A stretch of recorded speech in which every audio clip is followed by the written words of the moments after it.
Tonight's episode of the Tuesday Night Cigar Club is brought to you by Drew Estate. Come experience the rebirth of cigars at www.drewestate.com and download the free Drew Diplomat smartphone app today to discover nearby retailers, RSVP to special events, redeem points to win exclusive Drew Estate merchandise, and much, much more.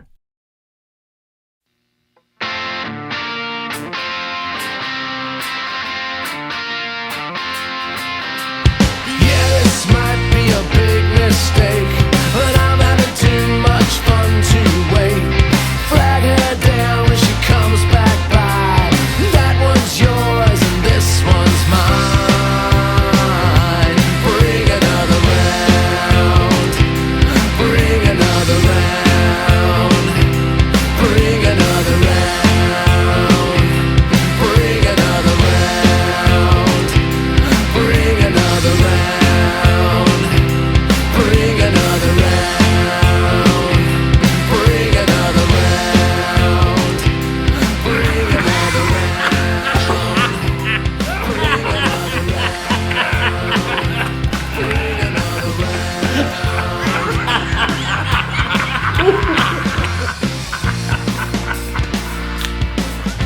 Here's the suckers. Good evening, brothers and sisters of the Leaf. Coming to you live once again from, well, all over the fucking place. It's the Tuesday Night Cigar Club. Tonight, your favorite crew of extremely festive and highly intoxicated elves will be discussing the 1987 Yuletide holiday classic, Silent Night, Deadly Night, Part 2, while smoking a fine selection of cigars from Dunbarton Tobacco and Trust, all paired with some potent craft beers. And, as a special Christmas treat just for you, Saka Claus himself, Steve Saka, will be joining the gang to introduce this evening's smokes and catch up on all of his exciting tobacco adventures. So we've got one sassy Saka, two evil Santas, and at least 3 inebriated podcasters. Okay, 4 inebriated podcasters. And I'm positive there will be at least 5 drunken partridges in a pear tree, if not more, by the time this night is over. It sounds like this episode is going to truly have it all, folks. So sit back, light 'em up, and enjoy the show. Boys doing all right tonight? Hanging in. Hanging in. Yeah, we're doing a little bit of a time traveling this episode. I'll explain later. It's actually the second night in a row we've gotten together here over the interwebs. Doctor, you were not present last evening. I imagine you were doing doctorish things. You doing okay there? What you been up to? I was doing doctor's things. I'm doing wonderful. Thank you for asking. Looking forward to a little bit of a professional slowdown here, hopefully. Knock on wood as the holiday season approaches. Time of year, you ready to watch some football? I'm ready to watch some football, sir. As you well know, Mr. Cade, not only are we getting down to the nitty-gritty of the professional football season, but, sir, upon us is bowl season. Oh, I love me some bowl games. Don't you, Tut? Not this year. Well, I mean, boy, when's the last time UT wasn't in a bowl game? Like 1950 something. No, I think that was like 10 years ago or something. Oh, geez. Yeah. You think they could at least get into like the Meineke Heart Care Bowl or something like that? They got into the Nacho Bowl. As in, you're nacho going. It's Nacho Bowl. Well, Cade, you bring up a really good point. It is pretty shameful to not get into a bowl game these days. I thought we might broach the subject. Sorry, So Charlie. I did a little research. Guess how many bowl games there are right now in the... Well, should we start in the past or should we start now? Now. Okay. It's 2021-22 because there'll be some games in January. Yeah. Guess how many bowl games there are? 117. I'm never good at this. He said 117. That's way off. Yeah, that's what I was thinking. I'm going to go 245. You're both way off. Yeah, scared to venture a guess how many bowl games there are this year? 2. Too many. Appreciate everyone's enthusiasm. There are 42 bowl games. And Dude, I knew there was a 2 in there. So 42. 80, let me do the math. 84 college football programs got into a bowl game. Correct. Guess, now, if we can, I don't want to take too long with it, but just guess if we go back 25 years to 1996, guess how many games there were? I'll 50. give you a hint. It's not as many as 42. 15. Five. 2. Cade, you were close. 25 years ago in 1996, there were 18 bowl games. Wow. 5 years later, by 2001, there were 25. And then 10 years later, by 2011, they had added 10 more, we're up to 35. We now have 42 games. And Mr. Cade, obviously your math is correct. That means 84 Division I college programs are in a bowl game. And I'll give you this number. I won't ask anyone to guess. Of those 84 teams, 40 of them, goddamn near half, have a record of either 6-6 or 7-5. There are 22 teams with a 6-6 record and 18 with a 7-5. 40 of your 84 teams were 6-6 or 7-5 in this year's bowl games. I think that's pretty friggin' ridiculous. Yeah, UT still couldn't make the cut. 5-7 make it, Cade. You know who is going bowling, Cade? The North Texas Mean Green. They're one of those 6-6 teams. Oh, Oh, look at that. what bowl are you guys playing in? You want to quickly run through them here real quick? I know you like some of the names. We can skip over ones that are Give it to silly. I mean, that are not silly. Give it to me. First off, real quick, and it obviously won't take long with all of these, but first one, 11 a.m. Friday, December 17th, has a personal connection for Cade. This one's a cool bowl name. We can't make fun of it. It's the Bahamas Bowl, played Yes. at Nassau, Bahamas. And Cade has a childhood friend who is the defensive coordinator for Toledo of the MAC conference that is playing that game. Cade's childhood buddy, Vince Karras, who was formerly the head coach at Mount Union. Won Correct, Cade? some national championships at Mount Union. I believe at least one against our local UMHB Crusaders team. And this year he decided to venture off and he took a position as defensive coordinator at Toledo. And yeah, dude, that's not a bad gig. The Bahamas Bowl, Bahamas Bowl. That's a good name. but it's actually played in Toledo, Ohio. They'll be taking on Middle Tennessee in the Bahamas Bowl. Okay. We'll move on. Northern Illinois and Coastal Carolina, they're going to play each other in the. Do you even want me to mention the teams if it's relevant, or just want to hear the bowl game name? Oh, I'm fascinated by the bowls, and I don't Okay. care about the teams. The Tail Greeter Cure Bowl. Cure Bowl? The Cure Bowl. Isn't it It's like Robert Smith going to be up there. Yeah. Hello, welcome to our bowl game. That would be fantastic.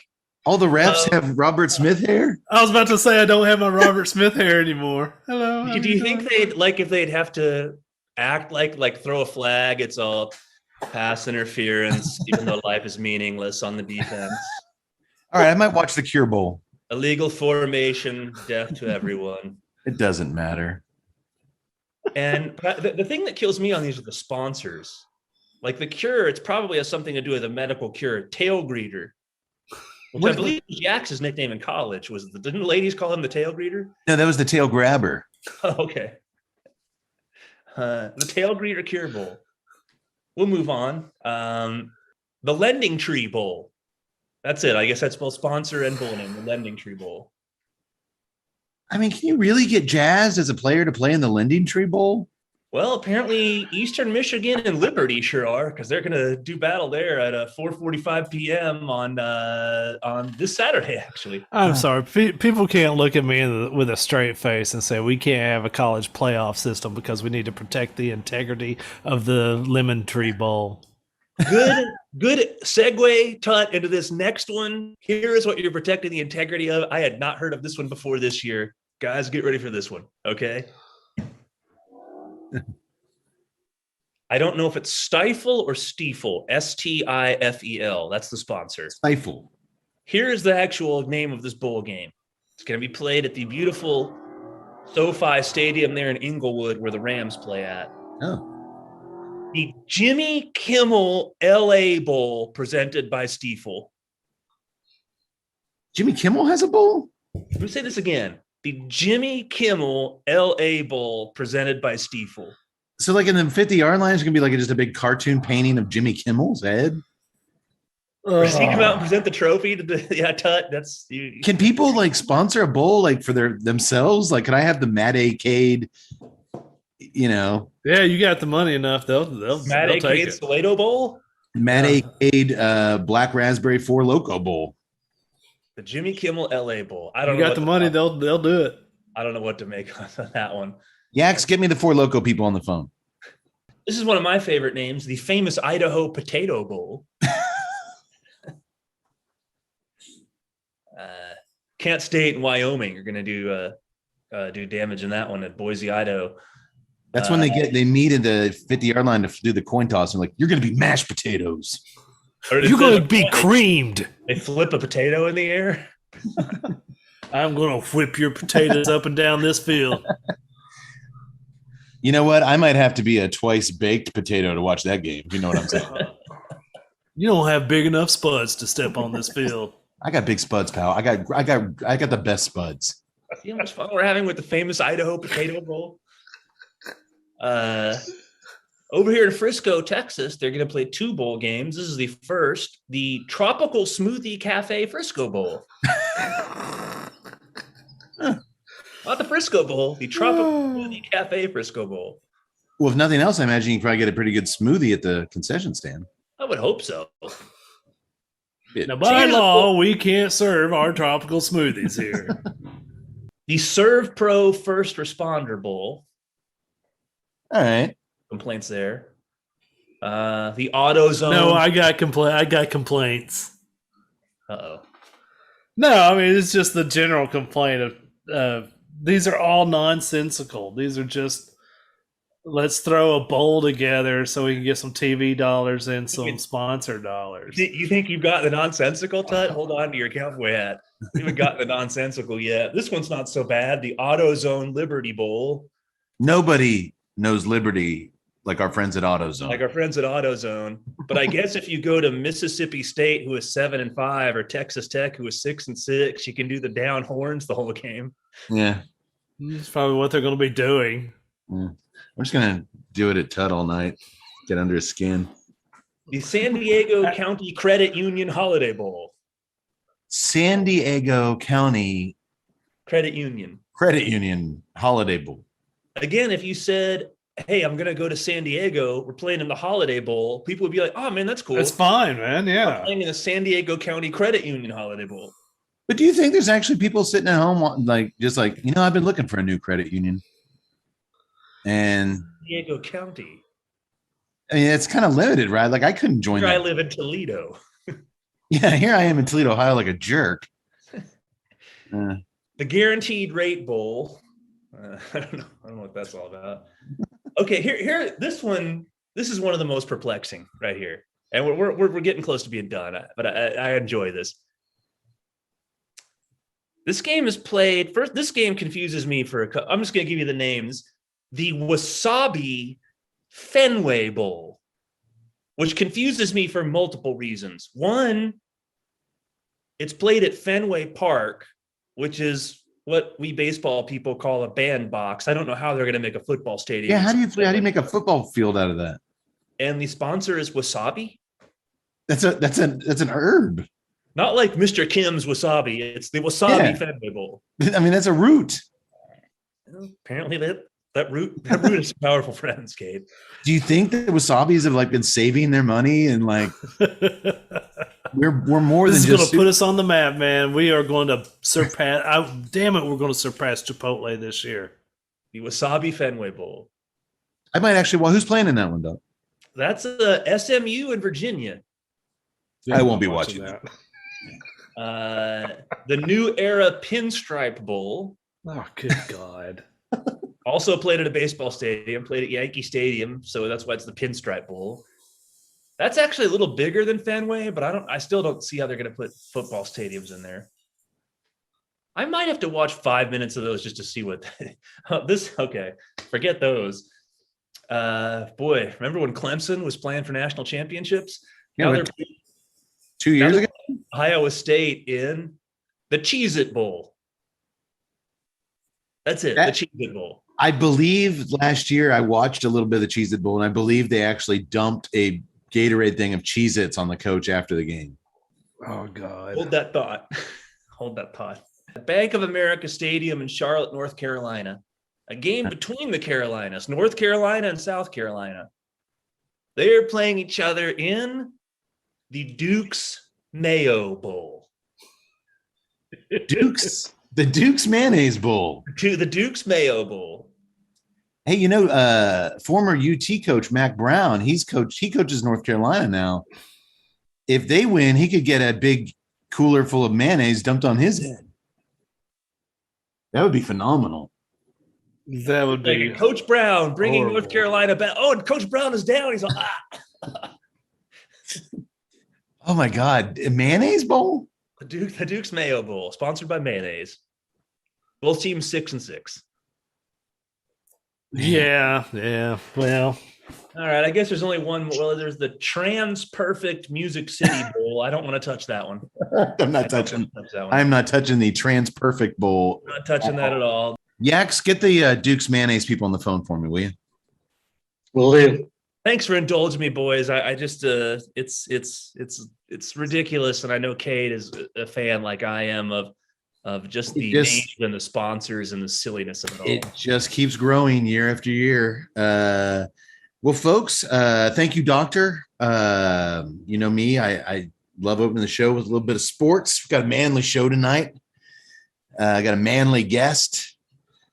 I'm a man, and you three are doing good too.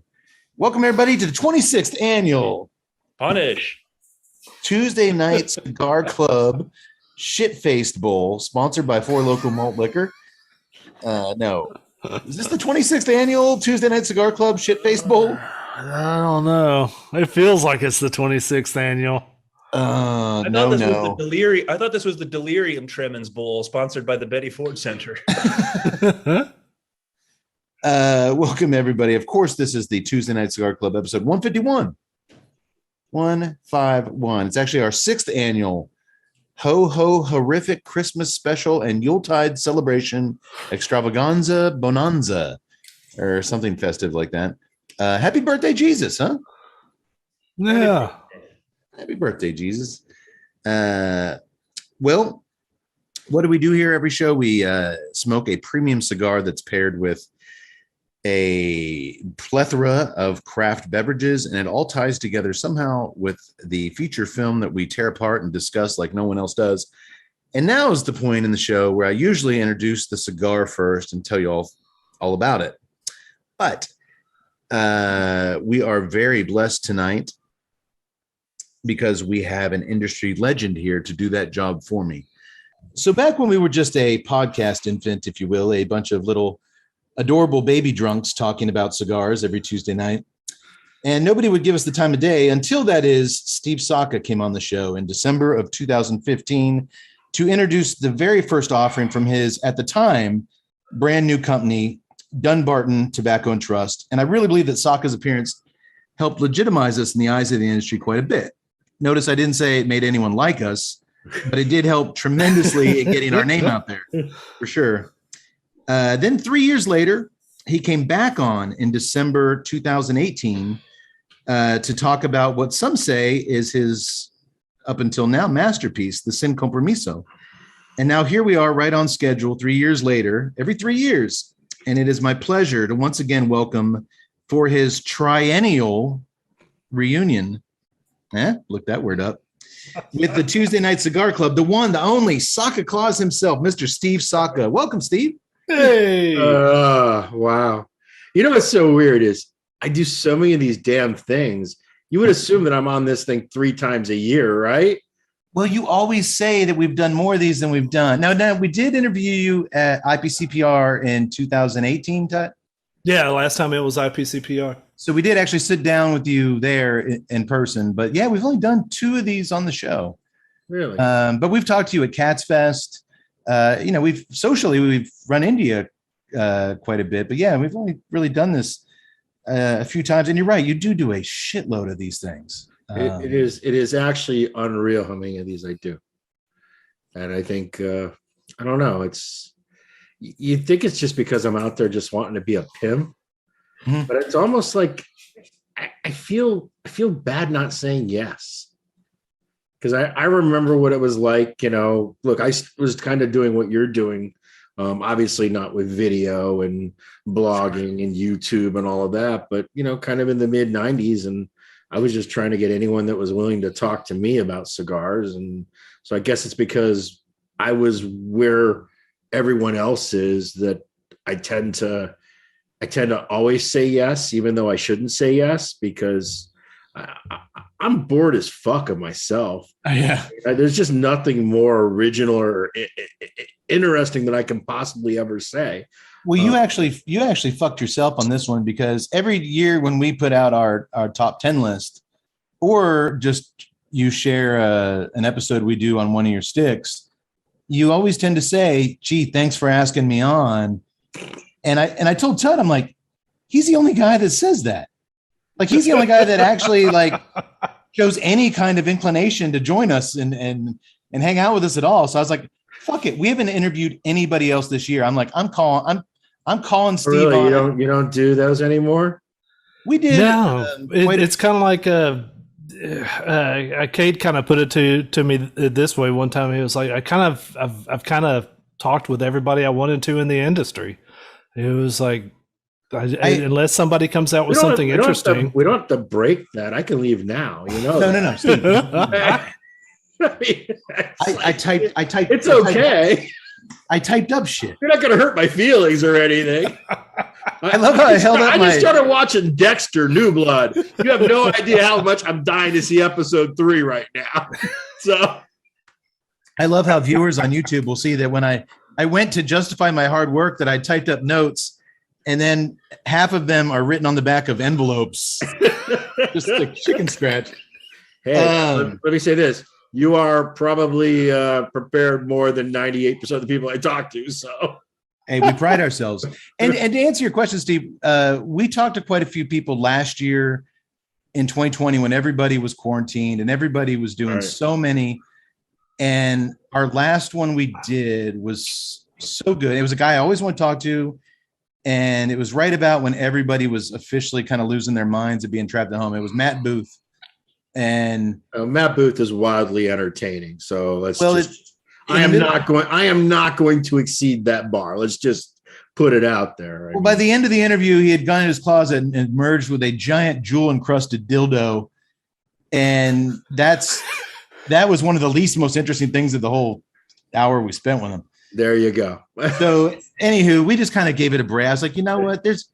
But that's kind of not our bread and butter. It never has been. I like talking to the people that I really respect what they do. If they're especially a blender or manufacturer that fits in our wheelhouse of like what we really like to smoke, I love talking to them. But as far as like a new guy on the scene or a guy who's been around for a lot of years that I personally don't really enjoy their smokes, that's kind of, I think Bear, El Oso does that better than anybody else. I think, Coop does a great job. That's kind of their thing, is to, talk to everyone, equal opportunity. Talk to every single guy. Right. If you literally, farted next to a cigar guy in an airport one time, they're going to get you on their show and talk about it. That's just how comprehensive and, they go through everything. You mean that in the most complimentary way, of course, Matt, right? I do. Okay, good. Because let's not be bagging on my man Coop. No. Or what was the other dude? Not at all. I want to make it clear. I'm a no-fly zone with this beating up on other media people. I just meant they're exhaustingly thorough. I love those guys. Yes, I know. So let me ask you this: Do you find your viewers are watching more for your beer takes, or for your cigar takes, or for the movie takes, or Cigar just and because movies. they're like seeing the three of you on Tuesday night. Cigar movies. I'm sorry. No, wait, scratch that. The three of us, like you said, Steve, the three of us. And then Actually, I think some of the YouTube concert or comments are "Get off the screen, you losers." yeah. And by the way, Steve, if you could quit leaving those comments, that would be really. I got nothing better to do. Got to do something. No, it's I think it's actually from the cigar and the movie comments. A lot of times they come in for the movies. Like we've got people down in Mexico that have started watching. We've got people up in Montana. I consider that almost Canada. So I mean, it's like they come in for the movies, and then we just start talking with cigar people. Time out, just for the good people of Montana. You know the difference. They'll shoot you in Montana for saying shit like that. Okay, and they have the right to do so. So I would be careful, Tex. They're not shooting nothing. Tex. Our goal was always, Steve, and no bullshit. Our goal was always, because we would spend so much time talking our way through these movies, and coming from a guy, I used to make independent film. Our goal was always to talk about the cigar in a way while discussing the movie. And, what could you talk about for the duration of a cigar for 2 hours that would keep people in? That's all right. Well, we'll talk about a movie, not just gloss it over, but actually like an old radio play, take you through scene by scene, talk about every little nuts and bolts of it. But at the same time, talk about the cigar in a way that if someone's just listening to this for the movie or for the beer, if you like that cigar and we make it sound so sexy, Right. because especially if you're a noob who's just like, those are the stinky old things my grandpa used to smell or whatever. Right. And all of a sudden you've got some guys that aren't yet grandpas and are like, we're getting, notes of, espresso and chocolate and, look at this gorgeous construction. And we tell you a little bit about the history of where it comes from. All of a sudden it's like, that's the best thing we've done is when we get those messages. I went out and I've never had a cigar. I went out and I told the guy I need that cigar, or I tracked that cigar online. That's our little niche in the industry, is to hopefully get it out there to some people who wouldn't otherwise be exposed to it. Okay. One person at a time. It's a bold strategy. But hey, I mean, 1.5 million YouTube views later, I mean, that's 1.5 million people that have been exposed to. Is it really that many? Yeah. In 6 years, we're right at 1.5. Wow. That's fantastic. Well, when you review movies with boobies in them, a lot of guys come calling. That doesn't make sense to me. Let's No, it doesn't, because they're always disappointed when it's just us watching you four on the dudes. internet, so they can see as much boob as they want with everything possibly in between them. So, I mean, that can't be the draw. But they're not going to get our expert analysis. That's right. You nailed it, Tex. You nailed it. Booby experts. Okay. Well, hey, real Some quick. have called me that. Some have. You just did. Real quick, Saka, we were talking earlier before you jumped on about all the ridiculous college football bowl games that are coming up. Yeah. How they used to be so much simpler. Oh, too soon. Just settle this debate for me. Yes. If you were the head coach and your football team just won the Duke's Mayo Bowl, Yes. would you be disappointed if your players didn't dump a big red cooler of mayonnaise over your head at the end of the game? Or I'd be pissed if they didn't. There's no good that's going to come out of this conversation. I mean, it's just so pornographic, the whole thing. Yeah, I would be pissed, man.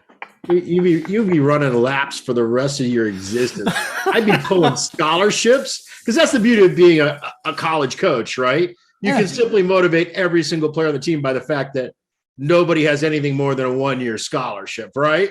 So yeah, the dude that's dumping the mayo on me, he's done. He's going to be an illiterate and not in the NFL. He has no shot. So, yeah, no. Okay. I don't think that's a good idea. I thought what I think is a worse idea is all these dopey bowl games. The thing that bothers me about college football is that they have the perfect system to fall back on with the way the NCAA runs their tournament, that they could do something. Obviously, it's got to be over more games. It's got to have a season, but they need to come up with a much better playoff scenario than us in the end coming down to just 4 teams. I think 4 teams is too little. There's always somebody that's on the cusp and 5 and 6 that everybody's arguing about. Once we start getting down to 8, right about 8 or 9, you're kind of like, okay. But 4 is not enough for the college playoffs. It's got to be really, 8. They need to expand it to 8 teams is what they need to do. And I would much rather see them make those the bowl games.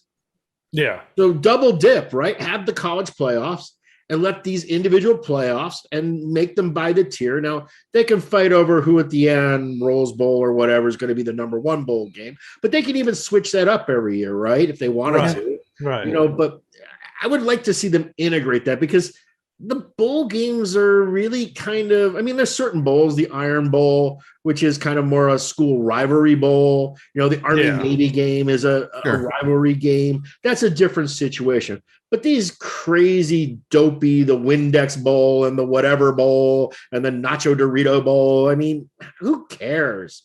None of it matters. So you will not be watching the Arby's Beef and Cheddar Bowl in 2 weeks? I didn't even know there was an Arby's Beef and Cheddar Bowl. Is there actually? I just made it up, but there's a good chance. Thank you. I was going I know I'm clueless, but I hope there's a good chance it exists. I was about to say, poor University of Texas, they were sure hoping to play in that bowl. Yeah, UT would love the Arby's Bowl about right now. And you know what, Steve? I actually changed my mind. You're right about the mayonnaise thing. I forgot about one crucial thing: flies. Oh my God, you'd be covered with flies. Just think of the memes from the photo for the rest of your life. Oh God, the kids with their harsh pornographic memes. Oh my God. Yeah, I'll admit I like mayo. I'm probably I grew up in Texas, so mayo is mayo's mandatory. It is. I love it myself. Where'd you grow up around in Texas?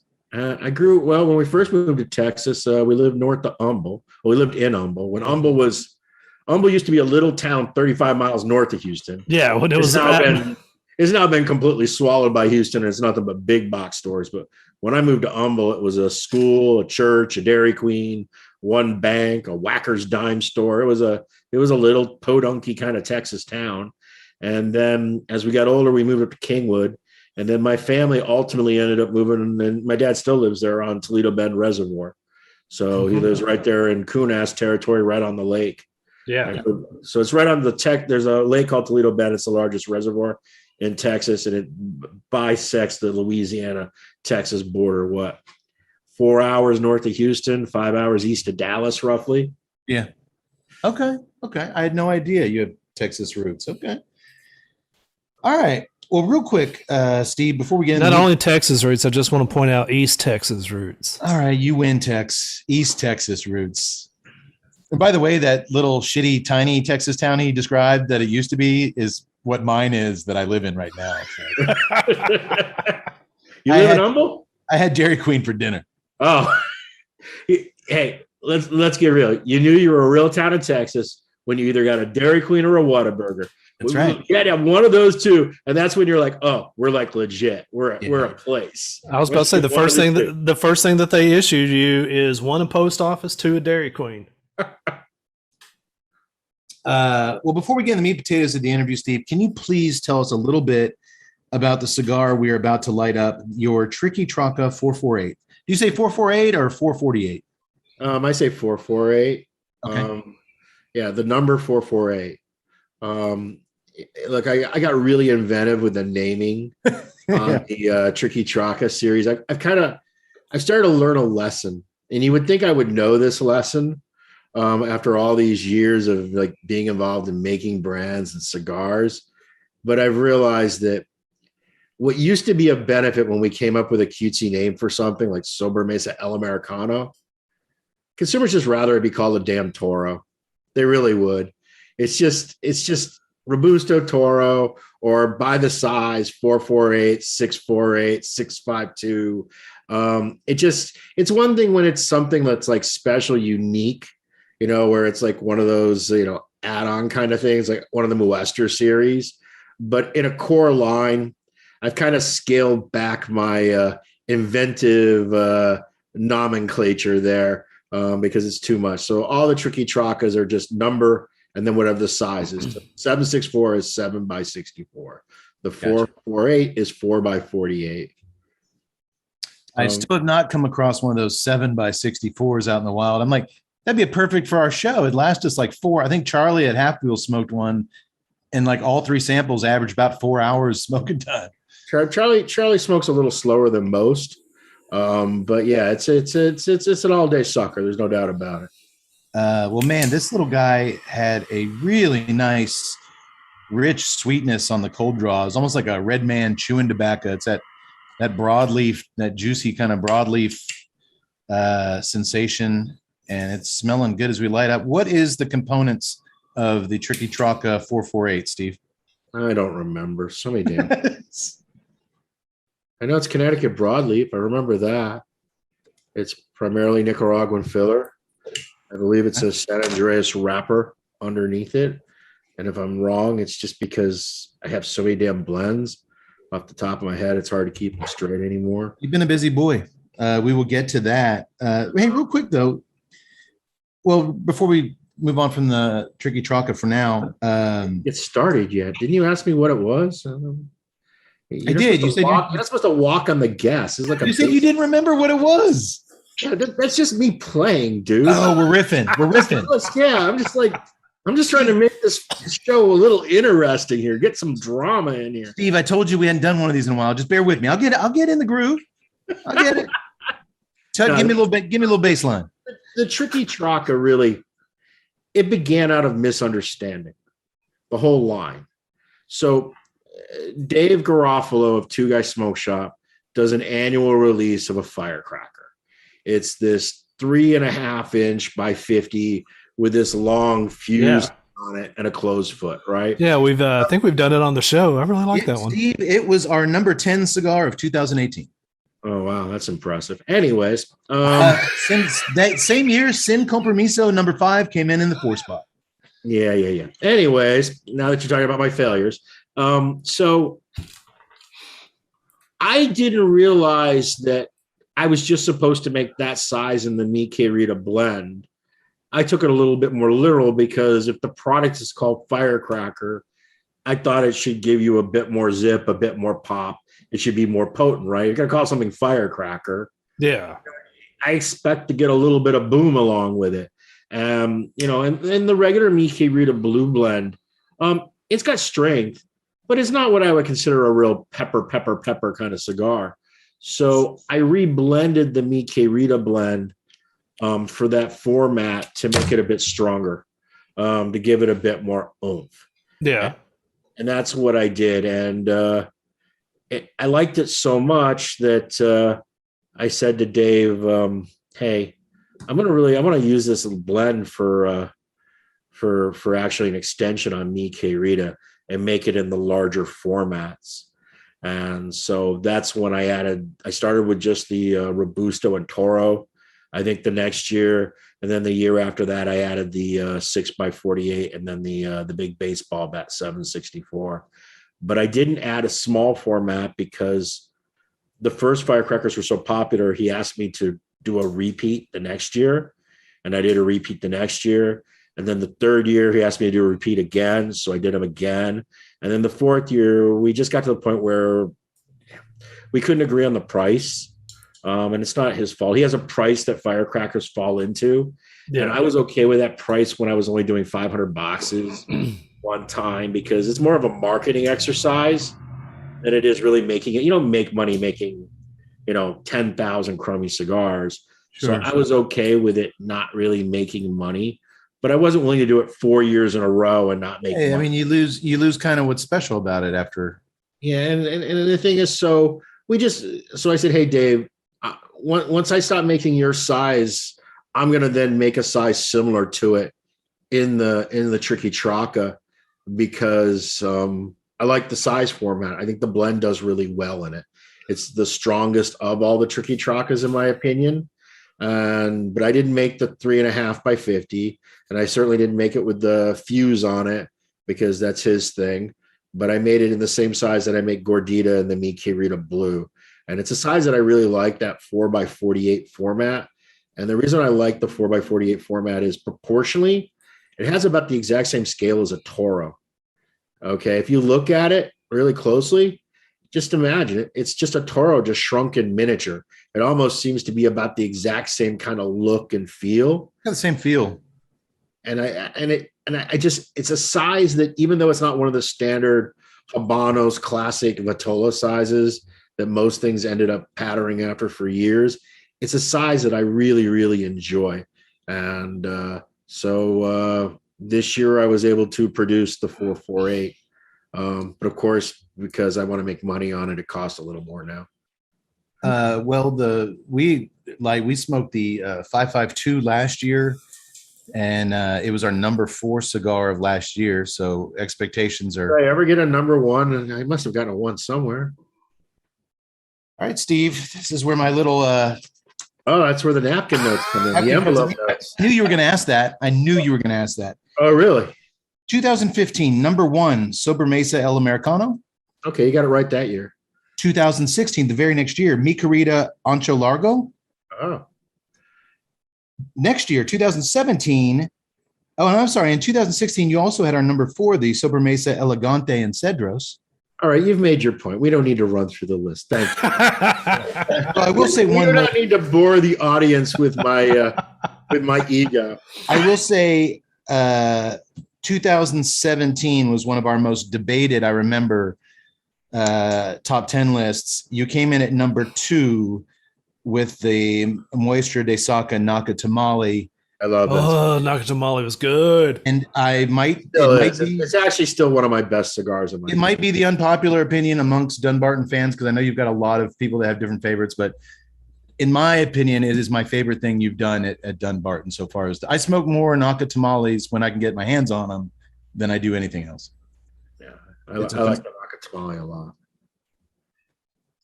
All right. Well, you mentioned before we move on from the components of this, by the way, that leather spice combo that was there on the 552 is still just as nice on that retro hail. But Tut, I think you pointed out last time the black cherry. You got some black cherry on the draw that kind of mixed in with that leather, and if anything, it seems like it's coming through a little more refined to me than it did on the 552. Yeah, at least I'm not drunk enough to say it tastes like Indiana Jones jacket. Not that leathery. Not that leather? Not yet. Hey, Steve, quick question. So when you do an exclusive with a shop, this is going to be my noobness kicking in. Yeah. All right. So you do an exclusive with a shop, and it's a certain blend, certain Vitola. Right. And are you free to take that recipe, and as long as it's a different Vitola, do whatever you want to, or is there some constraint? First off, they have no input to the blending at all. When I make an exclusive for somebody, they don't get to say, oh, I wish it was that, or I want this, or blah, blah, blah. The deal is you kind of get what I give you, and it's going to be roughly in this price point. And if that isn't going to be good, then let's just say no, because I don't need somebody else to be fucking with my juju, telling me what they think I should make and what I shouldn't make. Because the reality for me is I'm the one taking all the risk in that scenario. Right. Because when you make, I view these shop exclusives much differently than I think a lot of other small manufacturers and brand owners do. They look at them as easy cash. I look at them as nothing but risk, because I know that somebody who's a real big supporter of Dunbarton Tobacco and Trust is going to go out of their way, and they're going to buy something that is going to cost somewhere between $12 and $17 a cigar from a retailer who they normally don't do business with. And they're going to buy it blindly on just the faith that they're going to have trust in me that I'm not going to screw them over. Yeah. So what that means is the cigar in the box has to really it has to deliver. It has to be exceptional. And the thing is, you don't make money when you do these small productions of 5,000 to 10,000 units. There's just no money to be made in that, because you're going through all the labor of trying to make something really special so that you don't disappoint the customer who went out of his way to get it. That there's no profit in there, whereas many people that do these projects, they just take an existing blend and they add a pigtail, or they make it an inch longer, or they make it 2 ring gauges bigger, but they don't really put a lot of time or effort into it. But I think they're making a huge mistake, because it generates so much positive social media when you put something really good in the box. Yeah. Okay. But also, if you put something that's subpar, eventually you end up burning that faith and trust with your most loyal consumer. So for me, I take them really, really seriously.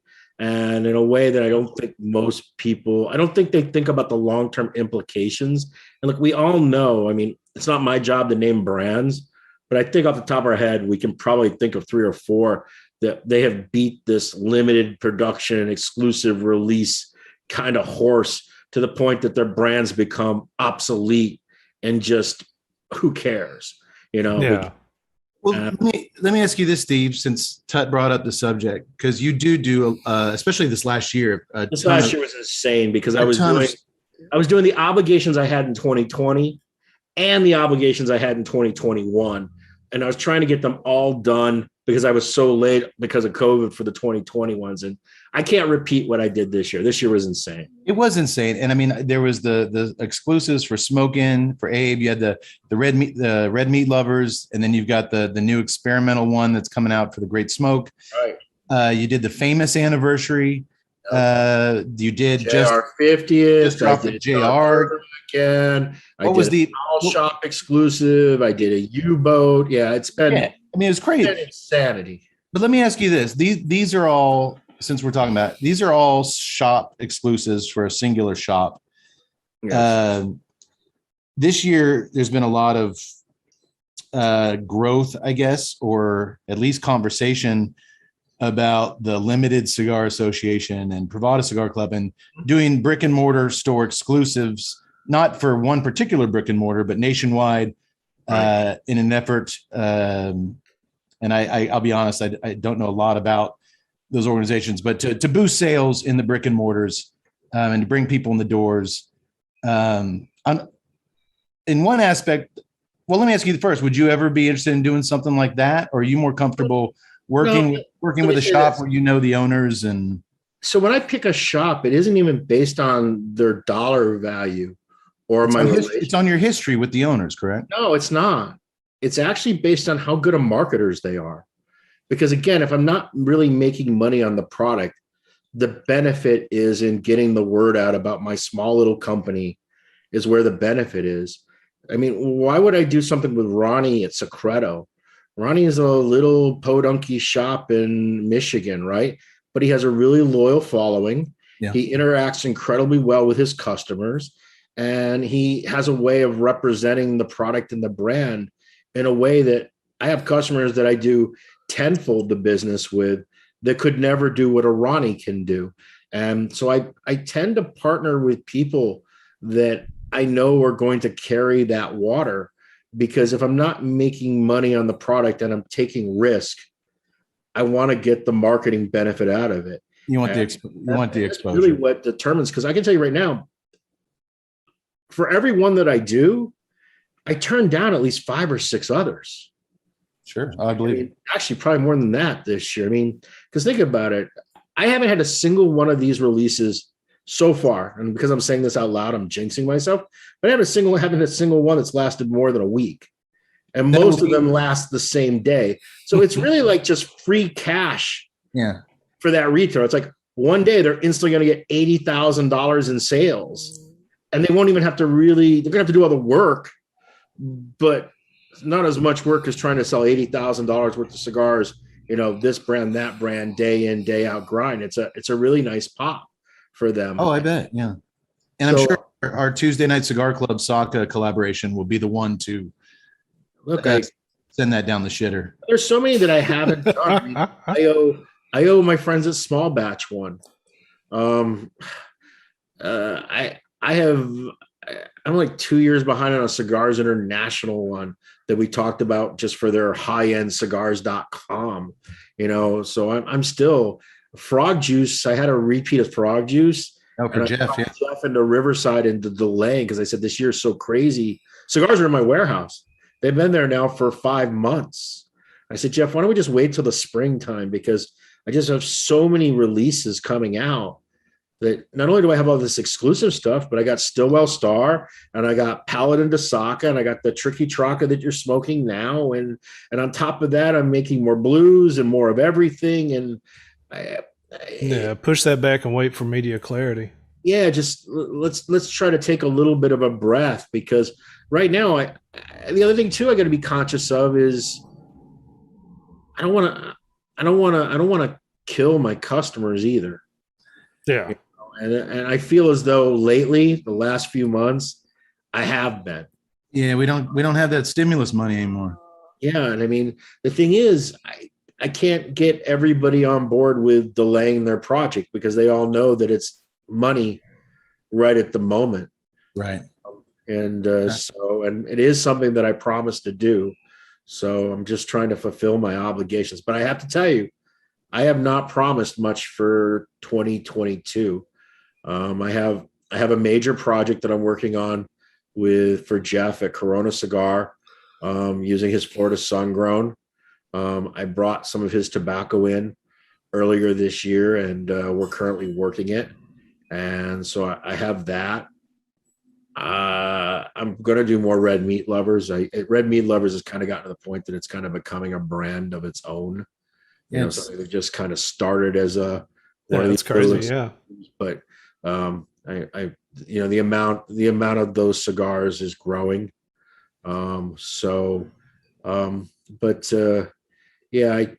a lot of this stuff, Stillwell, Paladin de Saka. I mean, is it really a 2021 release? I mean, retailers don't even have Paladins or the cigar we're smoking tonight on their shelves yet. No, Yeah. we're announcing the Paladin as a 2021 release, my friend. And some people and some media sites are, and other sites aren't. Right. Yeah, a lot. If it hits shelves after December 1st, they won't accept it into their. Look, their top tens Coops is October 1st, right? His is way early. Yeah. Right. But Coop also looks at things that are up to 2 years old in his list. Look, every media site has their own criteria, and it's not for me to judge. It's their website, their criteria. They get to put whatever they want on it. I have no control over it, nor can I care about it, because that's a losing conversation. Well, let me ask you this, because we've kind of floated over. I actually had some. We're on the back of the envelope already. I'm sorry. I actually had some structure. Rein me in. I actually had some structure. No, let him loose. Okay, Steve. The big thing everyone wants to know: what's next? What's next? No, I'm just kidding. Steve. As we've said, Steve's had an incredible year of exciting shit, considering everything going on. I've been following your import woes closely on social media, from lost giant UPS shipments, missing freight containers entering the country. The cigar industry has certainly not been immune to the challenges facing every industry that imports their product from overseas. And when we're talking about your year the other day on the phone, as you just said, it kind of hit me just how much you've put out this year, new, a lot of those exclusives. And with all these never-ending obstacles in your path, I think it's really impressive, but it actually made me think, if a major industry brand offered to acquire Dunbarton or to bring you on board as their president/master blender, and they allowed you to continue blending your own product, existing brands and new, all while taking the massive financial burden and stress off you personally as a small business owner, would you ever entertain such offers to alleviate some stress, maybe prolong Saka Squatch's lifespan by a few years? Is there a check they could write that would make that happen? First off, I'm old enough to know never say never. Sure. Because it's a foolish statement. It's hard for me to envision, because the companies that would be capable to do that don't want someone like me around. So I just don't fit the current criteria. So I don't really see how that relationship would end up ultimately working, to be honest. Well, that's an honest answer. I also kind of thought, just as especially when you brought Lafferty on board and your sales team, and with your wife and your son, I figured maybe, I don't want to speak for you, but maybe at this stage it's more of a legacy thing, building this family company I don't know so much about that because I mean, like my son smokes cigars. Both my sons do. Jonathan's involved with the company, but he's not into cigars. You know what I mean? Yeah. He likes to smoke cigars. They don't rule his every thought every. Yeah, it's then and the other thing too is, I also have to be I have to be circumspect about this. I mean, I'm at a stage in my life where I've been bought out 3 times. I'm okay, right? Mhm. This is really kind of a boat anchor. This is an albatross. I'm in combustible, handcrafted tobacco product. I mean, is there a future for a small family owned and operated company 3-4 decades from now, given what we're looking at? I have a hard time thinking that there is. You know what? It's weird, Steve. I do too. But then I see like one of our sponsors, JC Newman, and all the money they're putting into the museum, and now they're opening up a cigar lounge hotel down in Tampa, and it's like this is beautiful. All this investment. They also have a lot of grandfathered products that were existing prior to 2007. They have something. They have a bit of cover, as far as the Tobacco Control Act under its current makeup. I mean, look, there's just no predictability to it. I know people are going to smoke, okay? So I'm not worried about that part. But I mean, do I want to become a modern day bootlegger at this age? No, I don't want to do that. I want to do my job. I want to run the company. I want to pay my taxes. I don't need to get into anything that's fuzzy at this point in my life. So I have a hard time. I have a hard time envisioning a future beyond the next 20 years, to be honest with you. I really do. Now, does that... My wife's gonna hate me for saying this, but I'll go out and get an old Roadrunner with 440 in it, and I'll be your bootlegger. Yeah? Yeah, come on. I got the hat. White lightning, baby. I love that. Well, let me ask you this then, Steve. Grease lightning, not white lightning. Grease lightning. Grease lightning. Yeah, grease lightning. Follow-up question then.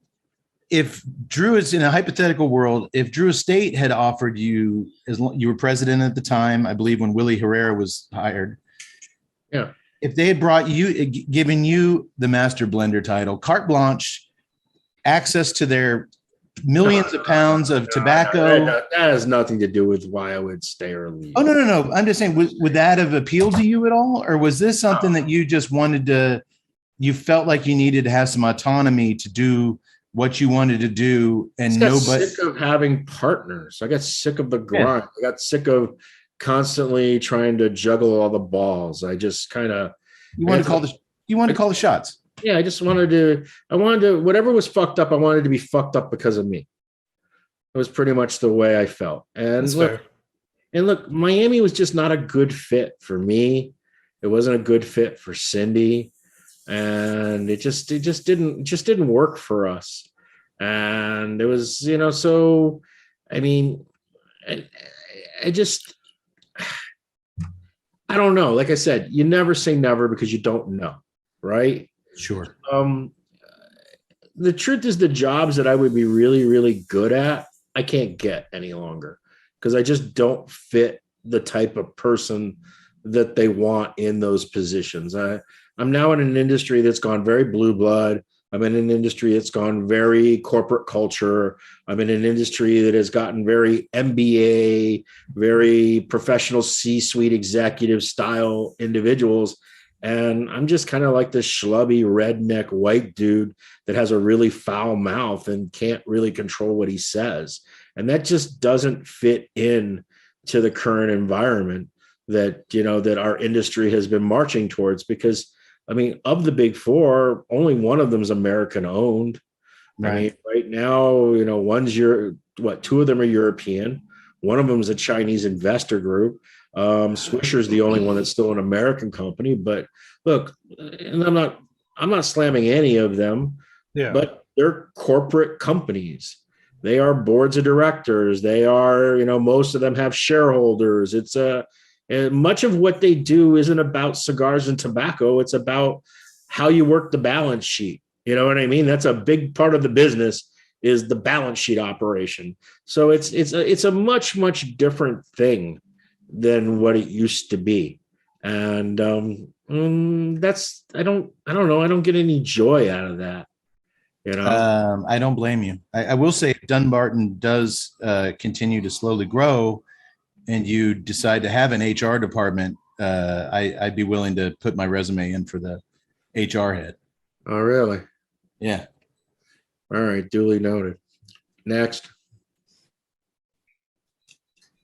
I'd have my, That's what the interview would actually be like. Next. it's like, well, okay, there's a picture. I want to have a company that doesn't ever have an HR department. There's a picture of you, That's the Kate, point. going around the line with a big. want to grow to the size that we actually need to have someone worry about HR. What I'd rather do is I'd rather keep the team light and smart and let them make more money each year than they would ever make at any other company.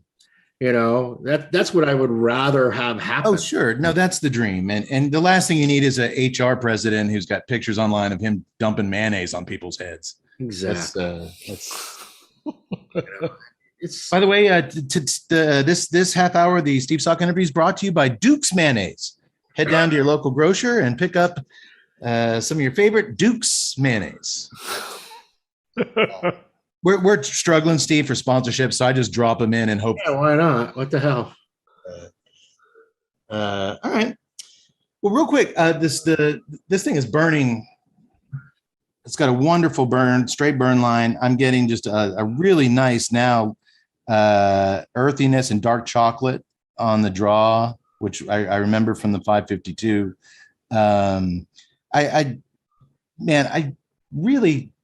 I don't know what it is that I think I was trying to think back. I'd re-listen to the episode, but that's 4 hours of my life I'll never get back. Why I preferred the Tricky Traca so much over, because you're a way bigger Mi Querida fan than I am. Yeah.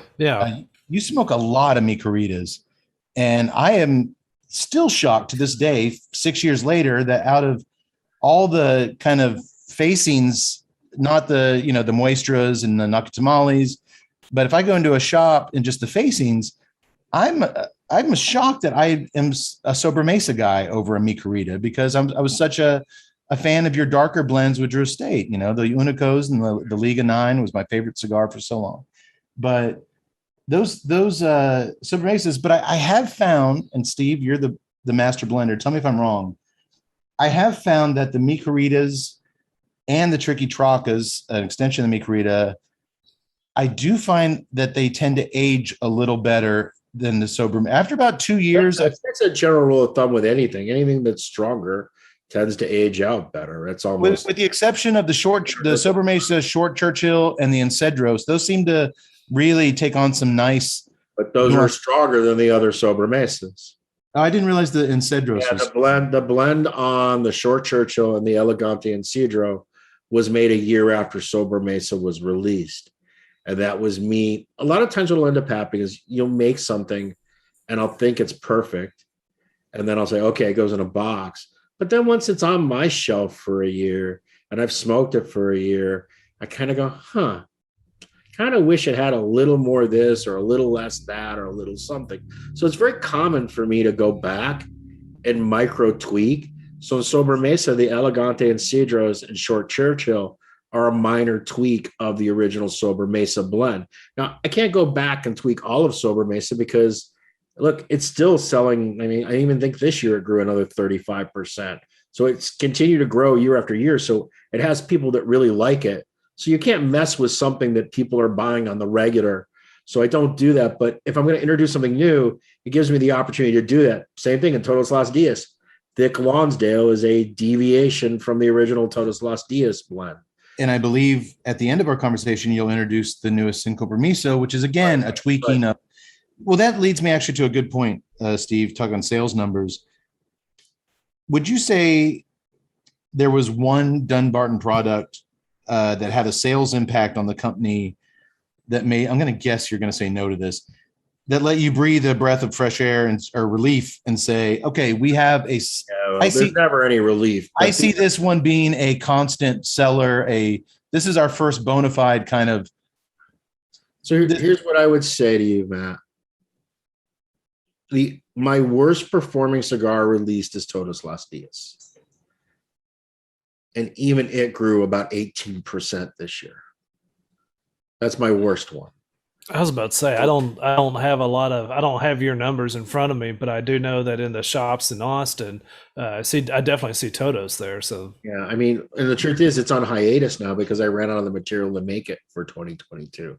So I'm not actually producing any of them right now because I can't make it consistent the way it needs to be. But I don't have a single brand that isn't posting at least 30% growth. Now, which one is doing? BK Rita as a series is still our number one seller right Okay, now. is it? Okay. But Sober Mesa will surpass it next year because of Brulee. The Brulee sales are just insanity. I mean, for the moment that we launched Brulee 2 years ago, I have never, ever caught up with the back orders.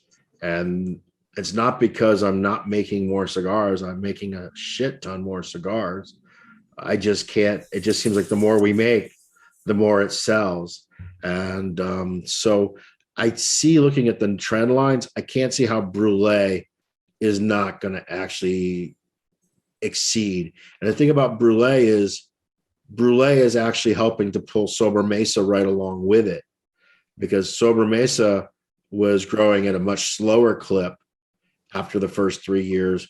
But since the introduction of Brulee, Sober Mesa is kind of drafting behind it, because for a lot of consumers, a lot of my cigars are scary because they're dark and they're heavy looking. And, Yeah. you know, and even though I know Sober Mesa is a medium bodied, kind of balanced, nuanced style of blend, it doesn't look that way when you look at it as a neophyte cigar smoker. The hue of the wrapper is very scary, whereas the Brulee fits right into their eye palette. You know, Sure. it's blonde, it's Connecticut shade. So they'll smoke a Brulee, you know, and then, you know, a couple months later, go, you know what, let me try one of the dark ones and see what that's like. So the regular Sober Mesa numbers have doubled their pace. And I believe it's because of Sober Mesa Brulee serving as almost like a gateway for the other Sober Mesa. That makes sense. Hey, Steve, quick question, or maybe it's not a quick question, but a lot of our viewers even I'm kind of sketchy on it, don't realize that it's not like Dunbarton has their farm there in Nicaragua or Central America. You're dealing with independent owners of those farms. Has there ever been like just a thought in the back of your head, maybe I should get my hands on that part of the silo? Yeah, of course. But here's the dilemma with that. I mean, I can buy a farm tomorrow, but who am I jerking off here? If I'm not physically living in Nicaragua and at the farm 4 days of every week, am I really a farmer? Yeah, that's a good point. You know, and it's the same attitude about the factory. I mean, I go to Nicaragua more frequently than most small company owners, more than most big company owners. Who am I kidding? But 1 week a month is not the same as being in a factory and operating it day to day. And I mean, basically what I have is every month that I'm there, I have enough time to look at everything and yell about everything and kind of get back on a plane to go away, to come back a month later to look and yell again. And so, you know, it sounds good, but it's really kind of a lie. I mean, you know, you can be brand X and say, I own a factory, but if the principals aren't actually in the factory with repeat regularity, I don't really see, they're not really involved in the operation of it anyways. Gotcha. And I know most people in our industry, they like to wax romantic about their third world experience. I've been going to these shithole countries now for over 3 decades. Okay. There is no romance for me. I go there compared to most people, some of them 12 times more a year than they go. Okay. But almost everybody 6 times more a year than they go. And why do I go? Because it's my job. That's what I do for a living. So I have to go and do my job. And that is the way I look at it. I don't travel to Nicaragua because, oh, I love Nicaragua. No, travel to Nicaragua because that's where we make our cigars. That's where we grow and buy the vast majority of our tobaccos. That's where the product is actually crafted. You know, Steve, I'm going to need you to recapture some of that romance, and I'm about to help you out. Okay. I'm gonna need you to go down to one of those farms somewhere around dusk or early morning. Walk out into one of those fields, get you a big old leaf, and just look off into the sunset as you're kind of sniffing it there. Steve, I know we're Facebook friends. I don't know if you noticed it back in early 2020, about a week or two before the coronavirus took over the States. Cody and I went down to Nicaragua, and there's some gorgeous shots of he and I sniffing leaves at dusk in a tobacco field, and it kind of gives you a glimpse on just how much we know about what we're doing here. Romantic AF. Yeah. No, look, and I was there, but I was there back in the 90s.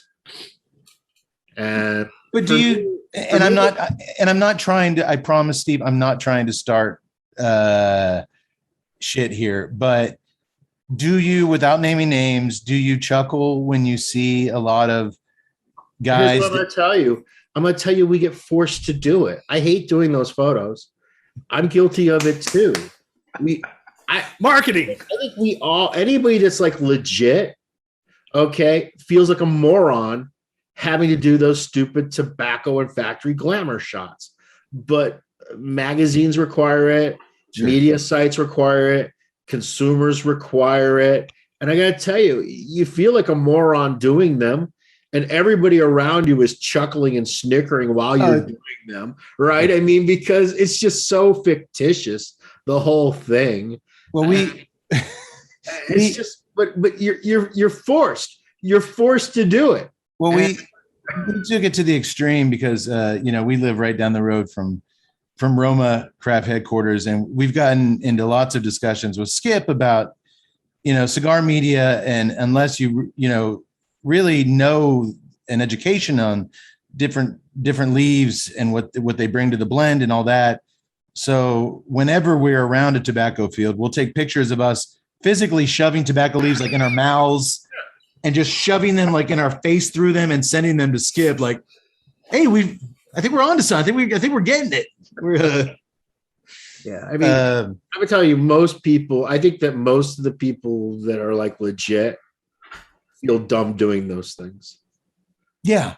But it goes back to, it's part of the job. Yeah. It is. And well, it's like every film director, they have to take that one picture of him on set doing this. Right. And he never does that during that's just a thing you do for behind the scenes photos. You don't actually go around doing this everywhere. Yeah. Media plays an important part, I would say. Before we move on, it's critical. I understand it. It's necessary. Well, I think you understand it a lot more. At least our type of online media. But let's not get too far ahead because I do want to talk about that next. But let me ask you this before we move on from sales, and obviously I'd say successes and failures, but you really haven't, like you said, even your slow moving cigars have shown an increase. Right. Is there a Dunbarton line that you thought would do better that hasn't? And is there a line that has? And is there a line on the opposite side? Is there a line that has surprised you how gangbusters it's done, and when you weren't really sure about it?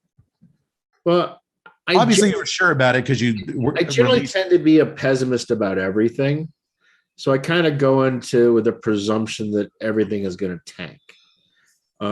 So I've always kind of come at it that way. And I know people that look at the track record find that to be an absurd statement, but I think it's part of that whole. I think it's part of what makes. I'm always worried about failing, always, and because of that, I probably do more than I should. But because I do more than I should is probably the reason why I haven't had a failure yet. And I emphasize the word yet because ultimately you will. I mean, we're in a business where almost everything fails. Very few things are ultimately successful. So I haven't had one that has underperformed what I anticipated because I always never anticipated to do as well as they seem to do. I have been genuinely surprised by the sales of Brulee. I never thought that I would make a mild Connecticut shade cigar that's sweet and creamy and that it would do as well as it's doing. I I mean, I really made it to fill a hole in the portfolio. I had nothing for that consumer. So it was kind of like one of these things, you'd be at an event and a guy say, yeah, first off, 50% of consumers out there smoke shades, mild cigars. That's 50% of the market, right? Yeah. That's not 50% of the market that follows craft, boutique, whatever name you want to give it. Saka customers are not those customers. But I'd be at an event and a guy would say, hey, I like this. And I'd be like, dude, I got nothing on this table for you. Let me walk you in the humidor. Let me show you 5 or 6 things that might fit your profile. It kind of like seemed kind of stupid. So I was like, I kind of need to have this pillar because it's a big pillar. It's one of the 4 core corners that you have to cover in a portfolio. So I'm like, okay, let me make it. But you're not going to compete with Romeo and Julieta. You're not going to compete with Monte Cristo White. You're not going to compete with Davidoff. You're not going to compete. You know what I mean? Yeah. It's just a bridge too far, Macanudo. You've got to have something for those Macanudo smokers. And oddly enough, it turns out that Brulee is just it shocked the hell out of me. As to Our number 2 cigar of 2019, ladies and gentlemen. To me, I think that makes perfect sense because as I was trying to reflect, for some of our listeners who aren't that, they're not hard up on the cigar industry. What is the cigar that I can point to? Like, if you want to go to Saka, that's a great introduction, and not an introduction like a starter cigar, but introduction as in boom, you're going to get everything that's a good power or a good flavor. And I think that Sober Mesa is a perfect example. And I think that I did Brulee in a way that didn't treat those customers like they were redheaded stepchildren. It's a really well crafted, beautifully made cigar.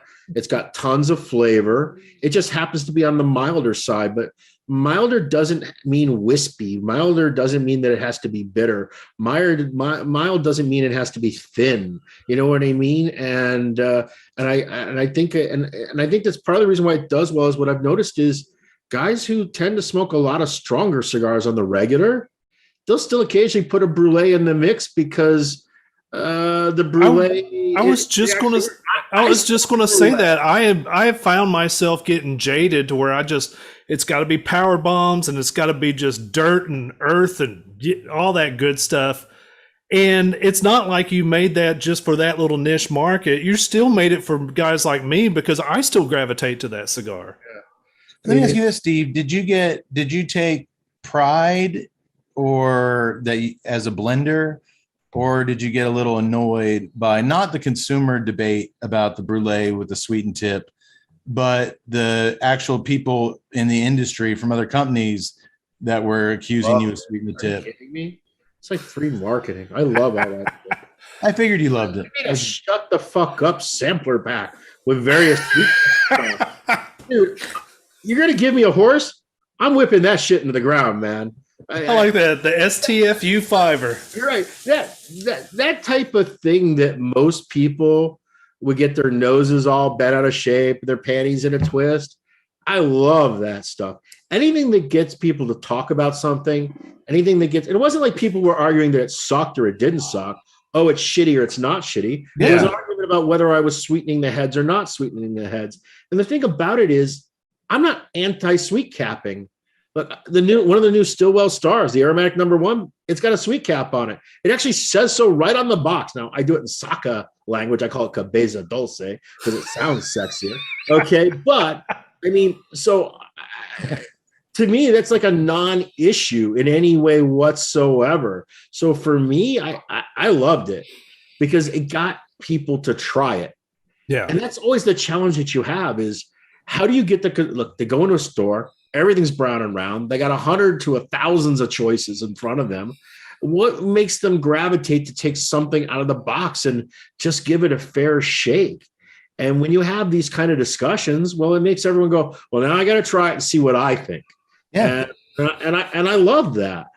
Well, it's certainly caused a debate, at least amongst the cigar nerds, which we always have to keep in context. We all have these debates and there's like 200-300 comments on a thing on Facebook, but when you look at make videos about talking how I sweeten the wrapper by eating gummy bears and then I piss on it all, and I mean, are you kidding me? Oh, it's perfect stuff. I tried that, Steve, by the way, on some old bundle cigars that I didn't care for. And Yeah, it didn't work. Sorry to hear that. no, You just don't have the golden piss that I have. I'm releasing those cigars soon as a limited. The sad part is there's a market for them. That's the sad part. You Yeah. can sell them. I'm going to put a little cartoon cup of lemonade on the band, and it's going to go gangbusters. No, we've done the research. We've got the demographic. It's called Minute Cade, not Minute Maid. You do a whole craft beer series where this is the beer I had. Yeah, I drank different beers before I pissed on them. Right. Now we're cooking with grease, my friends. Okay, well, moving on. Okay, well, then I guess going back to bowl games, if you were to have the Dunbarton Tobacco and Trust bowl game, it would be the Dunbarton Tobacco and Trust Sober Mesa Brule Bowl. Ooh. I don't know. I like the way Umbagog sounds. I know it's my least expensive brand, but Umbagog is just fun to say. So I think I would actually do better with an Umbagog bowl. You know what? I actually was, when I was emailing Steve back and forth about tonight's show, I actually found the last time we had emailed, and it was when I had gone out for sponsorships for last year. And Steve actually wrote me back a really interesting email. He's like, I'd like to do more than just what the typical sponsors do. I'd like to come up with something creative. Let's think about something. I want you to come up with something creative. Let's come up with something creative. I'm too busy. But if you want my money, you got to come up with some unique creative idea. And then, hey, I'm on board with that. But typical TNCC style, I came up with something and then I completely forgot to send it to you. Oh, okay. I looked through my notes and I'm like, oh, you know what? The last hour of each episode should be the Umbagog hour, brought to you by Dunbarton Tobacco Trust, because the last hour of this show ain't pretty, but it's got some good stuff in there. But it gets a little ugly. And I was like, I looked at my notes and I'm like, oh yeah, I totally came up with that back in February. So we'll talk, Steve, if you want to talk further about the Umbagog hour. But I'd introduce it in a much say, welcome to the Umbagog hour. Anywho, moving on. Hey, are we going to introduce that Paladin cigar? Now we will, but I'm going to say that till the end because that's what we'll be lighting on. Real quick, Tut, what do you? 448. Does it suck? You hate I it? was going to ask you, Tut. I haven't gone to you for the cigar at all tonight.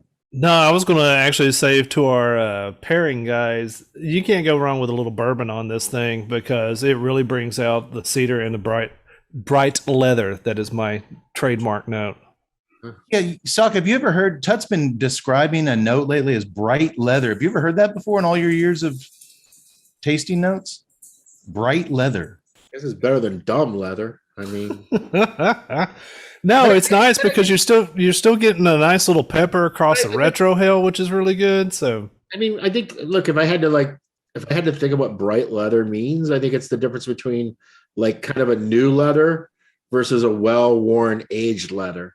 Because when leather is like new, the tannins are much more distinct. They're a bit sharper. Yes. Than it is when it's been, when you've been riding that saddle for 10 years. It has a different smell to it. Think about like when you first go into a Cavender's and you got all that new leather there, and Right. you're exactly right. It's that new leather tape. You just breathe it in.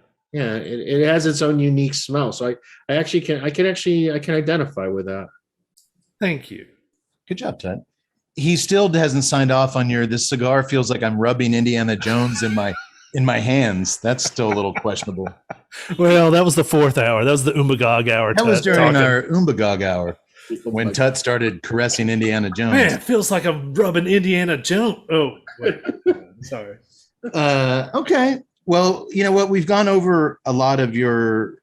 And no, this cigar does not suck. It is really, really good. I'll It tell you is, what and I find amazing about this little cigar is, we've been smoking it now for about an hour. You talk about Charlie smoking About 45 notoriously. minutes. You talk about Charlie smoking notoriously slow. I smoke notoriously fast. I mean, Jose Blanco was like, dude, you need to slow down. Yeah, And, Jose Blanco actually scolded you in front of a crowd of people for So I mean, I'm notoriously a smoking fan, and this little guy just is still delivering. I mean, it's so densely packed that it lasts a lot longer than you would think a 4-inch cigar would last. I don't think I'm down into the final third yet. And I'm at the halfway point, really, kind of. What I love about the Tricky Traca is just the combo of the leather and spice on the retrohale. It's not a strictly spicy pepper retro. It brings that leather through the nose as well as the palate. And then Tut, I still say, man, I get that dark cherry you're talking about, and you mix it in with that really nice. I'm also getting, which I don't remember from the 552. It may have been there, but that classic Nicaraguan mineral component there on the draw. It's a damn good cigar. Yeah, I'm kind of leaving out that mineral because once you start introducing bourbon, a non-vanilla type bourbon into it, then it can kind of. I knew your bourbon was play with those. Your bourbon was going to, yeah. No, I can see that. I mean, the basic look, the red and the blue, the original Mi Querida versus the Tricky Traca. I mean, they're basically they're two sisters, right? It's just, and everything in a cigar is a bit of a compromise when it comes to a blend. So while the Mi Querida Blue, it's more earthy, it's more kind of chocolatey, it's more of a softer coffee note. It's got a bit of spice, but it's not overwhelming. Whereas when you amplify the spice in the Tricky Traca, you sacrifice some of those chocolate notes. The chocolate note becomes a little bit more bitter, a little bit darker. The coffee notes become a little bit more espresso. You know what I mean? So it's kind of like two sides of a coin. Personally, I tend to smoke more of the Mi Querida Blues than I smoke of the Mi Querida Reds, personally, because I find the Mi Querida Blues to be, look, I smoke 10 cigars a day, so I'm kind of chain smoking them. So I tend to finish one cigar to light the next cigar. So I don't need to get all of my oomph in one. Yeah. The other thing too, and this is probably one of the reasons why I think as a company we've done well, is I don't really tend to make cigars that blow your head off. Even when I make stronger, fuller flavored cigars, I always still like for them to be smooth. I'm not the ghost pepper guy. I'm the chipotle Tabasco sauce guy. There's always a balance there, Steve. And we've kind of pointed that out in every single, the 10 Dunbartons we featured over the last 6 years. They've all had balance. There's not been just that kick to your nuts. That's all it is just a constant punching you in the balls cigar yet. And I'll tell you where that derives from. One of my early mentors was a man named Estelo Padron. Do you guys know who Estelo is? Estelo is the brother of the famous Padron, of Jose Orlando Padron, Sr. of Padron Cigars. Well, early on, they were partners in that factory, and they had a family falling out. And what ended up happening is Estelo ended up going to a factory in Honduras owned by Frankie and Nesa called Villazana Corfadilla. He was one of the first people that I spent a lot of time with. And I spent about 3 weeks shadowing him. And I remember at one point he goes, Saka, the most important thing you need to know about making cigars is always this. And he pounds his chest, right? And of course, I'm 28 or something. So what do I say? Heart, passion, right? I say something like that. He goes, fuck that, Saka. No. What I want is when the guy is smoking this cigar and he's getting to the end, that he's checking his pocket to see if he has another one. You want a cigar to be satisfying as you're smoking it, but you also want to leave the person craving just a little bit more. Oh, I want to repeat that again. I want to do a runner. I want to light the next one up. And I always kind of take that into consideration. Now, that doesn't mean that I won't make an uber super spicy, kick your ass pepper bomb as an individual cigar, but as a core line, I don't find that ultimately they tend to be all that successful. Consumers, even when they smoke strong, they still want smooth. Smooth is there's no situation where smooth isn't good. Cigars that bite you, cigars that make your throat hurt, cigars that irritate your sinuses. These are not cigars that I think these might be cigars that light bloggers and get you top ratings in a given year. But very seldom when you look at those cigars, do they have any long-term sustainability? There's a few, but not many. I think they're brands that if you're a seasoned boutique smoker, that you'll seek out if that's what you want and you can find them. Problem is those seasoned boutique smokers, they're the least brand loyal. They're the ones that are always chasing the next pretty girl around the corner. They're the ones that are always jumping. You need to make something that appeases those consumers, but while they're giving you the accolades and the love for it, that it spills over to the average consumer who will then try the cigar and also like it. And I go, I don't get why people like this shit, because this shit's crazy. This just hurts to smoke. Yeah. And I think, in my opinion, very few boutiques have kind of mastered that to where I know what I'm getting with that cigar if I'm in the mood for that kind of thing, but I would never hand it to someone else. right. Especially a noob, especially a guy who's just sitting down at my house and is not a seasoned cigar smoker. I'm not going to hand him a Black Label Morphine or Most cigar smokers smoke 2 to 3 cigars a week. yeah. Even the hardcore guy smokes maybe one a day. And, Yeah. and by the way, I'm not saying that as a slam. I think Black Label is putting out some of the best, really powerful, consistent stuff out there. I'm a fan of Black Label. I'm a fan too. I'm a fan of, look, I think Neanderthal, I understand the appeal of it. I understand the appeal of a little Flor Dominicana double Lajero. But you notice it's the Andalusian bull that gets that La Flor Dominicana love, right? It's the bigger sizes of the DLs where the size helps to smooth it out a little bit compared to smoking the chisel. I mean, even in those lines, you still see, I mean, look, I don't know people's internal numbers, but assuming that supply is equal, I think you can sell more Cro-Mags than you can sell Neanderthals. If you had an even supply of both, I think there's more Cro-Mag customers than there are Neanderthal customers in the world. I think you're probably right. I'm biased in that if I'm going to get kicked in the nuts and there's a Neanderthal in the humidor, I will grab the Neanderthal. Especially the little LH is just a giant nut buster. The funny thing, Smokers don't want that. yeah, True. the funny thing is that I guess I kind of matured a little bit as a smoker tonight, because thinking back when I'm out on the deck at the end of the evening, apparently I am a hardcore cigar smoker, and there's times to where I'm like, man, do I really want that kind of a cigar? And I've never really put words to it, but I think he kind of put really elegant words to it, and the fact that, there's those powerful cigars that kind of make you wince up, but do you really want that all the time? And here I found myself lately, no, I kind of don't. Well, I think the proof's in the pudding, Tut. I mean, you label yourself as, a ballsy broadleaf badass. And whenever we discuss Southern Draw cigars, you do not gravitate towards the Jacob's Ladder and its heavy, triple Lajero. You tend to go Rose of Sharon. You tend to go their more balanced medium of the road sticks. I think you're growing up, Tut, right in front of our eyes.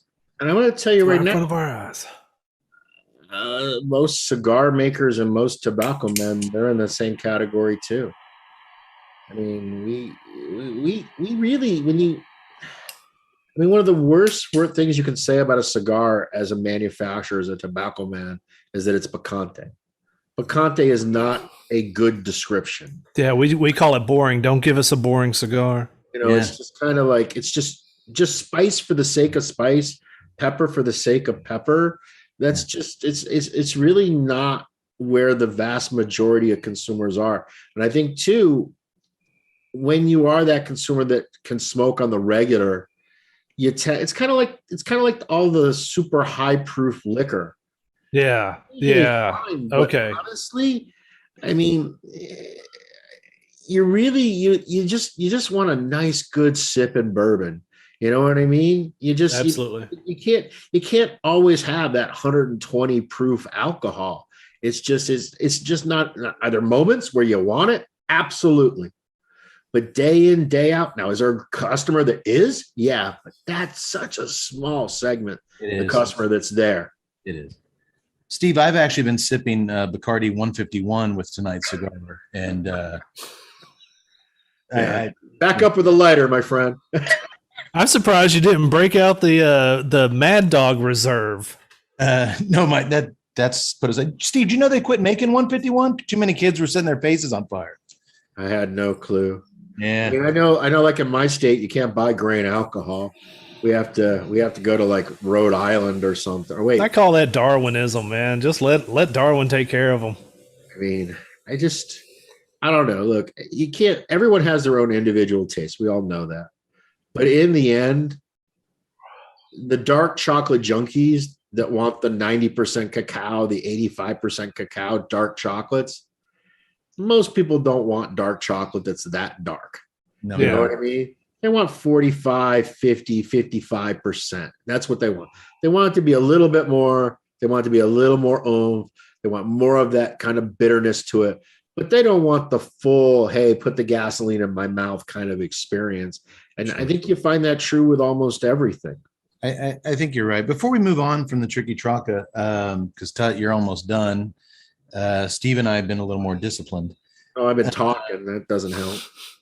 You mentioned in a recent online post that this year's overall Connecticut broadleaf crop ain't looking so good.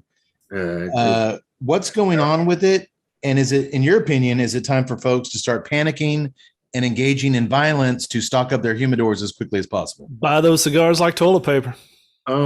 So we had a really, really bad crop. We had a lot of hail damage in the middle of the year.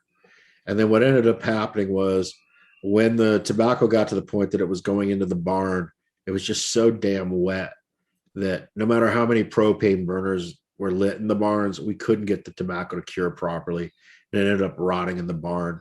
And what ultimately, the season was so bad that the farmers who didn't get their tobacco in the barn actually came out ahead of the game, because you only get so much for your USDA crop failure insurance, and it doesn't cover the cost of harvesting and hanging. Wow. Okay. So many farmers, after seeing the experience of the farmers that had gotten it into the barn and had such outright failures that had to claim the crop insurance, decided that it was just better to plow it under and get as much as they possibly could out of it. So 2021 was a horrific Connecticut broadleaf year.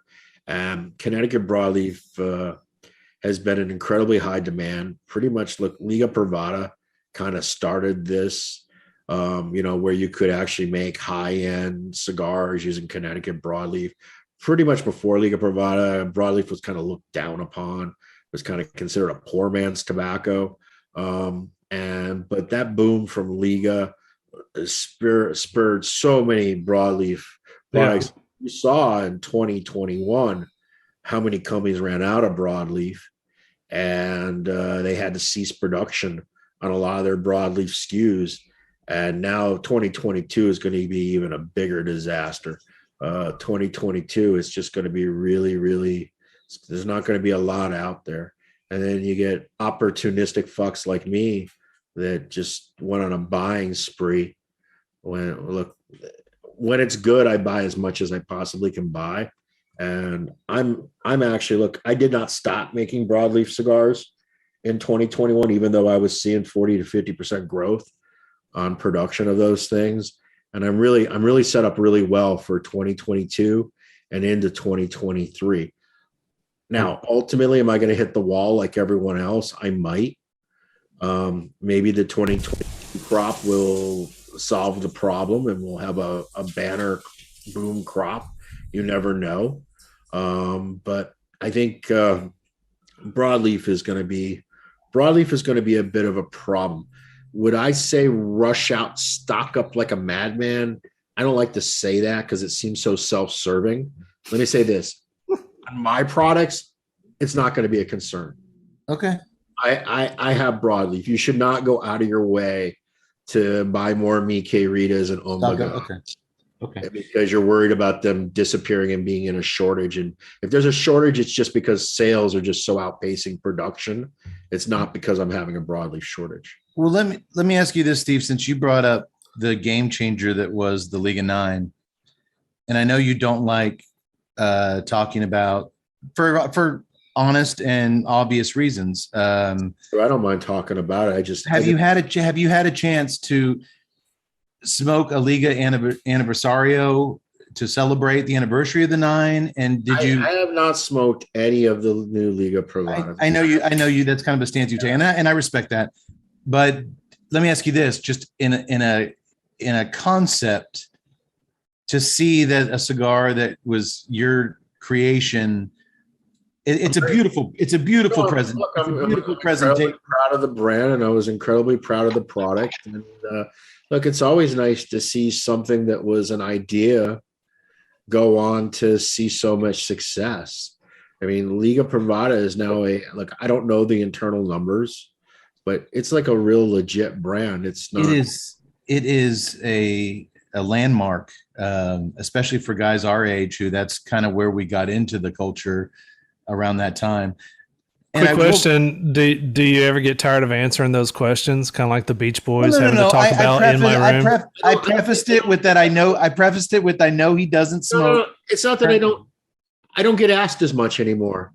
You know, I've never shied away from the fact of what my involvement was, and I still have pride over it. But I've never used Liga Privada as a crutch to get people to try to smoke Dunbarton Tobacco and Trust. I've never been in the position of, well, if you like Liga Privada, you really ought to smoke this. You know? Right. I guess that did that, and now that's shit. And now I'm doing this, and this is so much better. No, and you've been very graceful in that transition. I guess I was just kind of, if you're in a shop and they happen to have a Liga 9 Anniversario, I actually think the company sent me a box as a gift. I can't quite recall, but I think they did. I think to Cade's point, is there ever a little bit of moxie there to where when you're walking by and they're celebrating their 10 years and you're like, I started that? No, because I've always been kind of I guess I'm guilty of being a what's next guy too, right? I mean, the past is the past. I mean, I used to be 183 pounds and a sexy beast, and look where I've ended up. So, I mean, it's 283 and still sexy beast, man. Yeah, 283. I wish. Pre-quarantine.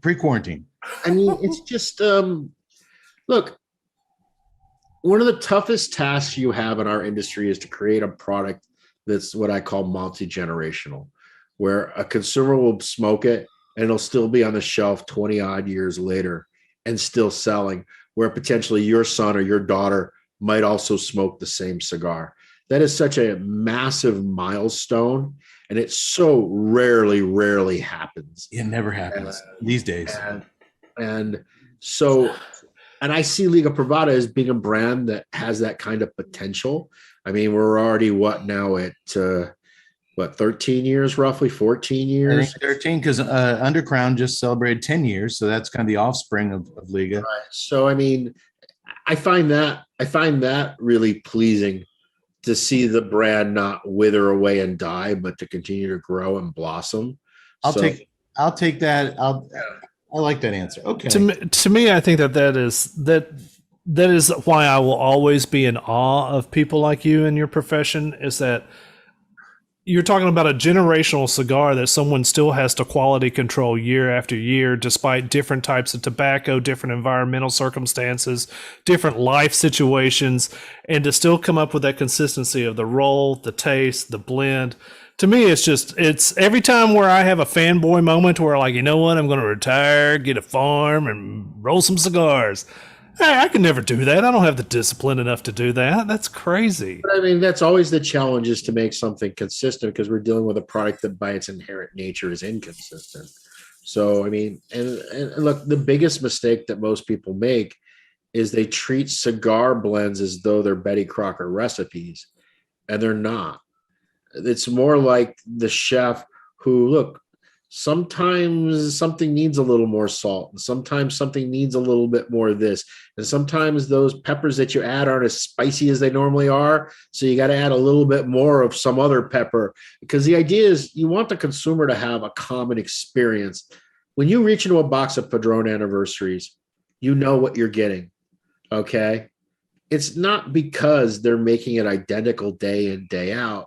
What they're doing is they're trying to make an identical experience. And they're working with the materials that they have and the crops that they have. And you're just constantly micro tweaking and adjusting. And you try to do it in a very gradual way so that for the consumer, it becomes seamless, that they don't. I would like to think that somebody smokes a Sober Mesa today and they feel as though they're getting the same Sober Mesa experience that they got 6 years ago. Now, the problem is you can never do a head-to-head comparison because if you have a box of Sober Mesa that's 6 years old, well, they have 6 years of age on Yeah, it. it still goes on. So there's no way to ever do that head-to-head. Sure. There's nothing. But that's a great point, Steve. And that's one of the things, just to go back to for a second to Skip, who we just have hung out with so much and kind of learned from. He's always pointed to Padron as when he feels like his palate might be out of whack, or if he's not experiencing something, if he thinks he's got to fine tune. You remember in RoboCop when he had to kind of have the chick recalibrate his gun to, he's like, if I ever feel like my palate needs recalibrating, there's a couple Padrones he goes to, and I know if I smoke those, it's going to recalibrate me because I know what I should be getting, and I will get from those, and it resets everything the way it should be. And I mean, I think that's the ultimate compliment you can give a brand or a cigar. I would agree. It's much more difficult to make a really great cigar in a small batch. Any monkey can do that. You're just going to end up with some good tobacco, and you don't fuck it up on the rolling bench. And voila, you got something that's really good. The real challenge is to try to make something that's consistently good year after year after year after year, and to keep delivering that same smoking experience to the smoker. That is the most difficult challenge. And that's the reason why you need to spend more time in country instead of less time in country, because that's where those tweaks and those adjustments are all happening. And you can't let them treat it as, oh, it's one leaf of this and one leaf of that, and half of that and this and that, because ultimately it'll never taste the same. And you'll just always end up with this kind of fluctuation. Sure. Now, look, there's some things we can't hide from. Sometimes you get wrappers that are just better. Like I can tell you right now, the broadleaf that are on the current Mi Queridas, it's way better, in my opinion, than the broadleaf that I was putting on the cigars a year ago. It's just this particular crop from this major purchase I made it's just phenomenally good tobacco. And to make a weird analogy, my oldest daughter, she's 11, she's really into baking. It's going to go, maybe goes with your Betty Crocker thing, Saka. Whereas she'll make a perfect batch of oatmeal chocolate chip cookies. Right. And then she'll make it 2 weeks later, almost identical. And she'll be like, I don't get it. I used the exact same ratios, the exact same ingredients. And I'm like, all right, well, let's look at it. Oh, you used a different brand of Quick Oats, or you used a different brand of chocolate morsels.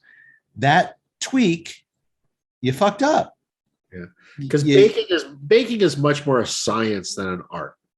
You know what I mean? Baking is something that it is all about proportion and the exact identical ingredients. And by the way, I don't tell my 11-year-old she fucked up. I was You're like every other modern parent. You're coddling those kids. You fucked up, kid. Real life sucks. Prepare them. These cookies are trash. She's prepared. Hey, if you don't study hard, you're going to end up in the backyard doing a cigar podcast. You don't want this. Learn from me. She's like at Varsity Blues. I don't want your life, Dad. No shit. I don't want my life. You know, the funny part is, I don't think any of us as parents want our kids to have our lives, right? Don't we all universally want our kids to have a better life than we've had? Yes. When she told me she wanted to start a YouTube channel for video, I'm like, don't do it. Don't do it. Well, let me ask you that real quick before we move on from Drew Estate and from your time at Drew Estate. I do have one last thing because I know. I just wanted on record. Saka had to put his down before I did. I've never heard you talk about the cigar, and this happened while you were president at Drew Estate. And it is, I just cracked open a box, unopened box, and I posted it on social media, and everybody went nuts for it. It is truly one of my all-time favorite cigars that we will never see again for whatever reasons I'm unaware of. I don't need to be aware of. But do you agree with me that the CYB, the Cuenca y Blanco from Joya de Nicaragua, was a phenomenal cigar? No. Damn it. Ooh. I thought it was an okay cigar. I mean, I love that cigar. I thought the Robusto and the Toro were kind of boring, I thought that the Lonsdale size was kind of the standout in the line. I think the branding on it was horrifically bad. Oh, I love the blue. Well, dude, I like the original Cuenca Blanco label, but then they had to go to the CYB for legal reasons. It was. It's a beautiful band. I can see. Look, it's like with all cigars. There's a consumer that's going to love anything. I mean, there's the reason why there's so much variety of everything, so many different coffees and so many different vodkas and so many different whatevers, right? So, I mean, there's always a consumer that's going to pretty much going to gravitate towards most things. There'll always be, there's what is that? There's a chair for every ass. Sure. But I don't know. I didn't feel as though the CYB personally pushed the envelope much. It just seemed like it was a good cigar, but there was nothing about it, in my opinion, that made it a great cigar. But that's just my opinion. And luckily, I'm not the guy that determines. It's the consumers that determine it. And guess what?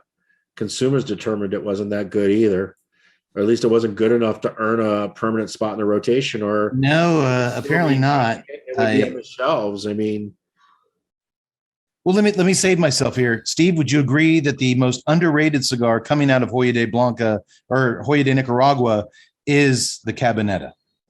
Nobody talks about that cigar now. I really like the Cabanetta. It is the best introduction cigar to a new. I find when I have someone over to the house, or if I always have one in my travel humidor. I'm biased on the Cabanetta because I was the guy that put that project forward. Oh, really? And, yeah, it was really me stealing from a previous project. When I worked at JR Cigar, we had made this line of cigars with the Villazon factory. What was it called? La Excepcion.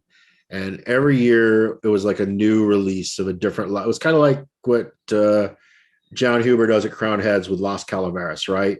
Every year it's a new Las Calaveras. And every year we had a new La Excepcion. And they were good, but year 3 was the best. And year 3 was this combination of a relatively milder style blend, mild medium blend, but then it had a swath of a really heavy sun-grown Nicaraguan wrapper on the head. And what was so nice about that was the cigar was like really smooth and easy to smoke, but you had that really peppery, sun-grown Nicaraguan wrapper coming in contact with your oral membranes. So you got that flavor, but you didn't get the burn because you weren't actually smoking that part of the cigar. And that's really what Cabanetta was. And so it was just a totally stole that idea from a previous idea.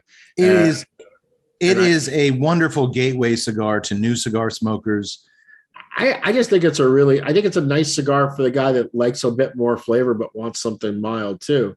Because absolutely, it throttles that line beautifully. I love that cigar. The Hoya de Nicaragua, the Grand Consul of the Antano is my favorite all time, which they were gracious enough to let you use that size for the Todos Los Dias, I believe. Yeah, I used their the molds that they use for that in the double wide Bellicoso, which man, that cigar, which by the way, that cigar was our. Let's take a step back. There's no graciousness involved. I paid for that shit. Okay. The Todos Los Dias double. They made cash at every one of those suckers. So. The Todos Los Dias double wide Bellicoso was our number 5 cigar of 2017. Oh wow. Yeah, I mean, I believe we paired that big bouncy guy with a Anna Nicole Smith movie. Makes sense. I mean, the Cabanetta, but Cabanetta never took off. So that was a cigar that I thought was really good, and it sold, but it still sells. I mean, it never did what I thought it would do. I thought it would fare better than it ultimately fared. I mean, yeah, it's still being made, it's still being smoked, and it's still a good cigar. But retailers, they got limited shelf space. And if it isn't kind of like a home run, the only reason it's on their shelf is because they're trying to get rid of the crap they already bought. But as soon as they get through it, they replace it with something else, hoping they're going to get something that turns faster. And Cabanetta never made the penetration that I thought it should have. But again, a lot of it also has to come down to you have so many brands, and you can only provide so much focus to any one thing. And in the end, you never know what's going to capture the consumer's imagination, right? No, and that kind of leads me to my next point, Steve. In order to get consumer engagement with a new item, you kind of have to, in today's day and age, or you should, I speak kind of from a biased perspective, engage with cigar media, which is kind of what we fall under. Yeah. I have some quirky issues with that label, cigar media, but I won't go into it here. I'm too lazy and tired to offend anybody tonight. But from the minute you announced the creation of Dunbarton Tobacco and Trust, you've done interviews, as you said, you've sent samples, you've supported those of us who do what we do, big and small. And that makes sense. As you said, your cigar journey began as one of us, a nobody, a dude who devoted hundreds of hours writing about cigars on the internet. Right. You get it. You get the work that goes, this is not easy what we do. No, it isn't. I think most people think it is, but I think most people, when they start it, they're gung ho for a year or two, and then they quickly realize, oh, dude, it's by year 3, they're like, why did I ever start this nonsense? I mean, it's a lot. We've had those talks. Think about somebody like Abe Dababneh with his radio program every Saturday, or Dave Garofalo with Cigar Authority. Dave Garofalo wouldn't like to have one Saturday to himself. Yeah. I mean, you notice the only Saturday he's not doing the program is because he's at a trade show or he's in the Dominican Republic. There's very few that his Saturday isn't gone. I don't think people realize how much time goes into the preparation. They don't realize how much time goes into the editing. They don't realize how difficult it is to constantly be generating content. It's a lot more work than people realize. And that's the reason why I stopped Cigar Nexus, because once I couldn't take the tax write-up benefit of it, I'm like, fuck this. I'm not doing this shit anymore. Well, sure. I mean, I hate this phrase, but it gets overused, but at a certain point, you're like, is the squeeze worth the juice? What am I getting out of these? I'm away from my family, X amount of hours every week, granted we were smart. We don't do our show on Saturdays. The Tuesday Night Cigar Club, but guess what? Every Monday, Tuesday, Wednesday, I'm getting the show ready. The next week, editing this shit. Right. I mean, it never ends. And yes, there are great perks, but you get it. And I'll say this: the results of your embracing cigar media have shown up in the Half Wheel consensus, the granddaddy of all lists every year after fucking year. Simply put, your cigar. This year I won't do well on it. Well, simply put, Steve, this year's side, you've been busy. Your cigars have always gotten in the hands of those of us who review cigars, which is reflected, as I said earlier, by Dunbarton cracking our year-end top 10 list 10 times over the last 6 years. It's pretty incredible. So my question is, strictly from a marketing and brand exposure standpoint, if nothing else, why do you feel so many brands, and forget existing long-term brands, but so many newer brand owners over the last 5 or 6 years, why don't they proactively do what you do? It literally costs peanuts. It's a little bit of time and a trip to the post office. It's not a little bit of time. It's a lot more time than you realize. Well, no, not the interviews, not what you're doing with us here, but as far as just dropping a $5 in an envelope don't put them in envelopes. That's bad. We've had cigars show up bent in half like Twinkies.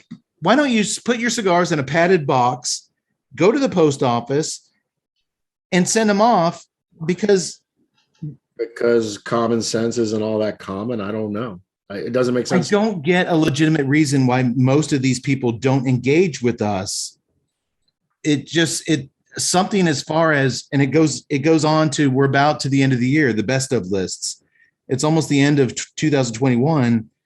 And the easiest way to tell a manufacturer who doesn't truly give a shit about the top 10 lists or the Half Wheel consensus is to walk out to the Tuesday Night Cigar Club mailbox and I open and it's empty. Right. I mean, my attitude is, look, the challenge is always getting people to try things, right? So therefore, why wouldn't I? I mean, if you're willing to be at a big smoke and give away 1,500 cigars to consumers to try, Right. Why wouldn't I give away 100 cigars to people that all they do is live, breathe, and talk about and write about cigars? And take pictures of your cigars to look sexy and write about them. And that's, and the thing is, look, and it's kind of weird because as proactive as I am about doing that, making it available. And the other thing too is I also, you notice when I do it, I don't send you cigars. I send you like printed sheets explaining the cigars and all the detailed information. Because when you write about it, whether you write something good or bad, I want you to at least get the factual part right. Yes. So, I mean, I think that's one of the biggest flaws in our industry is most of the companies do a very bad job sharing information about the products that they actually manufacture and that they promote. They're just kind of like, it's another cigar with another band, and it's got this tricked out box, and it's got this and that. And they don't give any meat and potatoes. And what I find is that consumers today, they want to know as much as possible. So the more information you generate, the more meat there is on the bone to gnaw on. And Absolutely. One of the things that I want to break in with is that it's to me it's this weird thing to where when I hear a manufacturer say, well, consumers need to educate themselves, media need to educate themselves, and everybody needs to educate themselves on tobacco. But if you don't give them any information about it, how do you expect them to be educated about your cigars? I just know that everything I know was explained to me by somebody else. And then once I got enough of it explained to me, it then gave me the tools to start screwing around with it myself to then gain my own experiences and my own wisdoms. But it always begins with someone taking the time to provide you a bit of information and a bit of education before you go to the next step. And it's something that I don't really understand. I think the other thing that you don't really get is most of the people in my business really know very little about tobacco and very little about cigars. And therefore, they can't really have a conversation without eventually saying something really stupid. And so therefore, the best way to avoid saying something stupid is to just simply not talk about it. Let the band, let the sales and marketing people. Let the band and the fancy box speak for itself. Well, we always read your notes on the cigar when we do the things. It's one of the more fun things we do on the show. I usually use my sexy Adrian Barbeau voice to read Steve's tasting notes on the cigars. But my whole point is, I mean, don't bitch at the end of the year if you didn't send anything out. I mean, look, and I know some people's perspective is that you should buy them all, but look, I don't know why, because Steve, at that point, trade show, when I'm at the trade show, I'm giving everybody that shows up samples to smoke. So if that particular blogger or media site couldn't make the trade show, I'm not going to let them try the cigar. That doesn't make any sense to me. Why would I afford one person an opportunity than another? And look, sure. But yeah, am I playing the game a bit? Of course I am, because I also know that recency bias is involved. I know that when people smoke cigars in October and November, they're more likely to make a top list. You're absolutely right. They smoked in February. That's just human nature. We're all that way. Look, I had a whiskey the other night, one of the best whiskeys I ever had. It's from I don't want to get it wrong. Hold on, I got his business card here. This guy makes this rye whiskey that he finishes it in with a chestnut staves.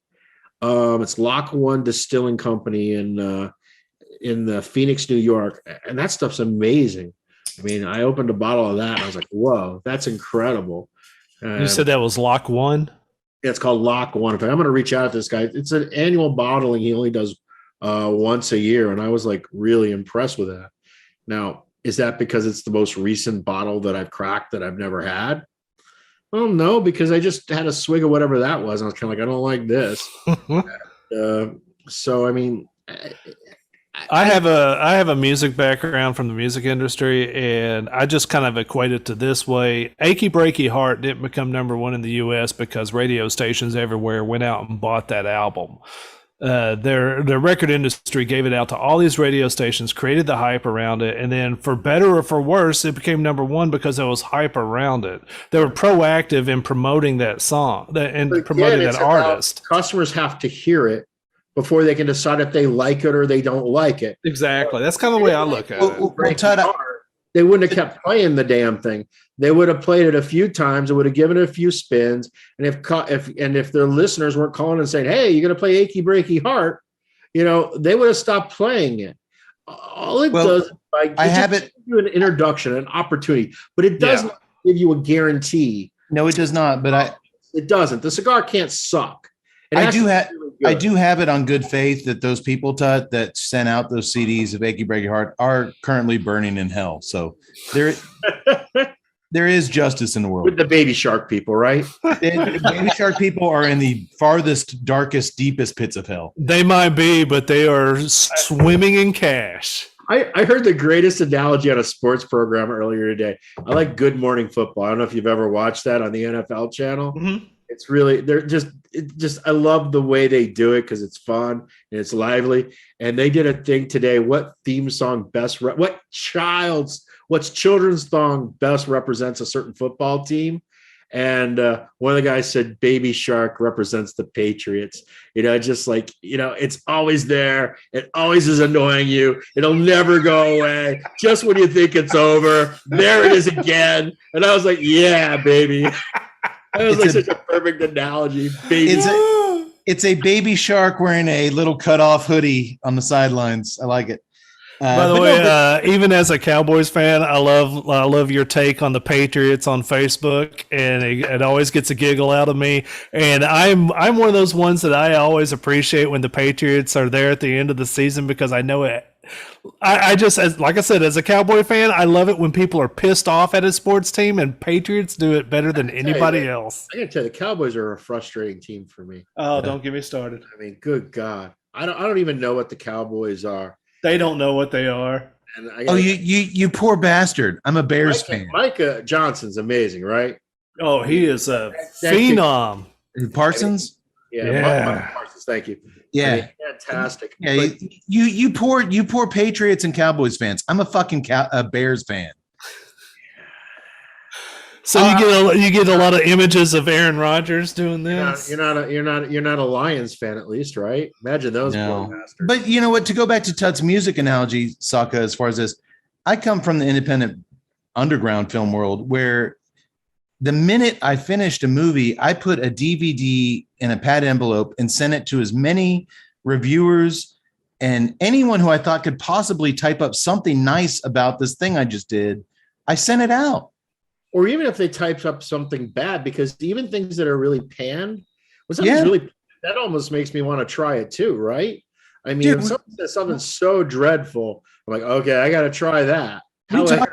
We talked about Pravada cigar earlier, and everybody's shitting all over. They did like a Cookie Monster or a Cinnabon cigar, and I'm not going to buy it, but at least it was on my radar because of how many people were talking about it. Right. I mean, we spend so much money and time on advertising. I just don't understand why we wouldn't provide samples and information and education to the people that are talking about the product day in, day out. And look, I don't know how many people watch the Tuesday night. Well, you told me how many millions you said over a million? 1.5 million YouTube viewers we don't have the actual. Those are your mom, though. Well, with our movies and our banter, and especially that fourth hour, they're not. You're right. I don't want my mom watching this at all. Yeah, my mom dips out right before the Umbagog hour. Yes, I mean, it's just, to me, it only makes common sense. Now, could somebody say that I'm, what's the word, that I'm stuffing the ballot box? I don't think so, because a lot of companies do the very same thing. Every company has the opportunity to do what you do. I just. And again, the other thing too, what's really weird about it too is, I mean, a lot of makers get really upset by reviews, and I just don't. But here, my thought finally is, if you truly don't care, which a lot of these ones they come out with in December, I don't care about these lists, but you're posting every day about what bullshit they are, you do care. Right. You know how you can tell I don't care about something? I don't talk about it at all. And these guys, they give our website shit for who we put on our top 10 list. They give the manufacturer shit for submitting cigars and all that. But It's a fair playing field. Send us shit. We'll smoke it and we'll talk about it. Okay, it sounds like you're getting something off your chest here. I just It's therapy hour. every year, December and January, I'm inundated with these lists are bullshit. And forget the cigar aficionado list. They pay for all this shit. You don't know how their process works, so just shut up. But here's my attitude about it, Matt. I look at every list as being biased because the whole act of reviewing and rating cigars is a biased act. I mean, even if it isn't biased by the dollars, or it isn't biased by the relationship, or it isn't biased by whatever, just even when you're doing it completely blind, you have your own individual likes and dislikes. And Sure. that's the whole point of a review and a score and of a rating and of a ranking. And the thing is, so once you just kind of look at it as that and you accept it for that, it makes it, I don't know. I just wish they would take ownership, because blasting a small media entity like us for not spending our money on your sticks to get you on our list is just laughable. You're telling me how to spend my money. Again, I won't disagree because I spend $100K a year to go to a trade show. Take ownership over your own Taking situation. cigars away to retailers, hoping that they're going to like them, that they're going to stock them on their shelves, right? So why would I want to skip the media people too? That just doesn't make sense to me. It doesn't. And I guess that was more of a rant than a question. Take the next. Look, and I'm going to tell you right now, there are going to be some people who are going to say, well, hey, Saka's just biasing the list. Maybe I am. I don't know. No, you're engaging. You're engaging. And even if you're not doing an interview, you're sending samples, and you're, letting the people decide for themselves to where they don't have to go out and hunt. No, I will admit I don't share. If I shared every review of my cigars, it would be stupid. Like literally every single day I would be posting I bet. a link to a review or a YouTube or to an Instagrammer, and I can't do that. So do I cherry pick which ones I choose to share? Absolutely. I cherry pick the ones that I like the best. Okay. But hey, it's my fucking timeline. I get to choose what to post. Yes, it's your timeline. You want to find a bad review? Find it. I mean, Absolutely can. Just don't, just don't whine every single January when you had every chance to do something about it and you didn't do it. And you there's did. someone you want to call out in particular? You have names you want to name? I think he does. I think he does. I know. You're on the hot seat, Matt. Yeah, I mean, Just keep your eyes open for the next 4 or 5 weeks. They'll show themselves. Cade's coming out with a top 10 list at the end of the year. It's not going I to be should do a pretty. top 10 list of guys I didn't review. I wanted to. I just ran out of money. but I want to tell you, in the end, the ultimate decider is the consumer with their wallet. I mean, separate of these lists, I mean, you could take any of these lists. If you go back to, and I'm not picking on anyone, pick a media company's list, right? If you go back and look at what's in their top 10 from 5 years ago, I bet not more than 3 of those cigars are still on the shelf and selling regularly. So making a list does not ultimately determine success. I mean, it just simply doesn't. And so I think that in the end, the consumer is the one that ends up making the ultimate decision, because they're the ones that are opening their wallets. They're the ones spending their hard-earned dollars. And if they really like something, they will buy it on the regular. And as a result, the brand will become sustainable and be on the shelves in more stores for a longer period of time. So It's a list.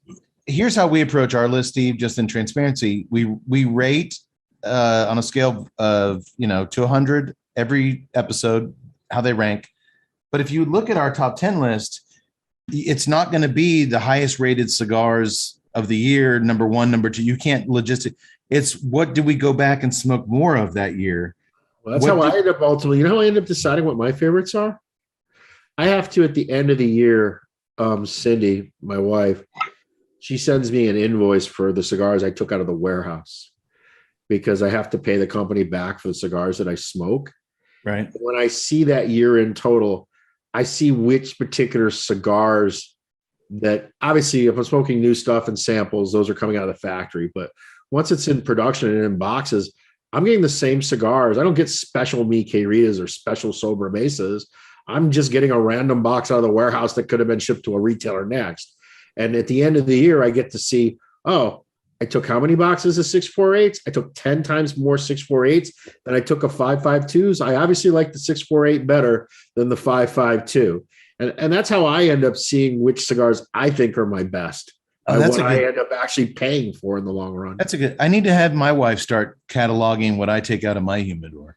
Well, you don't want her to start knowing the dollar amount. Trust me, my friend. No. Yeah, leave it alone. Walk away. Bad idea, James. Yeah, that's not a good idea. Speaking of which, Saka, are there some non-Dunbarton cigars that you smoked this year, like new releases? No, actually, I have to. I try every day to. I try to smoke other cigars typically once a day. And I normally don't make it my first cigar of the day because I don't want my first cigar of the day to suck. So I'll normally make it my second cigar of the day. So my palate's still a bit fresh. Sure. And look, some of them I enjoy and I smoke all the way through, and other ones I get about a half inch in and I just don't bother. Are there any other brands, other lines, new stuff that stuck out to you this year? I have to admit, I haven't smoked a lot of other new cigars this year because I've been so swamped in my own crowd. Sure. This has been an awkward year. I'm really smoking a lot of stuff that's really 2 years old already. I'm behind the curve. I still there's certain brands that I still smoke, but they've kind of earned a place in my rotation occasionally. But because of making so many, as the company has grown, it's becoming hard to smoke other cigars because I have so many I got to smoke for just regular quality control. Right. And I have so many I got to smoke because we're making, new crops of tobacco and just want to make sure the blend is on point. And then you have all the stuff in development. It's really become very difficult to smoke a lot. I just don't have enough time to smoke everything I need to smoke anymore. That's actually kind of sad. Yeah. Like I said, it's a job, Yeah. like any But job. I mean, why?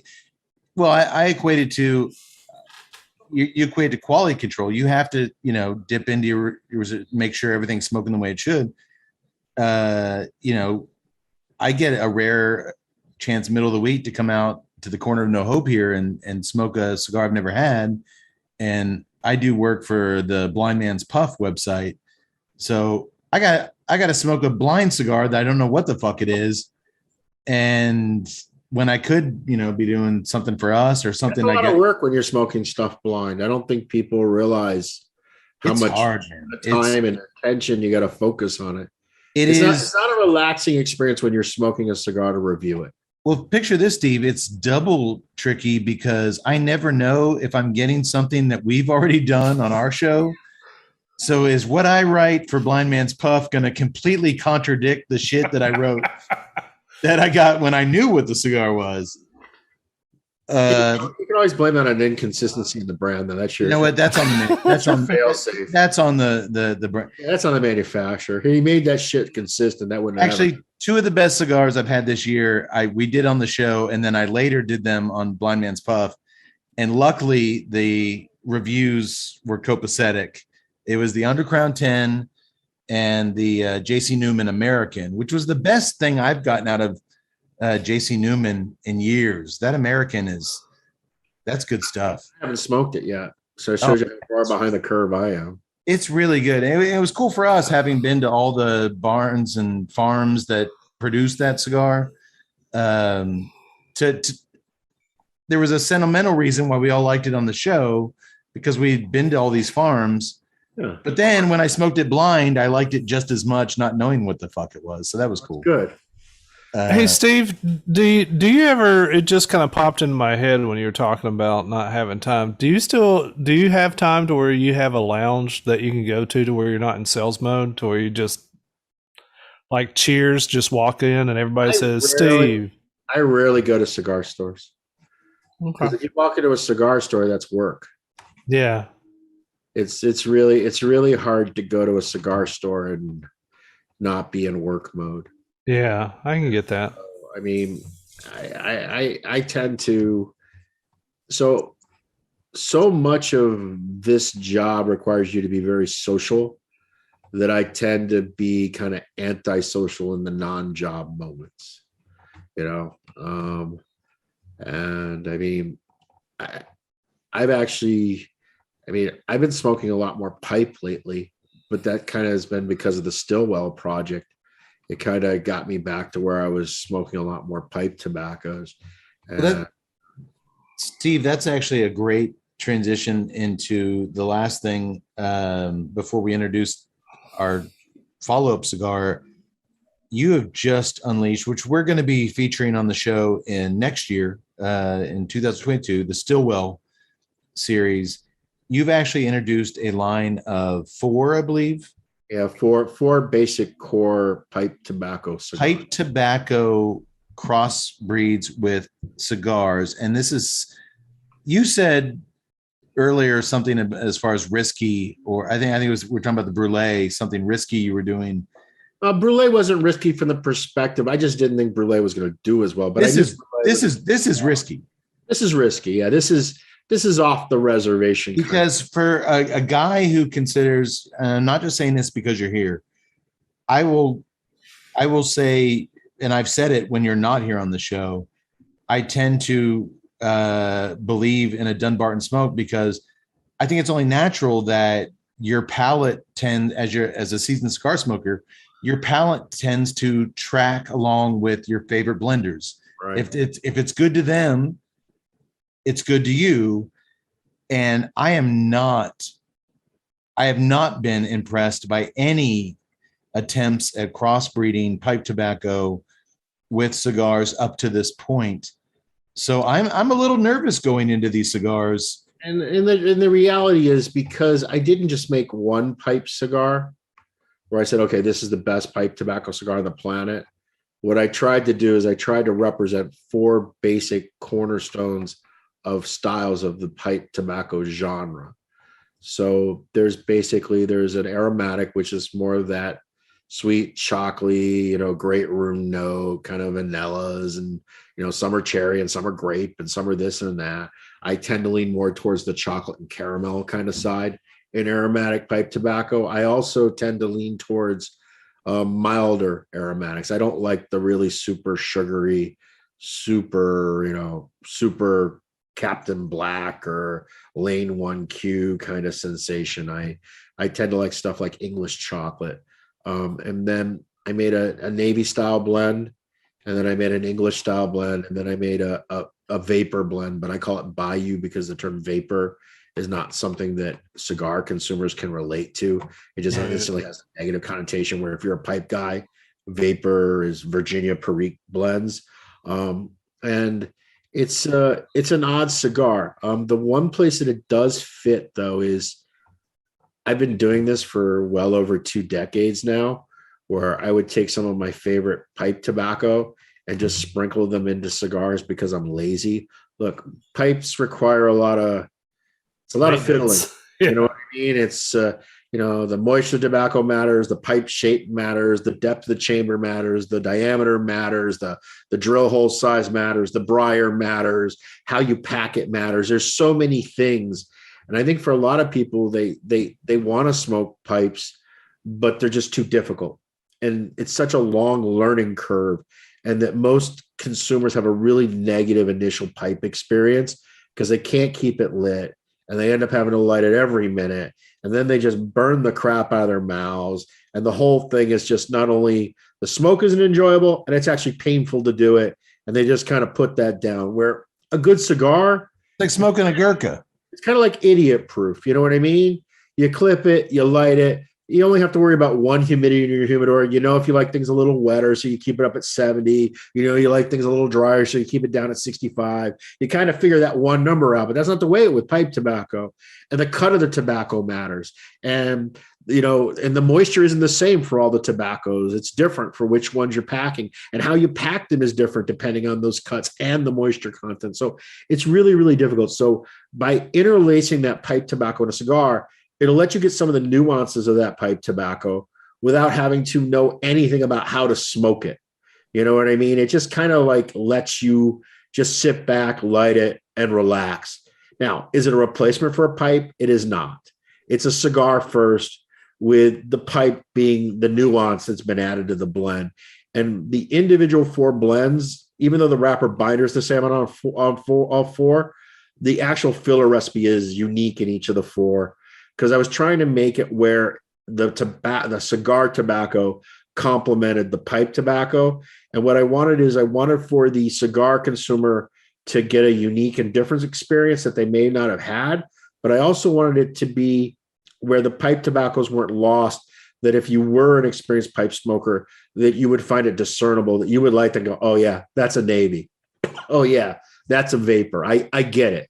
Now, what I don't know is there's never been a consumer that's ever walked into a cigar store and said, hey, do you have a cigar with some Stove Red Virginia, some Burley, and I like just a touch of Izmir, and I like Latakia, but not much more than 20%.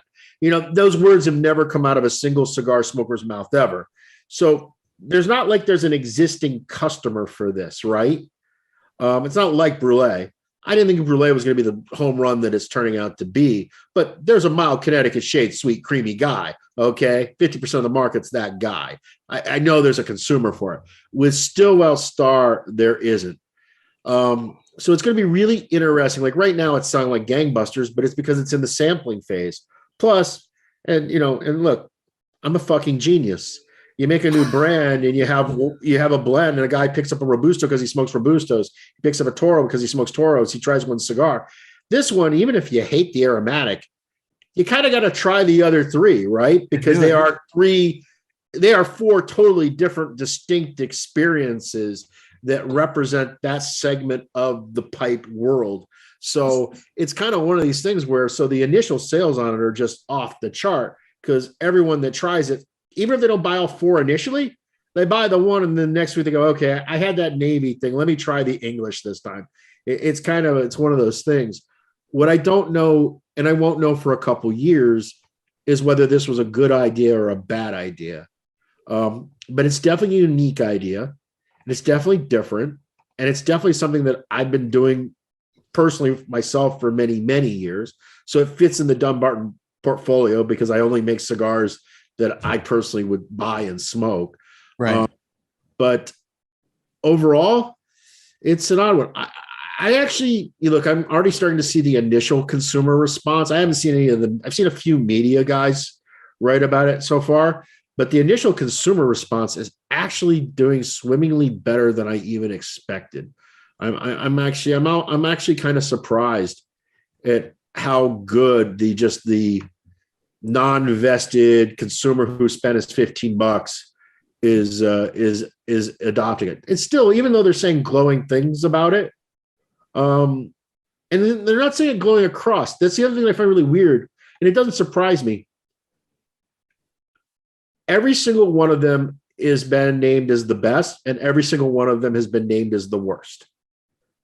Because they are 4 so distinctly different. It's that black and white. It's going to depend on what you like. Yeah. Is what's going to determine as to which is going to be your favorite and which is going to be your least favorite.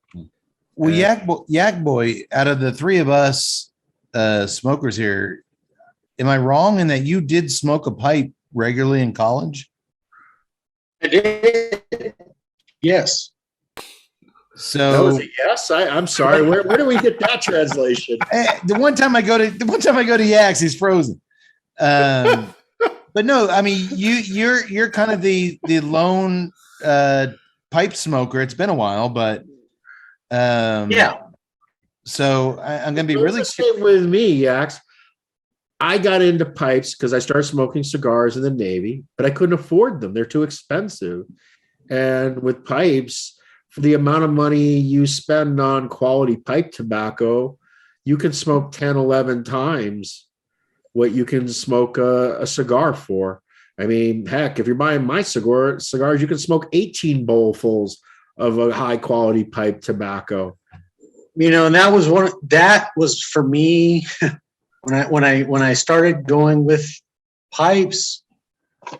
The people weren't exactly very helpful. So I was like, oh, I just want to buy this ounce of tobacco, and I literally end up with a giant bag full of tobacco because they didn't tell me like you only use this tiny amount in one pack. And I'm like, okay, great guys, thanks. And you learn, they weren't being extra helpful, but the more I learned, the more I smoked.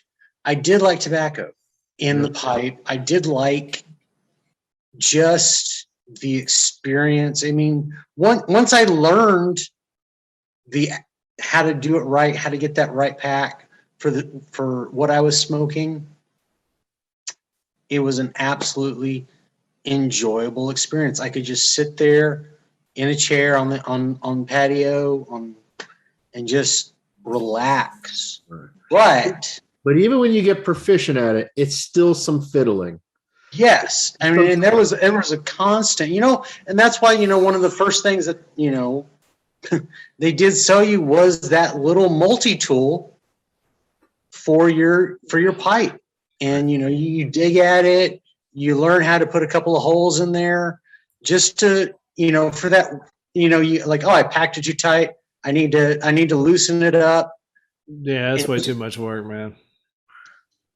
It's a lot of work. It really is, and it takes a while to become proficient at it. And I think what we learned from Yak Boy just now, the tobacconists in College Station, Texas, at Texas A&M suck. Very much so. Yes, absolutely. I would argue that most stores that sell pipe tobacco are clueless. I mean, they don't really. I mean, that's one of the benefits of the internet today. You have so much more information available to your fingertips, that it helps. And but there is a huge pipe community, and there's a huge group of pipe smokers, and they're just as crazy as we are, maybe even a little more crazy. And and it's just it's a way to try something that you otherwise probably wouldn't have an opportunity to try. Whether you ultimately going to like it or not, I don't know the answer to that. Speaking of crazy, Saka, do you use any of Mark Ryan's Perique tobacco out of Louisiana in these, or is that a different Perique tobacco? And none of these have any of actual Mark Ryan's tobacco. That guy is a true character in the industry, and we have grown to love that man. At our last Barn Smoker, I'll see if Saka gets a chuckle out of this like we did. JD introduced him as the thing that should not be. and Mark embraced it and was like, yeah. I was like, that is the greatest introduction I've ever heard in my life. I mean, and here's the other thing. I mean, what am I missing? So it's also thinking about, how am I going to expand the company, and how am I going to put something? It's a huge curveball from your company, Steve, though, because like you said, the Brulee, it was a logical fit in a missing category. Like you said, the 4 squares, that made sense. This is growth, and this is expanding beyond Maduros and heavy leaf and spice and cream, and this is a completely different ball game. Let me name another manufacturer who's done an expansion like this successfully. I can't name it. Drew Estate, but that's kind of where their roots were, right? Acid, the Larutin. Like Acid and Stillwell Star are 180-degree polar opposites. No, but it's also about trying to create a segment that doesn't exist. But Steve, the Larutin never, if I'm correct here, because I smoked a lot of them, but I think it's Larotan. Let's go back to the Paladin conversation. It's Paladin? Larutan? Larotan, yeah. Larutan never specified the pipe tobaccos used in them. I don't even know. Does the company disclose that they have pipe tobaccos in them? I don't think so. Okay, so I can't. I have a non-disclosure agreement. So you're right. You're right in that the Larutan incorporates. I'm going with Larutin. Pipe, dude. It's Larutin. I'll give you the Paladin I screwed up. I mean, I don't know how they pronounce it because look, it used to be called natural. Well, it was the natural, and then they're like, well, you couldn't use the word natural anymore because of FDA. it started in the EU and then extends to the FDA. FDA So they- didn't like that, so we'll just turn it backwards and go to Rutan. La Rutan. I think that this whole and But I man, can tell you right now, if you like Larotan, you might like the aromatic, but the Navy and the English and the Bayou, those are three totally off the reservation, even for those consumers. So I don't think that I don't know who Stillwell Star is going to appeal to other than myself right now, long term. I'm gonna throw this out there, Tut, before you say what you're about to say. I love what I said earlier about our show is that we introduce cigars to people who might not ordinarily give them a shot. If you tuned in to find out about Silent Night, Deadly Night 2, which is our movie tonight, you might just hear us talking about this Tricky Traca or our second cigar, the Paladin de Saka.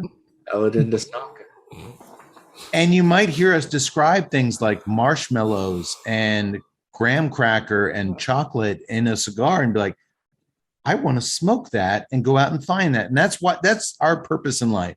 Yeah. But well, here's the aromatic number one is much more closer to chocolate and marshmallows than anything else. But here's where I am curious, because what got me into cigars, I used to sneak out behind my mom's house as a middle school kid and smoke Grenadiers. And I think the statute of limitations is over. I stole from a convenience store in the gray box. I would go down into behind the dumpster and smoke cigars because I saw Arnold smoking cigars in Predator. Are you really helping our argument with the FDA? Keep going. I know this is terrible, but I'm going to keep going. I started smoking cigars because of seeing Arnold smoke cigars on screen, and it looked awesome. I can tell you right now, if $15 a pop, nobody's smoking Stillwell Stars. And my Exactly. Uncle Dave was a big cigar smoker, and he'd give me a few puffs. But that was my introduction and why I wanted to be a badass like the guy I saw in the movies. Okay. And then I would see pictures of Arnold smoking a pipe playing chess in his spare time. Like on a movie set, he would be puffing on a pipe playing chess in between, like while they're setting up, Terminator 2, where they're getting all the effect shots. He's smoking a pipe playing chess with different guys on the movie scene. I'm like, okay, well, I'm a big Arnold fan and stuff. And I just never could kind of find. There's nothing badass about smoking a pipe. There's nothing badass about smoking a pipe. You look like fucking Sherlock Holmes, and that's. But what Which I will is badass. Badass. It's not badass. About a pipe, you can get such a wider range of experiences because of the amount of differences there are in pipe tobaccos compared to cigars. So it's like if you're really into tobacco, it really like opens up a whole new world to you to try things that you otherwise would not have the opportunity. And I agree, Saka, because you did an interview with the company that you use their blends or the pipe The blender company that I worked with to create the blends, Cornell and Deal. Yes. Listening to this man talk about his pipe blends and how Saka incorporated them, I got that cigar nerd boner. Like this guy knows tobacco like crazy, like nuances and like I got really jazzed listening to this guy. The genuine expert in this field. He's one of the most celebrated pipe tobacco blenders, current tobacco blenders in the world. And you brought him to PCA last year, correct? Yes. And listening to the interviews that Blind Man's Puff and Coop and all those really well-respected guys did with these, I was like, holy shit, like this sounds like a perfect thing for me, a guy who wants to dive into tobacco, but always saw it as kind of, this could be the thing for me. This could actually work. This could be really cool. Now that I know the because I'm a cigar nerd. I want to know the blends. I want to know what the process was and what the thought process was going into these things. And no, Saka, your partners explain that beautifully. I think that's where kind of brand loyalty kicks in, because I have no interest in this cigar. Like if you were to just leave Saka's name off of it, describe the cigar, I'd probably be like, yeah, I'm going to pass. But the fact that it's Saka's name, that your name is tied to it, there's enough brand loyalty here to where I'm like, I'll give it a shot. I'll give all four of a shot, because I think that, you know, as you go along your cigar journey and you find those blenders that match your palate, or that your palate coincides with theirs, there's a trust that develops there. Kind of like what you were saying earlier, to where you don't want to do a shop exclusive that destroys that trust that you've established over all these years with your consumers. Man, it is risky, but again, I'm kind of starting to get a little bit jazzed about trying this stuff. I kind of want to try the English. It also helps me saying the fact that I really don't know how you're going to react to it. You may absolutely hate all four. I mean, it's a bridge that no one has ever crossed. I mean, and I don't know whether it was worth crossing, to be honest with you. I think that's what's so kind of cool about the cigar industry as a whole, is that if you ask me about my opinion on a certain cigar, and I might even rate it low on our reviews, but I don't say it's a bad cigar. It's just not in my palate. It's one of those things that you have to recognize, is that everybody's palates are different, but that doesn't take away from the construction of it, the care that went into it, the thought process that go into it. So I think that as a manufacturer, as a blender, that when you buy that trust from your consumer enough, that you can go out on these ledges. So I'm really kind of starting to get excited about it. I mean, I will consider sharing that. I will consider sharing them with you, Tuttle. It's very kind of you. What a mensch. I've got a lounge here that's probably going to have them. I think. Look, not to harp back on my shit that I threw the guys who bitch about our top 10 list, but how the hell can you have a guy in 6 years get 10 spots on your top 10 list? And to me, it makes sense, because if a blender's palate matches yours as far as what they find acceptable and enjoyable to the point of releasing it into the masses, and you like it, you grab it. That's the great thing about why I tend to like a lot of Pete Johnson cigars. If I'm looking for a more spicy, peppery style cigar, many of the cigars that come under Pete's brands at Tatuaje, under that company, are the ones that I tend to gravitate towards. Steve, that's my whole point. How could you keep ranking this guy's cigars in your top 10? It just so happens his palate blending these things matches our palate enjoying these things. Which is one of the reasons why I just don't believe in cigars being done by committee. I don't believe in everybody having an opinion. It comes full collaborations. You're absolutely right. It comes full circle. With you don't believe in everybody has an opinion. It sounds like you don't believe in freedom. Take it easy, Tex.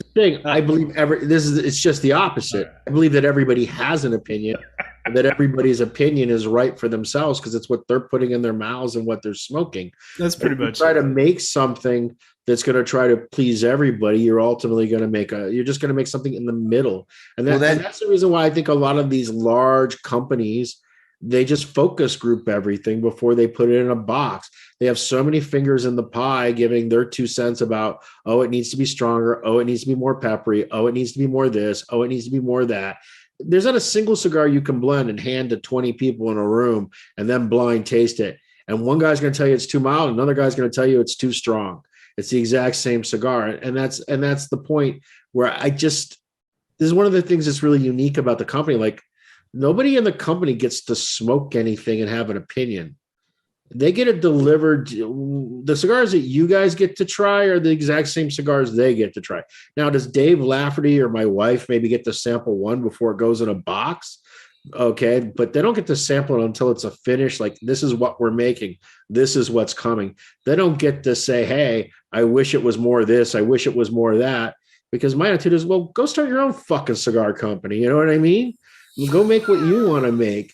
I mean, it's just one of these things. You can't let everyone rent space in your head, because it's just going to take you off the path. I believe that people smoke my cigars because, as Matt is saying, they identify with my palate. They like what I do. So, and I understand that I'm not going to get 100% of the customers. Hey, not everybody, not 20% of the customers. I don't even need that. If I can just get a tenth of 1%, I'm doing great. not everybody likes Stanley Kubrick movies. Not everybody likes David Lynch movies. But at the end of the day, if you watch it, you know it is a Stanley Kubrick or a David Lynch movie. Right. At the end of the day, after you smoke that cigar, you know it is a Steve Saka cigar. And it's either going to appeal to you and on some sense of your palate, of your retrohale. Fuck construction, fuck the tangibles. Right. Well, those are the only criteria that separates really good from bad. Are they consistent?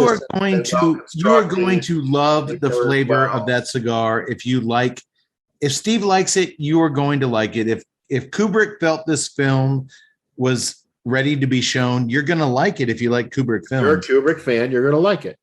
And I think the film thing really ties into the cigar thing, because I think it's true of anything that has some sort of level of artistry to it. Yes, yeah, absolutely. Musicians that you like, there's certain painters that you like, there's certain car designers that you like. You know what I mean? And I'm gonna be honest with you here, Steve. Real talk. Honest up to this point. I just want to make sure we're clarifying, right? This is the first honest thing you're gonna say. This is it. March 2020. Cody and I are down in Hoya de Nicaragua blending our own blend cigars. Yeah. And I couldn't come up with what I wanted to do for the binder of my personal blend. And I had 2 leaves and I was struggling. And I let him make the call. And after a year of age and then 2 years of age, I smoked them. They're not smoking right. And that's on Cody. That's on Cody. He fucked up my blend. You let him have space in your head, man. I chose my blends. They're fantastic. There you go. That was my mistake. I opened it up to an audience and I fucked up. And my Drew State blends are smoking really well though, by the way. But anywho, you know what? I love that what we do, bringing film and cigars and beer into it, and beer to a much lesser extent, because let's be honest, everybody and their mama has a beer label right now. You realize you are going to have a 6.5 hour episode at the rate we're going. You're going to watch a whole. Yes. We're going to go through that movie in 15 minutes. Dude, here's the funny thing. Dude, all right, Silent Night, Deadly Night 2. There's a guy, he kills people. Let's go. Yeah, Saka, crazy. The Christmas tree of the film. Here's how things have changed, Saka. Back in 2015, when you first appeared on our show, you were like, I don't know who's watching this shit. It's a 3-hour podcast, blah, blah, blah. 3 years later, if you guys want to watch this shit, good on you. Now everybody is doing a 3-hour podcast. Coop, every interview is going like 3-4 hours. We started this shit, this undisciplined, just go nuts, talk forever. That was us. That was us. I actually shared a link today of one of my favorite ones ever. And it was actually 9 minutes and 17 seconds long. Oh, it was perfect. I don't think we even had you introduce yourself at 9 minutes. 9 minutes and 17 seconds. Like, oh yeah, this is good. We don't even get through our opening joke in 9 minutes. We've been doing 4 hour. We've been doing 4-hour podcasts for 6 years, man. We're ahead of the curve. And I do want to stress. We mentioned earlier, Steve was very. We love Cigar Coop. We love El Oso. I meant it when I said they do this shit really well. This interview thing. We do it very rarely, but I hope that we do it justice. And I hope, Steve, that you haven't felt like we wasted your time. I think it's been fun. What'd you say, Yax? I didn't say anything. What were you saying? Oh, it's the Umagog hour. We start getting. Oh my God, yeah. Oh, I'm sorry. We start getting aggressive. Like an hour for 3 hours already. It's the Umagog hour. I take the microphone and smash it through my laptop screen. So are we getting to the what was it called again? The Paladin. The Paladin? Paladin. All right, Yaks. Before the show started, these two gentlemen started laughing at me because I pronounced. It's Did not. you say palladium? I said Paladin, and they laughed at me. I just don't understand a guy that's watched so many movies cannot know how to pronounce Paladin. It just seems just unbelievable to me. Look, I understand Tut. He has the same background as me. There's been a considerable amount of time spent in D&D. So yes, we get those words It is. often. It is the. Many times. It is the Paladin, and I would ask Steve before we cut you loose. Could you please introduce the Paladin de Saka Yeah, really expensive. that we will be smoking next? The Sin Compromiso Paladin de Saka. Here's real quick. Here's a snippet of what I had to say in my write-up of the original Sin Compromiso number 5 that we featured back on episode 85 and blessed it with a 93 rating. Here we go. This is my quote. So damn silky. Full-bodied while never teetering beyond the low side of medium strength. This cigar is just smooth, lushy, silky. It's a unique motherfucker. There's notes of mild earth, French roast coffee, marshmallow, faint milk chocolate, and Ritz cracker all present. But the dominance of pure half and half cream on the retrohale truly ruse the day. I said ruse. That's pretty fancy. The Sin Compromiso is a highly enjoyable diversion off the beaten path. Wow, those are nice That's- ones. That's like the shit that you write on your descriptions. Saka. Yeah, that's pretty damn good. You need a job? Yes. Yes. Please. Have you ever had a cigar described as lushy? I actually think Have you used that word lushy? I used the word today What? about a separate blend that I wrote. That I blended. Let me go back to my notes really quick because I know I posted them today. Dude, I was so proud of lushy. I was like, nobody. I obviously stole it from you. What is this? Ruddy in appearance with a heavy grainy texture. This cigar is not a beauty queen. However, it has a decadent flavor and richness unlike anything I've ever tasted. It is earthy and twangy with just the right pop of spice while simultaneously being oh so creamy. The retrohale is killer intricate, and the fatty lushness it leaves upon the palate Fatty is lushness. yeah, fatty lushness. So that's close. It's like you, No, dude, I'm Saka. gonna bow Let's go down. fatty. I'm bowing down to Saka with the fatty lushness. And I'm totally stealing twangy, by the way. Well, dude, that actually sounds kind of close to how I described the number 5. Steve, could you tell us what we're in store for with the Paladin de Saka? So, like I said before, I often make a blend and I think, okay, I put it in a box, I'm done. And with Sin Compromiso, after smoking it about a year and a half, I just wish it had just a little bit more strength. Really? Just a little bit more, not a lot. But I liked it the way it was. And I do too. And I mean, I still smoke it, but I started making an alternative blend where I added a little bit of Pennsylvania seed leaf to it, and it made it a little bit bitey. And I didn't like the bitiness because part of what makes Sin is that it's a rich, full flavored cigar, but it's so smooth that I wanted more oomph, but I didn't want the bite. So what I ended up ultimately doing is I started playing around with the trunk press to get it to press a little firmer, because that would slow the combustion rate down a little bit, which would help back off on the bitiness because it would slow the combustion down. And then the other thing I ended up ultimately deciding to do was I would make it stronger, but then I would age it a full year to give that strength a little bit more time to mellow out. And that's essentially what a Paladin de Saka is. It's a stronger iteration of Sin Compromiso that I press a bit firmer to slow down the combustion, and then I age for an additional year to help temper it a bit. And it's kind of been it's been the Sin between Sin Compromiso. I most often smoke the number 5, but I now am smoking as many of the Paladins also. And I also wanted one that was a little longer. The number 7 is really good, but the increase in size makes it even a little bit milder than the number 5. And I wanted to have that same length, but I wanted it to be in a narrower ring gauge than the number 7. And it's really the Paladin de Saka is just my tweak of the flagship of Sin Compromiso.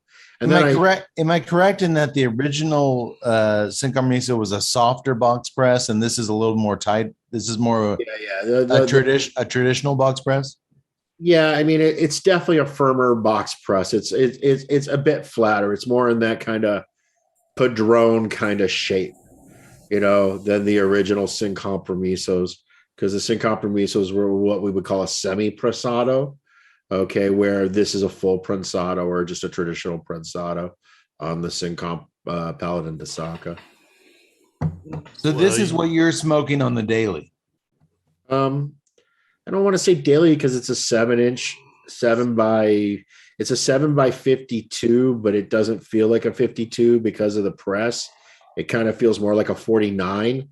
It's very much in that proportions of a classic Churchill Vitola from Cuba. That's 7x4. Well, I guess that was a double Corona. The Churchill was a 7x48 classic size, but it's more. It feels more like that mouthfeel, hand feel wise. I have certain cigars, and look, I love all my children, but there's certain children that I like a bit better. And this is one of my special kids. This one's my honor student.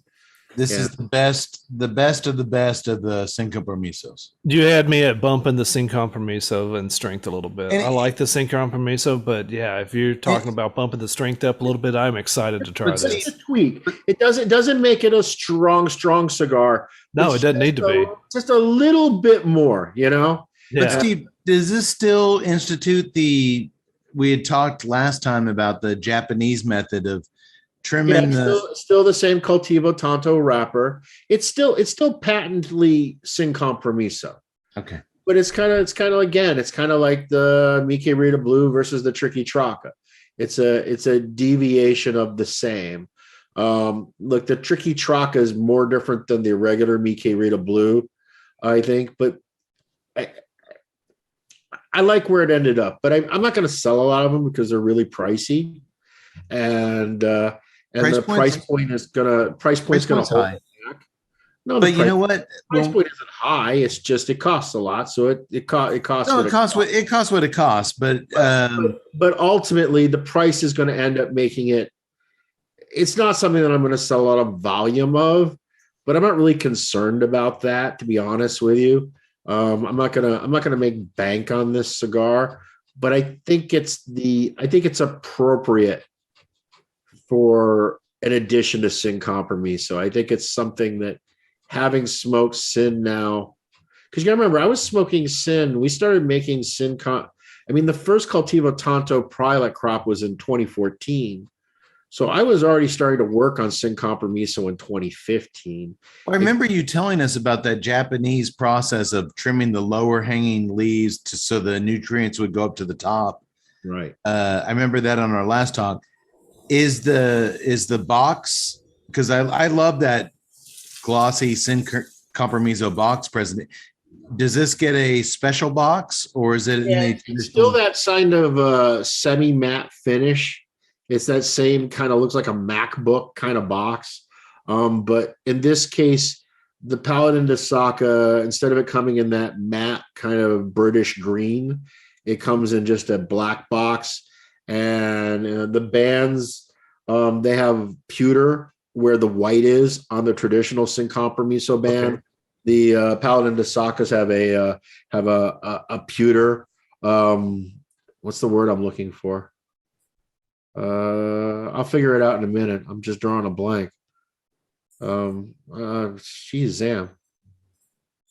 Wow, I'm getting old. I don't even know what the hell I'm talking about anymore. But just like Sober Mesa has the gold. Yeah. Okay, it powder coating. It's actually, it has a pewter powder where the white is. So the band is a little more upscale.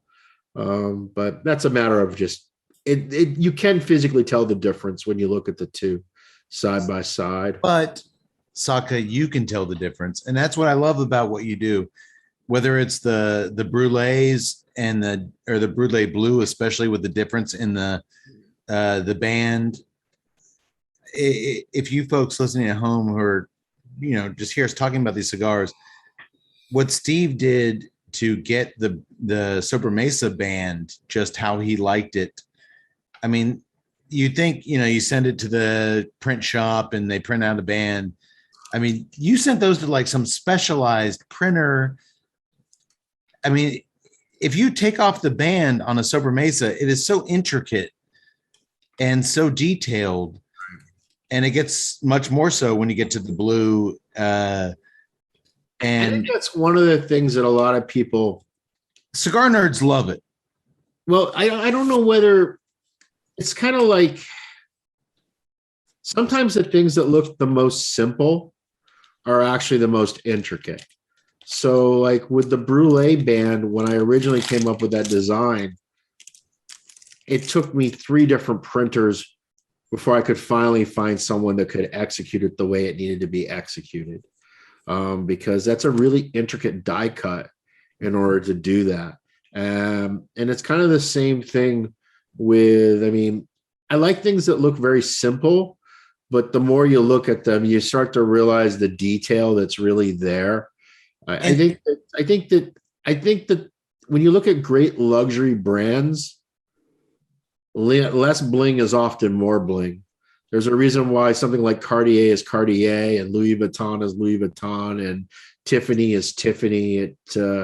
It's in these very fine little details that maybe, if you ever actually take a look at a Mi Querida band and really look at it and you just kind of move it across the light and you see that kind of blind foil, transparent foil embossing and the way it catches the light, that paisley pattern. I think most consumers, they don't notice it consciously, but they notice it subconsciously. It's kind of like, I think so. I think it's kind of like when you get into a Mercedes. It's not that like a Toyota doesn't have all the same buttons and knobs, and it isn't like it's well appointed and well engineered, but you can always kind of tell the difference when you sit in the inside of one of those cars where you know that some guy, like every millimeter made a difference. You know what I mean? He like literally sat there for hours and hours and hours of just trying different size radio knobs with a certain cut of cut and a certain amount of shape and a certain amount of this before he's like, that's the perfect knob. I experience it every time I drive my wife's car. I drive a truck, a large truck, because I transport children around all day, and the floor of my truck is 50% French fry crumbs, and it's just a utilitarian device. I occasionally get asked once every 2 weeks to go get gas into my wife's car, a Jaguar, and I notice things. Yeah. I notice why she drives a Jaguar, and they're the little things. Yeah. And they're awesome, and they're things that I don't want I don't want them in my world. The world of French fries and, kids playing them, but it is even if you don't notice it on the front, like Steve said, you notice it on the back end. And I love that very careful attention to detail. And it kind of goes back to what we we're talking about with the LCA and all that, is like when bands release a limited record for Record Store Day. Cigar shops have LCA and brick and mortar days exclusives. Bands do like record store exclusive LPs and albums, and they put special care into the look of the the albums and the album cover art, little tiny touches, and it's just like it's a little special touch that true, appreciators of art, and not just beyond the product itself, but the presentation, gravitate towards. I've always loved that attention to art you put into it, Steve, and not only the Brulee and the Sobremesa, but like you said, even the Tricky Traca and the Makeria, they have that little tiny touch that a lot of people just, they would never give that thought to it. So But they maybe they don't consciously recognize it, but they subconsciously recognize it. We all know it. I mean, look, a cowboy hat's a cowboy hat, right? But sometimes you see a hat and you're like, wow, that's a beautiful hat. And you can tell when you pick it up and you hold it between your hands and you put it on your head, and just everything about it is just right. The stitching's right, the bend is right, the way the crown slopes is right. And these little things, even though maybe you can't verbalize why this one looks better than that one. An artisan was involved. You can't tell the difference when you're actually holding it in your hands. An artisan was involved. That's one of the reasons why I put a lot of focus into the bands. I put more focus into the bands than I do the boxes, because the boxes are just, I want the boxes to be nice. I want them to be functional. I want them to be attractive, but intricate boxes are not the same as the guy holding the cigar in his hand for 2 hours and staring at the damn thing. But Saka, don't sell yourself short. I have some very low stock boxes of Sobremesas in my humidor, which normally with a cigar, I would just take those 4 cigars out and put them into the general population. But because that beautiful Sobremesa label is on there, it looks good in my humidor, and I just leave them in the box. That blue and orange, just gorgeous presentation on your box. I'm going to leave a giant box taking up shelf space because it's gorgeous aesthetically for me to look at in my humidor. Yeah, well, that box just kind of harkens back to days of old when that type of cigar art was the norm, which we really have we've lost. And the reason we've lost it is because it's incredibly expensive to do. Everybody would think that Sin Compromiso boxes are the ones that cost me the most to make. They're not. The Sobremesa boxes are by far the most expensive boxes. They're so intricate and so beautiful. I mean, but it's one of these things that I like things that are understated. Personally, that's my aesthetic, but I also like them to be very rich. And I want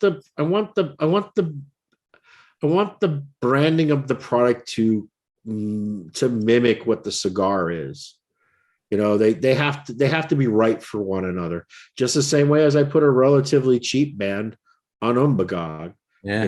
Umbagog, I could dress that one up more, but it doesn't seem right for the cigar. The very simple, flat, matte, non-embossed, not fancy printing. But I'll tell you something else, though, that I really focus on. I hate bands that don't peel off cigars well, right? And so I pay a lot of attention to the paper stock that we use, and I pay attention to the particular glue that we use to mount the rings. And that's a type of detail that most people just don't think anything about, and we all experience. But I find it very frustrating when I can't take a damn band off a cigar without ripping it like I'm peeling a spiral thing with an apple. You know what I mean? It's crazy to me. It drives me nuts. Horribly bothersome. Yes. So I also, just being pretty is not enough. It also has to be functional and utilitarian too. Well, Steve, just keep doing what you're doing, and we'll keep smoking them. I'm very excited about digging into the Paladin de Saka. Did I say that right? I've gotten 2 scores so far on that cigar. So you want to hear the numbers? What do you think they are? Well, let me hear who's given the scores, and I'll guess. I don't even remember. One of them was Boston Jimmy. I'm guessing he'll give it a 95. Gave it a 96. Okay. And then the other one was Kapowitz, I think. Noah. All right. I thought you were going to say Conid or Oh, it was Conant. Yeah. Oh, was it? Yeah, it was him actually. I'm gonna guess he gave it a 95. He gave it 100. Oh Jesus. Yeah. So whatever you come up with, you're going to be pulling me down. So Yeah, I mean, Yak Boy scores notoriously low. He's going to score at a 79. Yak Boy down there gives notoriously low scores. Why am I being dragged into this He in a keeps negative way? he keeps us honest. let me say this. I wish there was more spread in scores. But you know what? If there's more spread in scores, then it would make more sense. The problem is, look, and this is a problem you have on your end. You start giving cigars a 72, a 64, a 48, which they may well deserve. Then you become the bane. It's you know what I mean. It's kind of one of the things I like is there's one review out there who always gives good reviews. Bob Finley, Bob the cigar guy, right? Yeah. And he catches a lot of grief because every cigar he smokes is a good review. And I like his answers. Like, well, I just don't review the cigars I don't like. Why do I have to tell people about things that I don't think are good?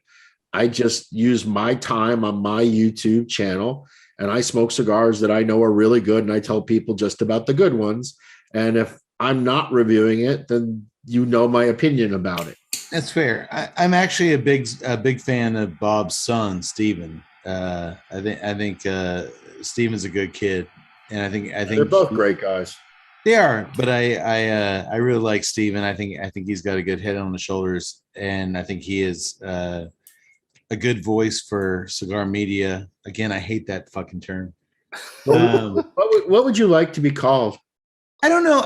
When I think of media, I think of like investigative journalism, and there's so much shit that goes on in this industry that is like a big story and nobody covers it because it's like our business is to review cigars, interview cigar people, and re-release press releases. But if there's anything juicy or like a little bit controversial, we don't touch it at all. And to me, that's what media is. And there's nobody that actually does that in cigar media. But part of it is we're in such a small industry, we all know one another, right? So it makes it a little awkward. It's not. Well, it does make it awkward, especially when those people that you might have to call out sponsor your fucking show. And they also are entwined with all your guests probably for the rest of the year. I don't think it's media. But this is the reason why I've always said that I think that there's greater value. We talk about the top lists and the ratings and the reviews, and I obviously get the benefit of those. But I think I actually get more value out of the individual consumer who just snaps a picture. Yes. And puts it on Instagram. And I think that's very wise, Tut, because Saka, because Tut just put on his media hat, and that's all that always leads to bad things. Ah. But you did it, Tut. You did. No. I'm not. Oh, I was about to go off on some shit, but you took off the media hat. Now you put on the cowboy hat, so I'm going to let it go. That's got some serious hat hair. I'm jealous. Yeah. I wish. I just. Oh, you should have seen me in the pandemic. I look like Doc Brown. To answer your question, Saga, I don't know what the term I'd be comfortable with. It's like I don't know. It's like I get the boutique cigar term, right? I mean, I don't know what that means.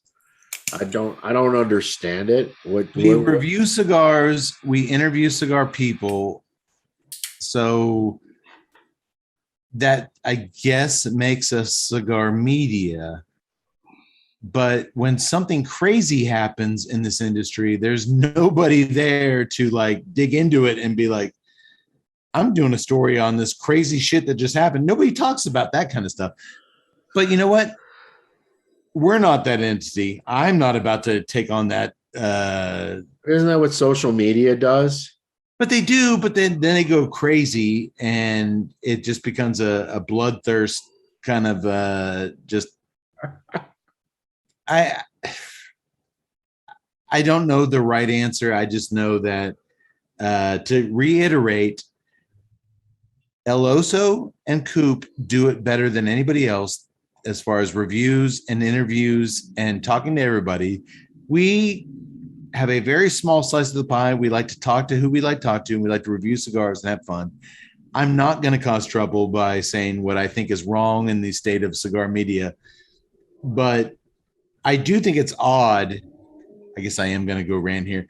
I do think it's odd when something big, crazy, like conflict between whether it's a retailer and a manufacturer, or and it goes south quick, and there's like a crazy thing and nobody talks about it. That's what, in my mind, media should do. We should dig into those crazy stories nobody wants to talk about. Just let it go, Cade. Let it go. And I'll text and instant like, are we talking about that? No, just let it go. Let it go. So I'm gonna just let it go, boys. I'm gonna let it go, and I'm gonna let Steve. Don't want to. I'm gonna let Steve Saka go before he gets mixed up in this bullshit. And don't take me down on your sinking ship. I'm cutting you loose, Steve. You're a Navy man. I'm letting you go before the sub goes down. Yeah, have Umlagog hour after I leave, please. We're past the Umagog hour. But Saka, you are kind of keen to that Umagog hour, huh? It's kind of good. It's got a ring. I just like saying Umbagog. It's like there's certain words that are just fun to say. That's a fun word. Well, you know what? Maybe on a future episode, we'll work something out with Steve and we'll do the Umbagog hour, and then we'll ostracize ourselves from every cigar media entity ever. We are oddballs, and I appreciate, because we are cigar oddballs, I appreciate that more than ever that Steve Saka has chosen every 3 years to come join us and drink with us and have fun. Clap. It just keeps coming back. Oh, it does. We do. Steve, we love you, man. Thank you so much for coming in and introducing the Tricky Traka 448. Introducing. I'm going to make a prediction, though. Yes. The Paladin de Saka will be better than the movie. Okay. Silent Night, Deadly Night 2. The movie. You are right. I think you might be onto something. You are right. I think I'm going to clear that bar. I think you might have picked the right time to drop that shit in my mailbox. Yeah. I think we're on good Can I ask ground. one movie question before I leave? Yes. Is Die Hard a Christmas movie, or is it not a Christmas movie? Because this is an argument that every household has every year. No. Just because a movie takes place during Christmas does not necessarily make it a Christmas movie. But isn't any rom-com that takes place during Christmas considered a Christmas movie?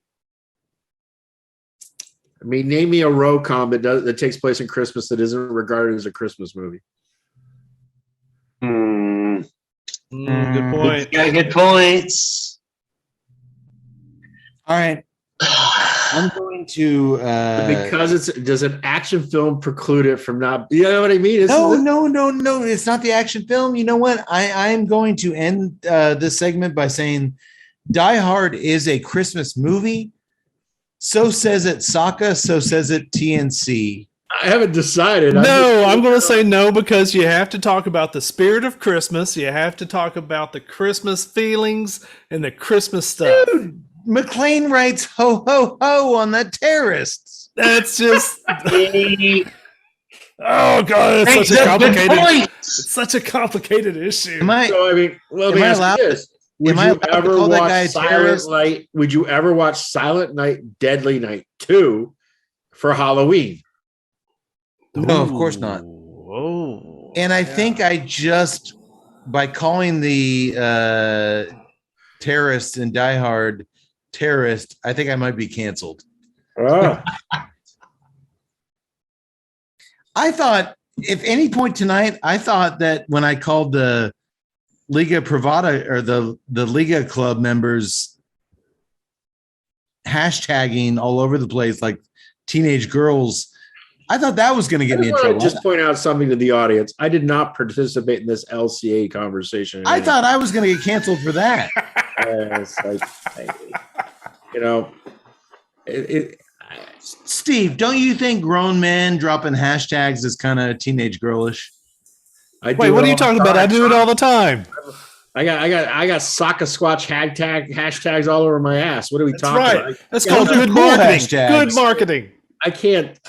How can I be down on?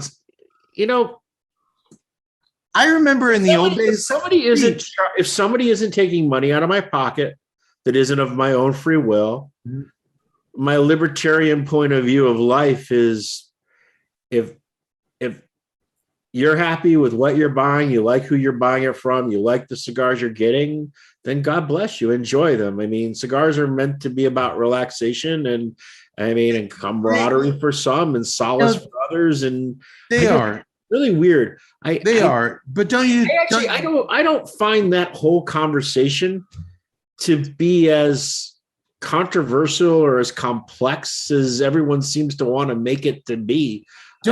Don't you like long for the days though when cult members would like rob banks or kidnap people to satisfy their cult leaders and not just drop hashtags like but teenage your girls? Cult, what you call a cult, somebody else is going to call the PTA. I mean, it's kind of it's all in the eye of the beholder.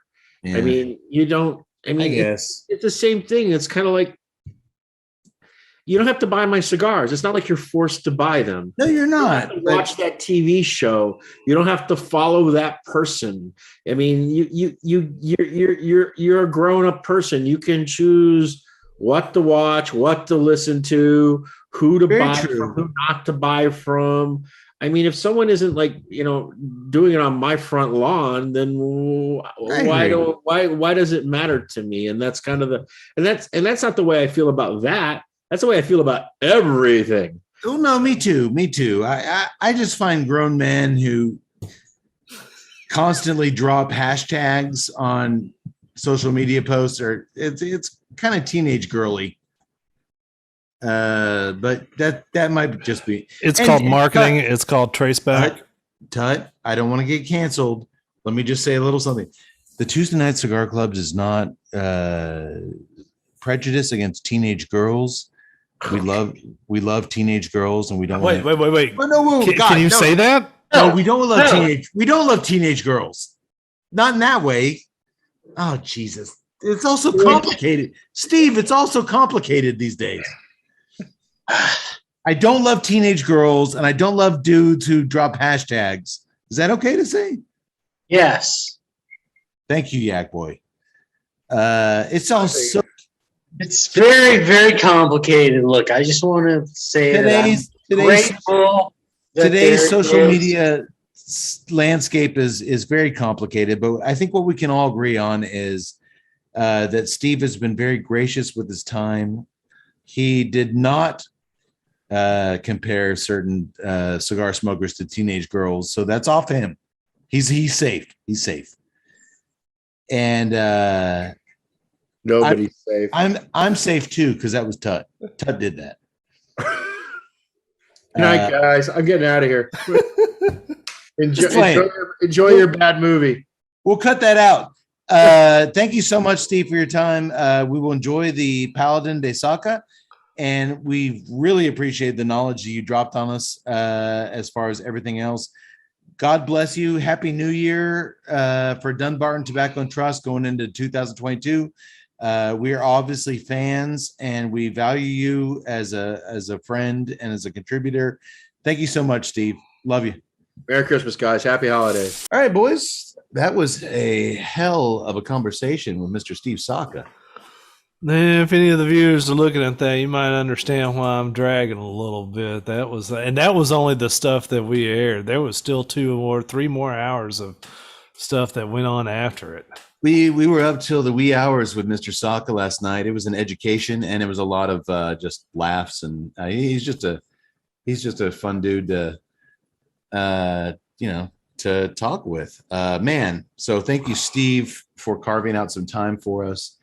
But I got to admit, the whole time he was talking about this beauty I'm holding in my hand, I kept fighting it. I kept wanting to like, especially because we ended up talking to him for like 6 hours. I was so drunk by the end of the thing. Like, it's a miracle that I didn't light this thing up because I couldn't see straight. I was just trying to find anything to put in my mouth. Yeah, I lit just about everything else I had up. I think I went through four last night, and it was just good cigars, good beer, good bourbon, good conversation. I mean, it was great. It really was, and I'm glad I actually, because I'm usually really dumb and don't think like this. I'm glad I had the forethought to do that on a separate night. Oh my god! Yeah. So a few beers in us, and we'll get our mojo going this evening. Sea legs back under you. You bet, Doc. The Tuesday Night Cigar Club Sea Legs Bowl. That's right.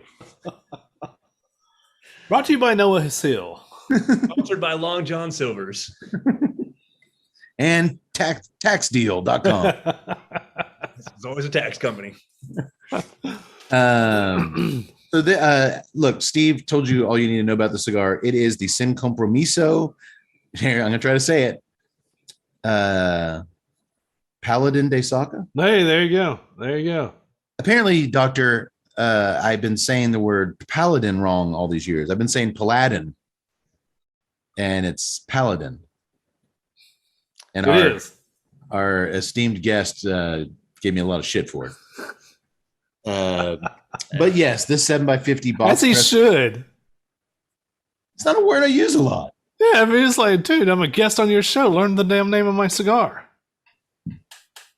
Look, I'll take it from him. I'm not taking it from you, Tex. Oh, and also Steve gave Tuttle the new nickname of Tex. I like it. Actually, both wrong. It's a French word, and the proper pronunciation is paladin. All right, let's get Steve back on here. Oh, he's still in the waiting room. Let's get him.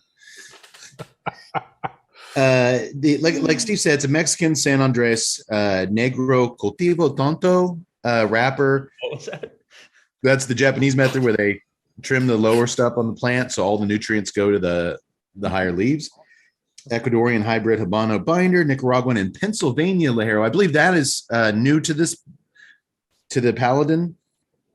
That Pennsylvania Lajero gives it a little bit of a kick that the original Sin Compromiso did not have.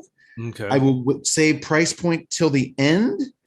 I will say this: we smoked during the interview another one of Steve's latest releases, the Mi Querida. This is all that's left of it. This band, the Mi Querida 448, and it was quite tasty. Fast burning little. Well, Tut smoked his in about 10 minutes. No, I didn't. That thing lasted like 12 almost 2 hours. No, I mean it lasted like an hour, I think. Well, it was about 15 minutes. Okay, maybe you're right. It was 10 minutes. But yes, but it was a really good, really flavorful cigar. But you'll have to. Well, I'm sure because I'm saying this now, you've already listened to the interview, so you know how much we like that cigar. This whole time traveling thing is going to be screwing with me tonight. But okay, let's just smoke this fucker. Man, it's got a real nice mint. Did you guys get a mint smell in the foot of that thing? It's got like a little bit of tea, kind of a tea smell, like a green tea and some mint. Yeah, a little bit of the tea on there. There's a nice little sweetness off of that cold draw, thanks to the San Andreas.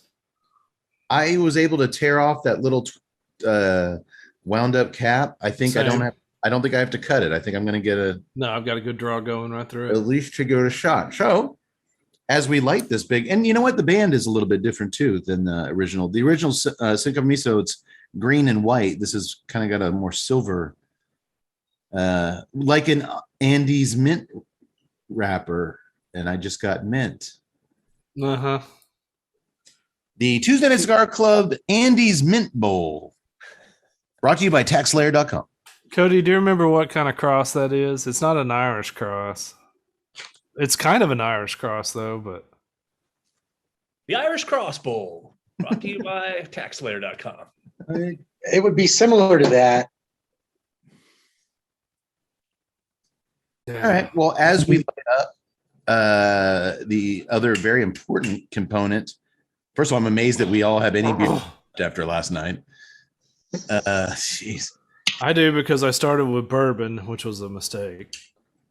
I was like, well, we're going to talk to Steve for a little bit, so I can probably have a couple double IPAs and then be right as rain, and then 6 hours later, 10 beers later, good times. I cannot stress out that.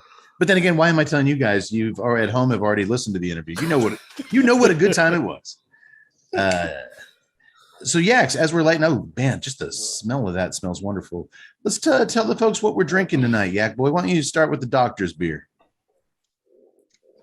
Good doctor is he's drinking from a squirt gun. Squirt Gun IPA from Real Ale out of Blanco, Texas. Started back in 1996. Squirt Gun, like I said, is an IPA. It's 6%, 40 IBUs. It's more along the lines of being a international IPA, or more specifically an Australian IPA. They used referred to as a Southern Hemisphere hops in the brew. So, of course, Real Ale is we've had them several times. Of course, they are makers of our wonderful Hans Pils and Fireman's 4 Blonde Ale. Big fans of that. We actually had the Squirt Gun on the show back in episode 127. We were actually doing the movie Guns, and actually we were doing another Saka cigar, the Tricky Traka. That's right. Our last show where we did a soccer stick was I had the Squirt Gun. So good minds think alike, Doctor.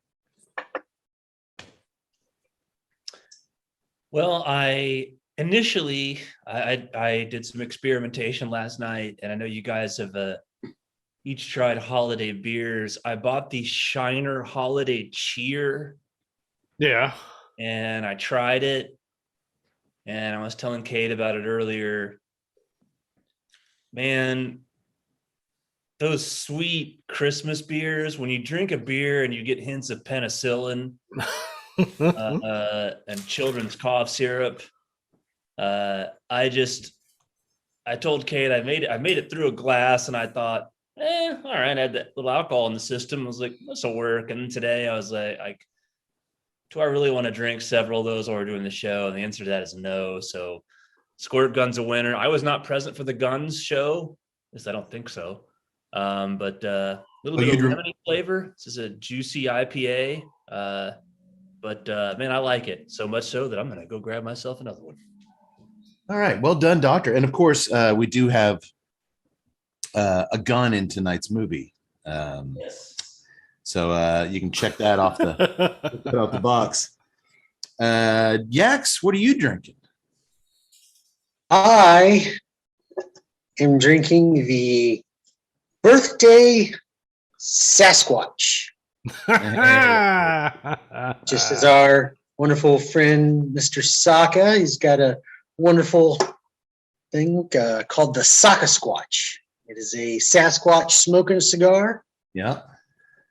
And I figured, well, I can't actually find a beer called Saka Squatch, but I can get a Sasquatch beer. Good call. Good call. So, this is a Imperial Chocolate Milk Stout with extra flavorings, double chocolate and marshmallows. A little sweet, but not bad. Okay. Okay. So it is rolling in. As I said, it's an Imperial Stout, 9.8%. Very low IBUs, made by 903 Brewers out of Sherman, Texas. So Man, we'll see where it love. Man, I am just there's this. If you hold your cigar up to the light and watch it, the smoke travel up from the foot to the head, it is the bluest smoke. It's not gray, it's not white, and it's literally a blue tinted smoke pouring off of this thing. That's sexy. That's how you know the flame's burning pure, is when it's a blue smoke. Tut, what are you getting in the cigar so far? Well, I got a heavy dose of spice / pepper right off the light, but it immediately sat down. The retro hell still there, but it's not. It wasn't as pronounced as that first light. The first light had that boom on it. It literally sat down stopped the second puff. across the palate. There was a great little earthy tone that was there, and it like the initial pepper blast. It kind of died down as the normal San Andreas profile starts to kick in a little bit. You're still getting some mineral. The earth is light. Yeah, it's a pretty good, especially with that pepper coming across or the spice coming across the retro hell. I'll be curious to see where it goes from here. Does it punch up or does it settle down? I am too. I'm pretty much on board with you. The spice downshifted. I'm getting the mineral, a little bit of earth. I am getting a very light cedar kind of woodsiness on the draw, but it's very, very light. And then there's something else there. It's kind of cracker, but I'm not ready to diagnose it quite yet. That retro hell is really pleasant right now. It really is. It is a good choice right now. All right. Well, speaking of good choices, Yak Boy, let's go to me. What am I drinking? You are drinking the Decadent Pognog. What is a yes. pognog? Nobody knows. Look at this Okay. can. It's got like a little mustache. I don't know what's going on. What's that on its face? I mean, It's got a little mustache. Oh, First time he's looked at the can, and I think Tut. Were you referring to the little penis nose? yes. I mean, he's got a penis for a nose, and I'm like, what is a pognog? I don't know, but it sounds naughty. Punish. I'm about to punish my liver with these bad boys tonight. Tell us a little bit, Yaks, about the Pognog. the Decadent Pognog is a double IPA. Rolling in at 8.6%, made by Decadent Ales out of, I don't know if I'm pronouncing this correctly, Mamaroneck,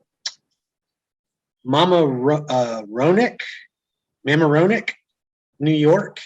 They started very recent. They started back in 2016. This is a collaboration with another brewery in the area called the Beer Noggin. It was to help celebrate their second anniversary. And of course, with this double IPA, they did do something a little bit different. It's, as they call it, a tropical jubilee. Tropical. That's good. That's good. That's actually very apt. It's very tropical. Citra, Mosaic, and then of course they just said, what the hell? Let's throw in some pineapple, some guava, some orange zest. Got a whole fruit salad in there, just going right out. Hey, this is healthy. It's got some guava, of course. Yeah, it's got guava in it. Of course, it's healthy.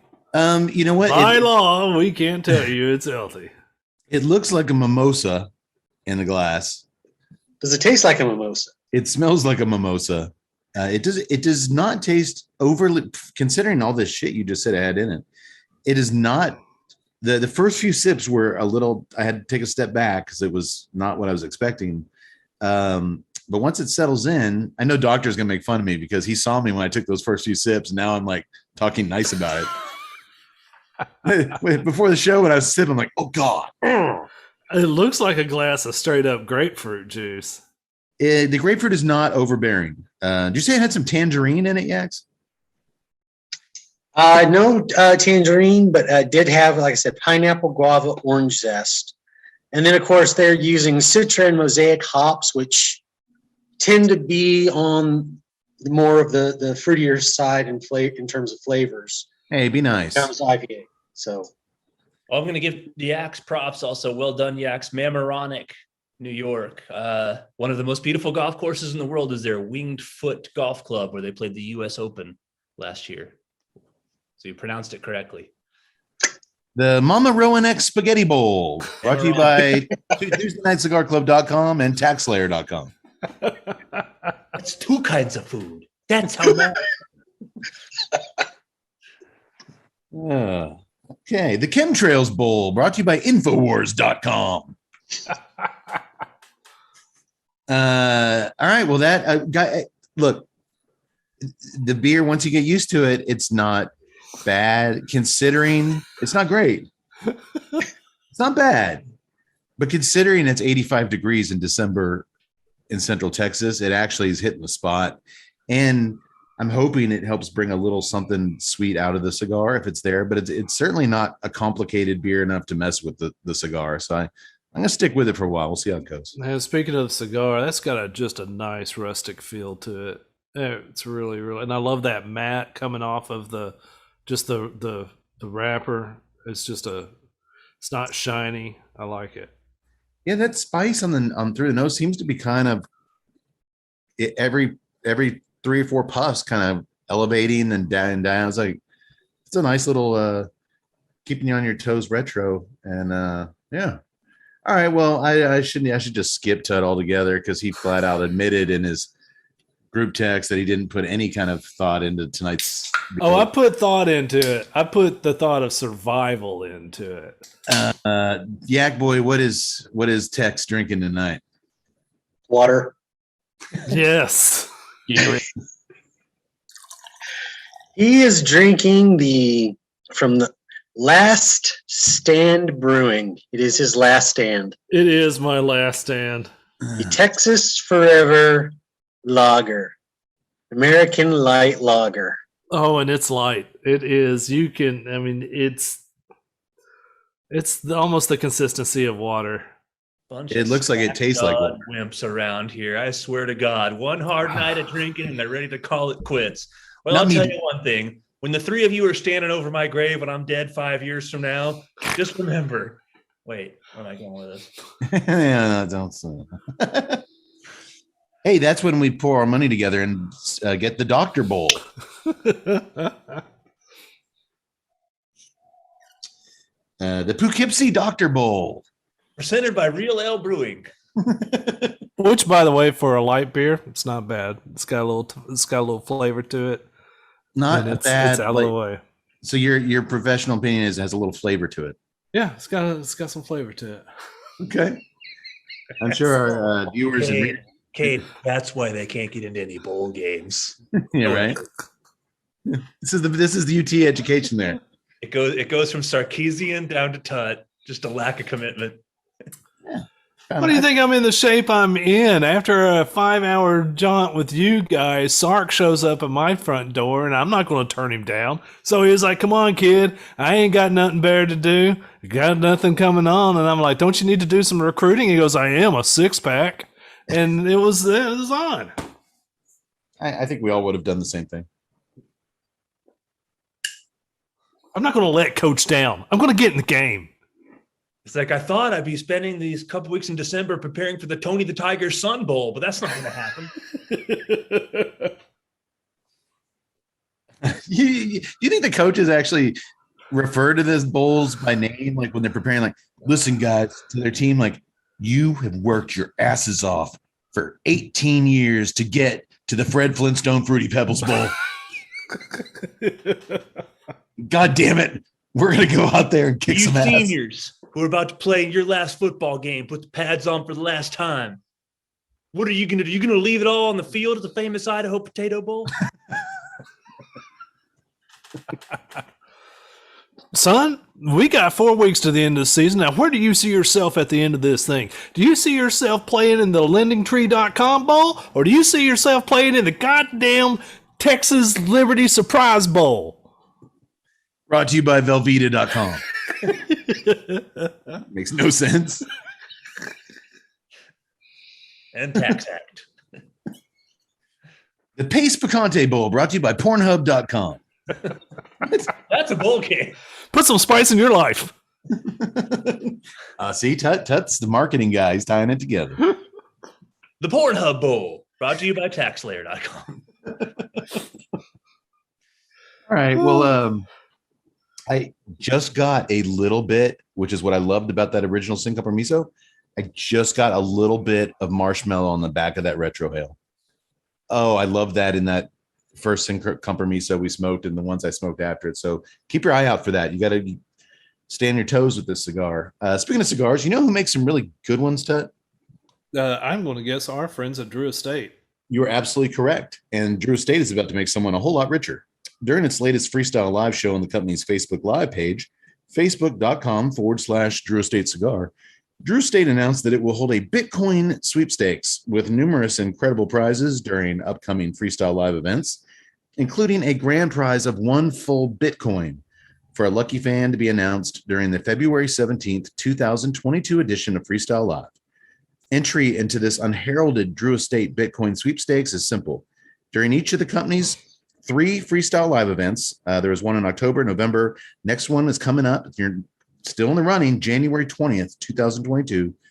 The company will randomly select the names of 5 people who attend the online show and comment during specific times in each broadcast as potential winners of an assortment of fantastic prizes. Electric Ford truck, an ATV, a hand-carved huge wood Drew Estate bar. Oh my God. The 5 winners from each of these 3 shows will create the contestant pool of 15 people eligible to win the grand prize Bitcoin. That's like over 50 grand, I think, last time I checked. That's a lot of payola. And Tut, you're taking some discrete math courses. If there's a pool of 15 contestants, each of those has a 1 in 15 shot of winning. Is that right? I think that's what's being implied, yes. Okay. Actually, no. If there's multiple prizes, then you have an even better shot of that. What's the math on that? I got a D in that class, so. Oh, sorry. You got to tune in to win, boys and girls. So you'd be crazy not to do it. So keep your eyes and ears open and keep your eyes, especially on facebook.com/Drew Estate Cigar for all the latest. And you want to definitely get in on that contest. If you win that bar and you donate it to the Tuesday Night Cigar Club, we will thank you on the air. That is true. That is true. We will mention your name on the air. And I will find a way to get you 2 tickets to the Discreet Math Bowl brought to you by Trojan Condoms. Is that played in Sandusky, Ohio? I believe it is. It's unfortunate.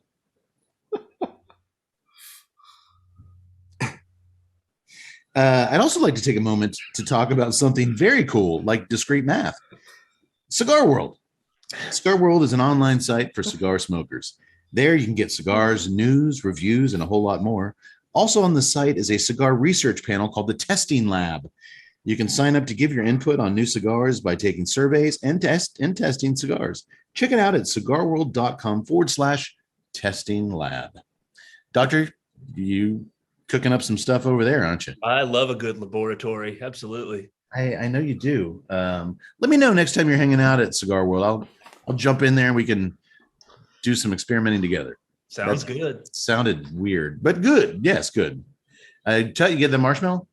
No. I'm not sure I got it on the first one though. Yaks? You getting a little marshmallow in the back end of that retro hell? Afros. So full of marshmallow. My beer is just, that's like this double dark chocolate and marshmallow. So I picked the wrong beer to get subtle marshmallow cigar. Yeah. I guess a beer with marshmallows in it probably. Spears throwing marshmallows at him. Okay. The Alcoholics Anonymous Bowl, brought to you by TuesdayNightCigarClub.com. That would be a really boring concession stand. No, it'd be a great one. Here's your ceremonial coin tosser, the Tuesday Night Cigar Club doctor. I stumble out on the field. Heads or tails, you sons of bitches. I want you to throw out the coin at the Cure Bowl and wear that big Robert Smith wig. Man, I like life. I'm not all down and goth. Heads, tails, it doesn't matter. Heads, tails, you're all gonna die. Well, we had Steve introduce the cigar. We've had Yak Boy introduce the beers. By my calculations, do a little discrete math in my head. There's only one left thing to introduce. I can't talk tonight, which is not good for a podcast host. The film, ladies and gentlemen. The film is Silent Night, Deadly Night 2, 1987's Silent Night, Deadly Night 2. If you're like, well, I never saw. Oh, look at the doctor. Look at the doctor showing his Silent Night, Deadly Night T-shirt. Punish.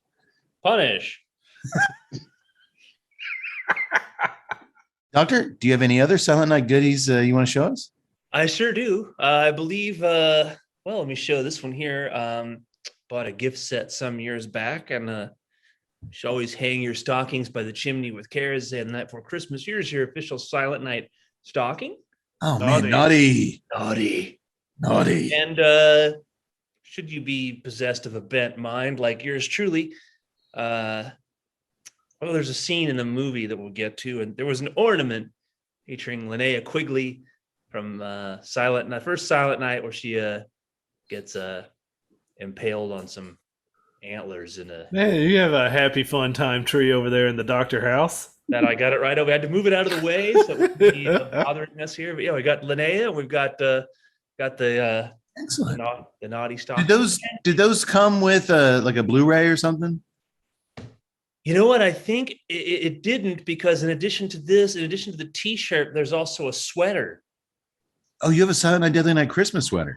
Yes, a very nice warm sweater. I can't wear now because it's 80 degrees, but it shows the actual.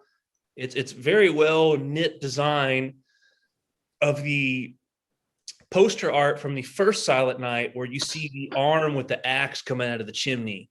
Yeah, and it actually says on it "Punish" at the bottom. Oh, that's cool. If it does, the temperatures do drop. Will you be wearing that to your family's house for? I will, and being that it is Texas, I think we're supposed to have about like a 40-degree drop or something overnight on Friday. So I might break out the Punish sweater and wear it around. And you know, if I see people being naughty, I will warn them that punish. I don't see how this could go wrong. I see everything right about it. Okay, well let me introduce the film. 3 years earlier, and if you're like, hey, I never saw the first Silent Night, I can't listen to this show. Yes, you can, and I'll explain why a little bit later. So 3 years earlier, back in '84, the first Silent Night, Deadly Night was released to theaters, and to say it caused quite a commotion would be a Santa-sized understatement. People protested outside theaters. Concerned parents demanded that the film itself be destroyed. And just listen to these reviews. I got them right here.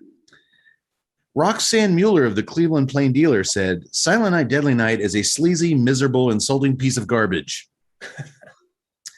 John Douglas of the Grand Rapids Press said, licking road tar off an automobile would be more pleasurable than watching Silent Night, Deadly Night.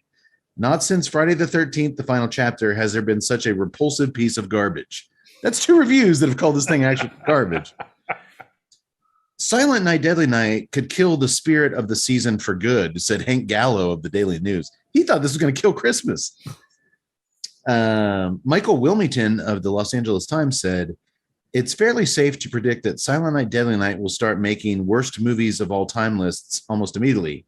It has all the prerequisites, a roaringly bad idea, derivative screenwriting, tastelessness, naked opportunism, a cast full of actors who mug, gesticulate, and savor every rotten line.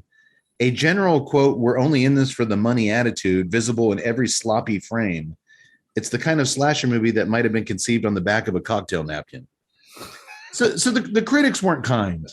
To me, that last one was kind of like a 50-50. I mean, yeah, there's some great ideas that come off of cocktail napkins, and 2, if you're going to tell me that the actors are gesticulating their way through and savoring every line, that kind of sounds good to me. The Naked Opportunism Bowl, brought to you by gesticulating.com. All right, Michael Dare of LA Weekly said, "What quality of diseased mind does it take to perpetrate this hideous concept upon the public? Just avoid going to see this film as an adequate punishment for those who made it. Punish. Won't somebody please stop them before they produce films again?" Oh my God. You know what we do to naughty film critics? I love that. Would somebody please stop them before they make another film? And finally, if Charles Dickens were alive today, if he lived in Utah and was raised by a castrating nun, if he learned to hate women almost as much as he hated life, if he admired grade B horror movies, and most importantly, if he suffered from massive brain damage, he might have written the screenplay for Silent Night, Deadly Night. That was Robert Cawthorn from the Arizona Daily Star. So yeah, and get this, even actor Little Munchkin Mickey Rooney got in on the criticism. How dare they, he said. I'm all for the First Amendment, but don't give me Santa Claus with a gun gonna kill somebody. The scum who made that movie should be run out of town. Sit down, Mickey. Which is total horseshit, Tut. Because Mickey Rooney in 1991, that little bastard starred in Silent Night, Deadly Night 5, The Toy Maker. Well, I guess when they came around with a check, it was time to check your morals at the door. Give me a break. You know what? Mickey Rooney, you're banned from the Tuesday Night Cigar Club. All of those comments are interesting because, first of all, the movie is not that bad at all, the original. And it just shows it's more of a timing thing. I mean, Cade, let me ask you this. Pre-COVID-19, did you take your children to see a mall Santa? We're fortunate. We live in a little Hallmark town where we have a Santa that comes and sees the kids on Main Street. And so we've never really had to do the mall Santa route. This year we actually missed him. So the girls got to sit on a Grinch. They looked like he might have some kind of fleas, or it was a questionable Grinch. I was thinking that maybe that's not as prevalent as it was back in the 80s. That taking It's your still a children, thing. it was like a real blow to symbolism. Like, how dare you make Santa Claus be a killer? Like, that was more repulsive, I think, to them than And we're not content. And this isn't being, we're not exaggerating. People were marching outside of movie theaters with poster board and really serious about this movie being the work of the devil.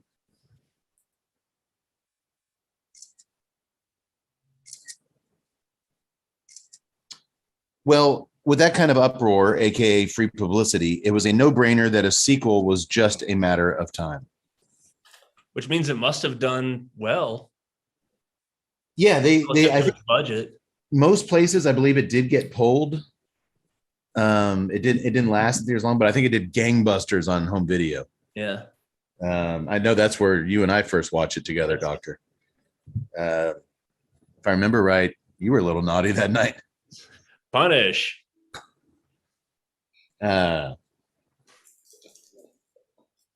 boys, in all honesty, I don't think it just kind of dawned on me this kind of, because we live in this time now where cancel culture, and if people don't like something, it's pretty immediate, like how quickly you can get something wiped off the planet. Right. And with very little effort, some tweets. And it's like, man, back then, if they didn't like something, they had to go to work.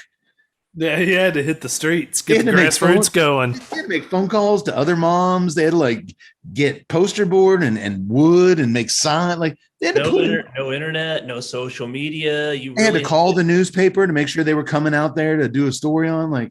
You literally had to get out in the streets. Hi, my name is Joan Gibson from the Silent Night Committee, the Athens chapter. I'm trying to get a local chapter established there in your community. We need to get this filth off the screens. Punish. I think outrage should be harder. You should have to work for your outrage. I mean, a change.com petition to sign because you don't like Tut's cowboy hat.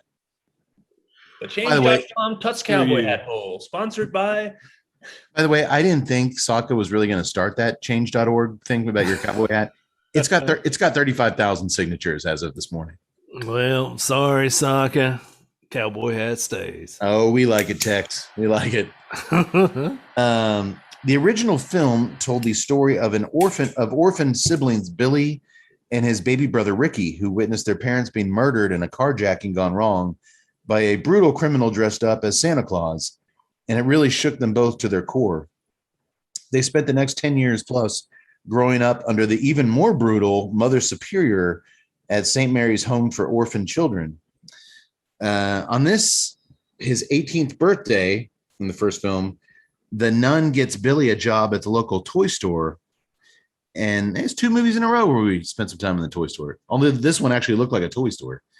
And while at first everything seems a-okay as Billy assimilates into the working world, before long it's Christmas time. And when the store owner demands that Billy dress up as Santa Claus to greet the children, well, things go badly very quickly. Yak Boy, do you recognize that toy store manager?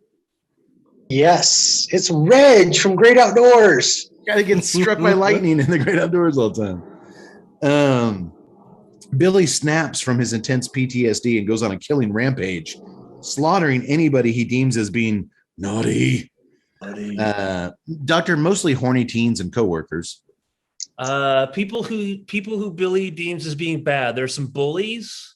Some bullies. I forgot about the sledding bullies. Young kids who are going sledding. Of course, we'll see that scene again in part 2, which I'm sure you're going to recount how much of this gets done again. But yeah, Billy thinks she's taking out the naughty. And you know what we do with the naughty, Cade? Punish. Billy and Ricky have very different deliveries of their naughty and punish lines. You're right. Billy in the first film has a very almost like a superhero delivery of punish. I always thought it sounded like when the Wonder Twins activate and it's like bucket of ice cubes and he was all punish.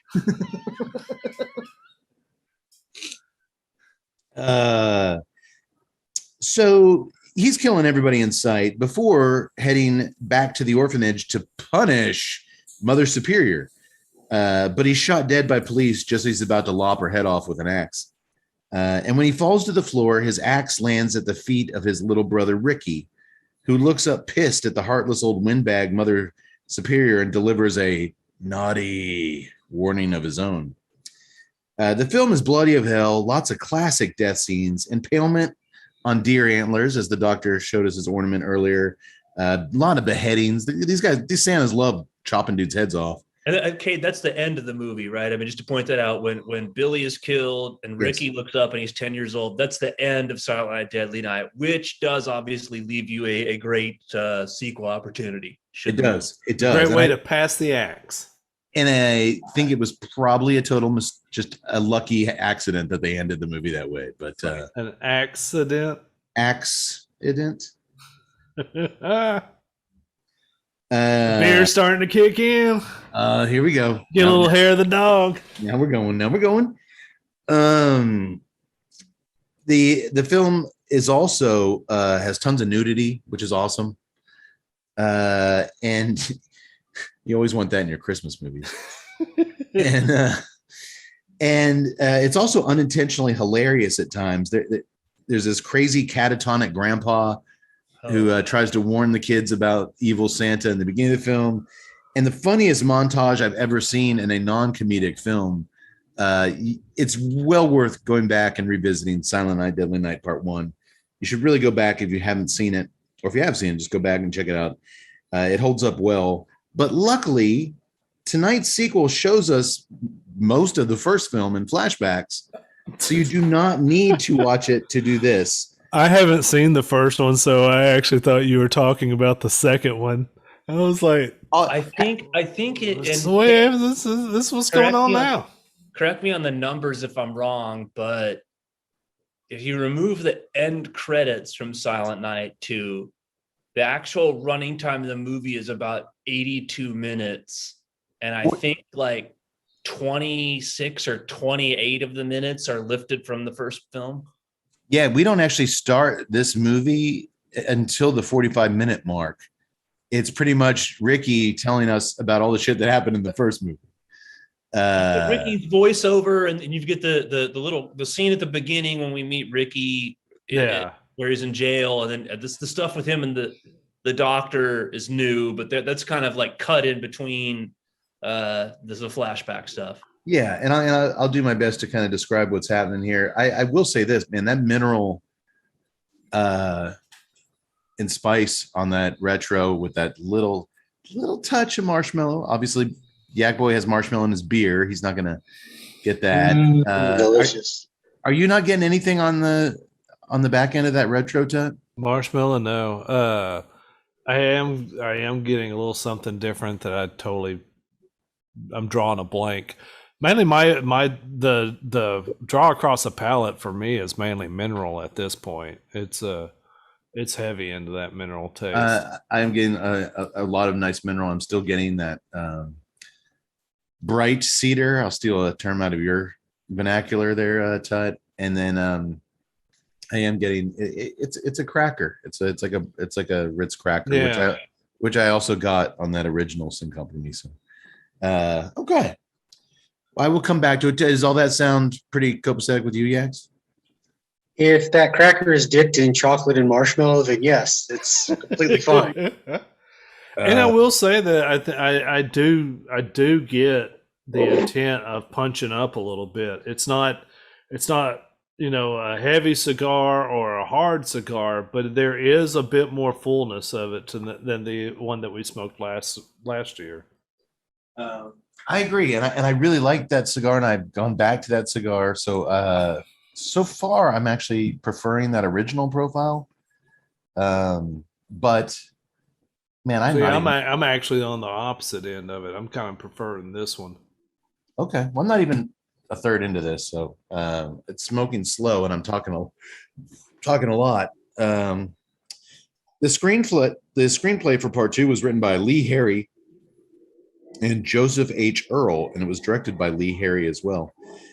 We begin the film at a psychiatric hospital on December 24th, Christmas Eve, where a now 18-year-old Ricky is being interviewed by a pinky ring wearing, pipe smoking psychiatrist named Dr. Bloom. Or if it makes Ricky feel more comfortable, he can just call him Doc. Fuck off, Doc. Hey. No, not you. Not you. Sorry. Yeah, Ricky's not really feeling this counseling session, but he's a man of few words. Well, reluctantly, Ricky starts telling shrink number 13, Doc Bloom, man, this guy's gone through more shrinks than me, about the murder of his parents by Santa Claus. Tell me about when the murder of your parents, Ricky. In the first film, Ricky was literally like a week old in the car. Yeah. There's no way he'd have a memory of that. So it was kind of puzzling that he had such good memories of it. So we get to see the savage killing all over again from the first film, with Ricky narrating the action for us in a voiceover. Next, the doc wants to know about Ricky's time growing up at St. Mary's Orphanage. I hated that fucking place.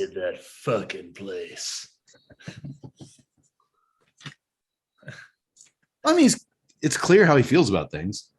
Yes, you don't. There's no ambiguity. There's no nuance or subtext with Ricky. And I like the fact that the actor delivers it like a WWE wrestler. He kind of does. It's got every line he says is kind of like a promo cut. Well, then we get to see lots of orphanage footage from the first film while Ricky describes the hell they lived under there.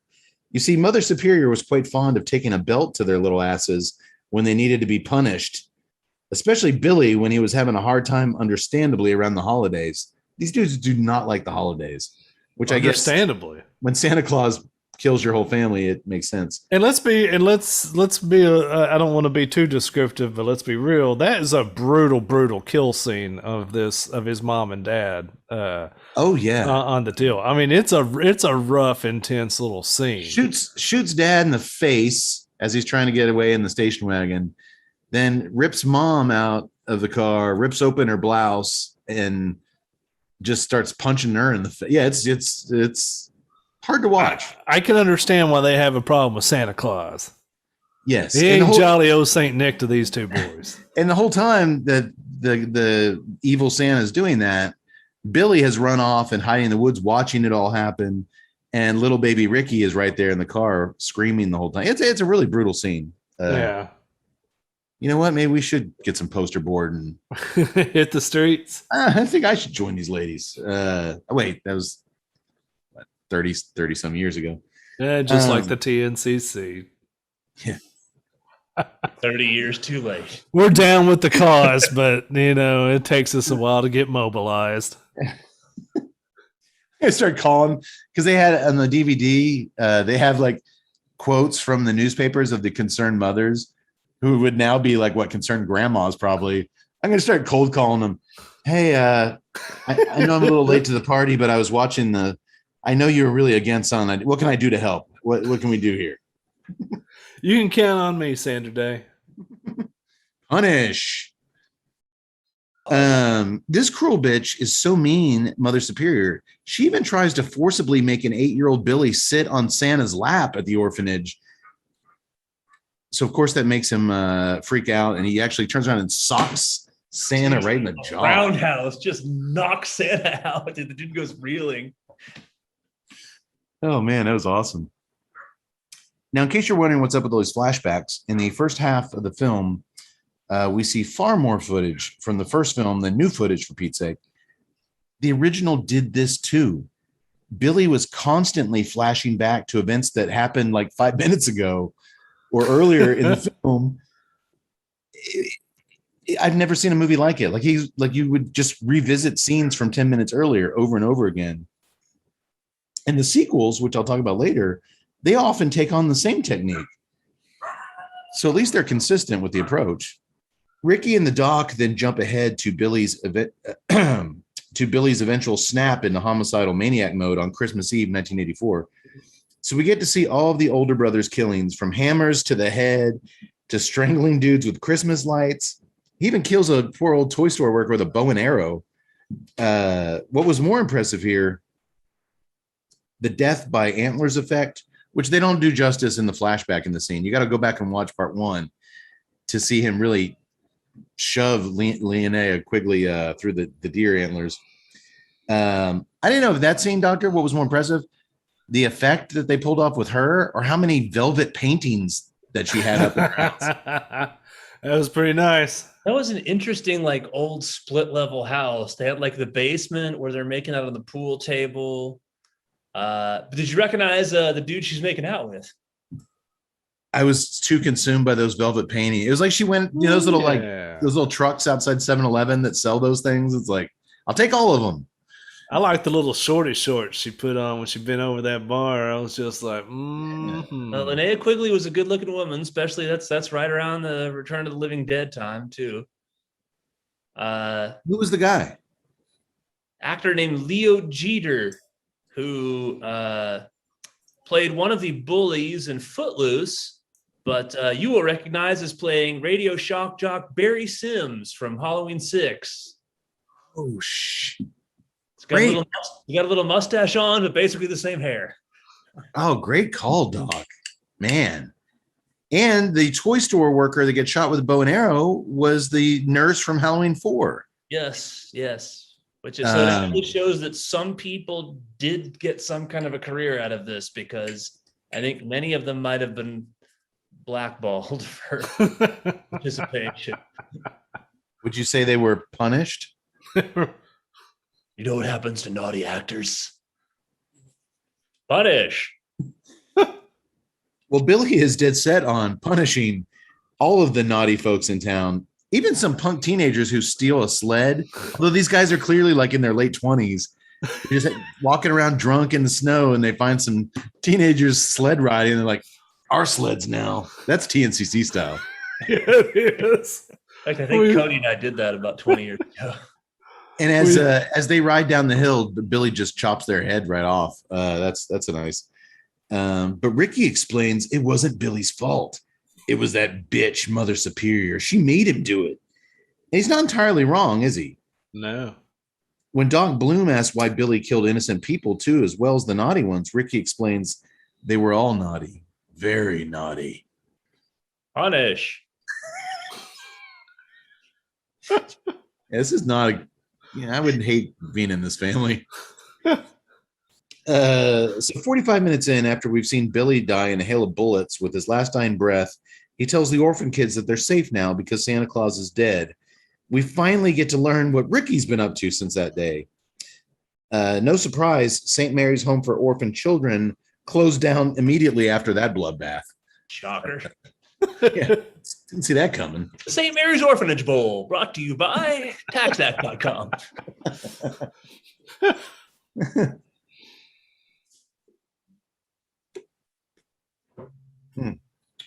It's a tasty cigar. I think I'm going to change beers next and see if I can I just I, like. I I went just ahead like. and did that.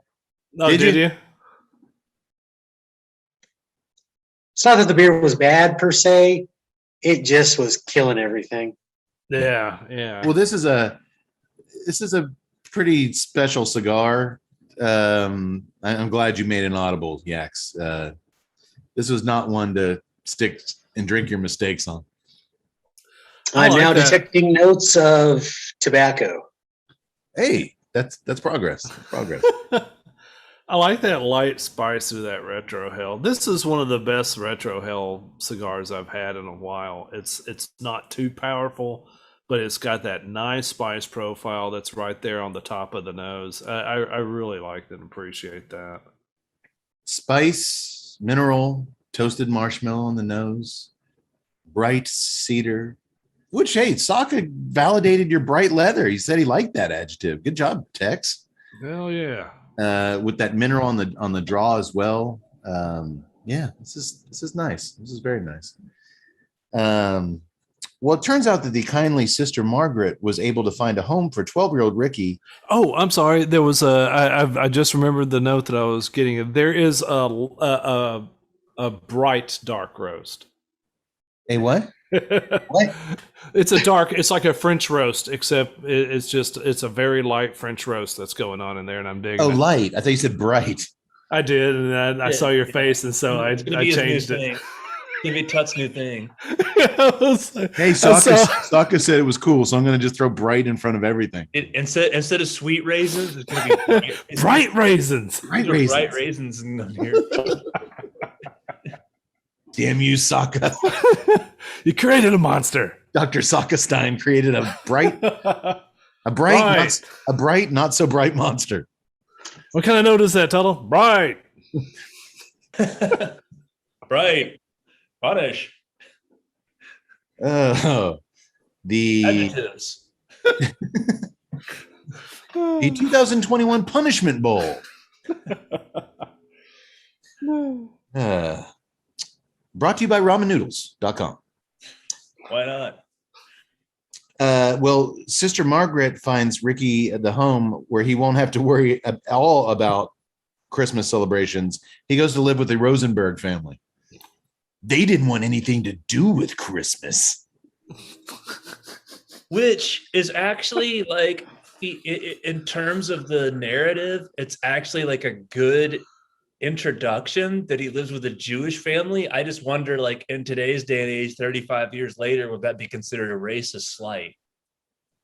I don't think so. No, I think look what these kids have been through with Santa. I think it makes today, in today's day and age. I know, but No, I I don't think so. Not at least not like that. I think it's a good introduction. I think it's a good point. Yeah. With the Jewish family, there's not going to be Santa around. No, Yeah, I thought and it was it, good to also be- lets him repress all that crap down for 17 years. Yeah. I think the same people that would get offended by that probably are the same people that they want to cancel Christmas anyway. So I think they would their heads would explode. It's like, I want to say something about this, but I also, Punish. Doctor, if you could punish those people, that'd be great. Just randomly show up at commenters on YouTube videos. Naughty. The Rosenbergs treat Ricky well, and for the first time in his life, literally, it's the first time in his entire life he's been treated well. He's able to be a normal kid, not a freak show with a killer for a brother. Life was good for Ricky. That is until one day, young Ricky sees a couple of nuns strutting around downtown while he's shopping with his new mom, and he starts wigging out, having flashbacks. Yes, more flashbacks. To his brother being pumped full of lead while Mother Superior just sat in her wheelchair watching him die with zero emotion. That's The a Rosen- creepy scene, man. That's a It creepy is. You get scene these- with those two young nuns kind of bouncing up and down, walking with that kind of omen music playing. That's a creepy scene. And I will say this. I wanted to go back and revisit that scene. Don't Google bouncing nuns unless you're ready to go down a rabbit hole that you might get lost in for quite some time. The Bouncing Nuns Bowl. Did you notice the guy with the 80s haircut lighting up the cigarette and the Raiders? real men? Because that was when the Oakland Raiders had moved to LA. They were the LA Raiders. You got the real men wear black. I believe you had like 4 or 5 of those t-shirts. I wore a real man wear black Oakland Raiders t-shirt at least once or twice a week for every day in middle school. I was edgy. I was Easy E wore the Raiders stuff, so I kind of took that as we're both from the streets. Kind of had yeah. And I believe this could be wrong. I believe when I watched listened to the director's commentary during that scene a year ago when we originally did this episode that never made it. That's another story. I believe that's a crew member, that guy lighting the cigarette, walking by. They're like, oh, there's our gaffer, Dave. He didn't realize we were filming a scene here. Which Punish. The Rosenbergs consider returning Ricky like an ill-fitting pair of pants, but they're ultimately good folks, and they decide to work with him on his Mount St. Helens-sized pile of personal issues, Cade style. And that they did, right up until 5 years later when Mr. Rosenberg died. 15-year-old Ricky took the death of his foster father very hard, and he started to go for long walks to clear his head.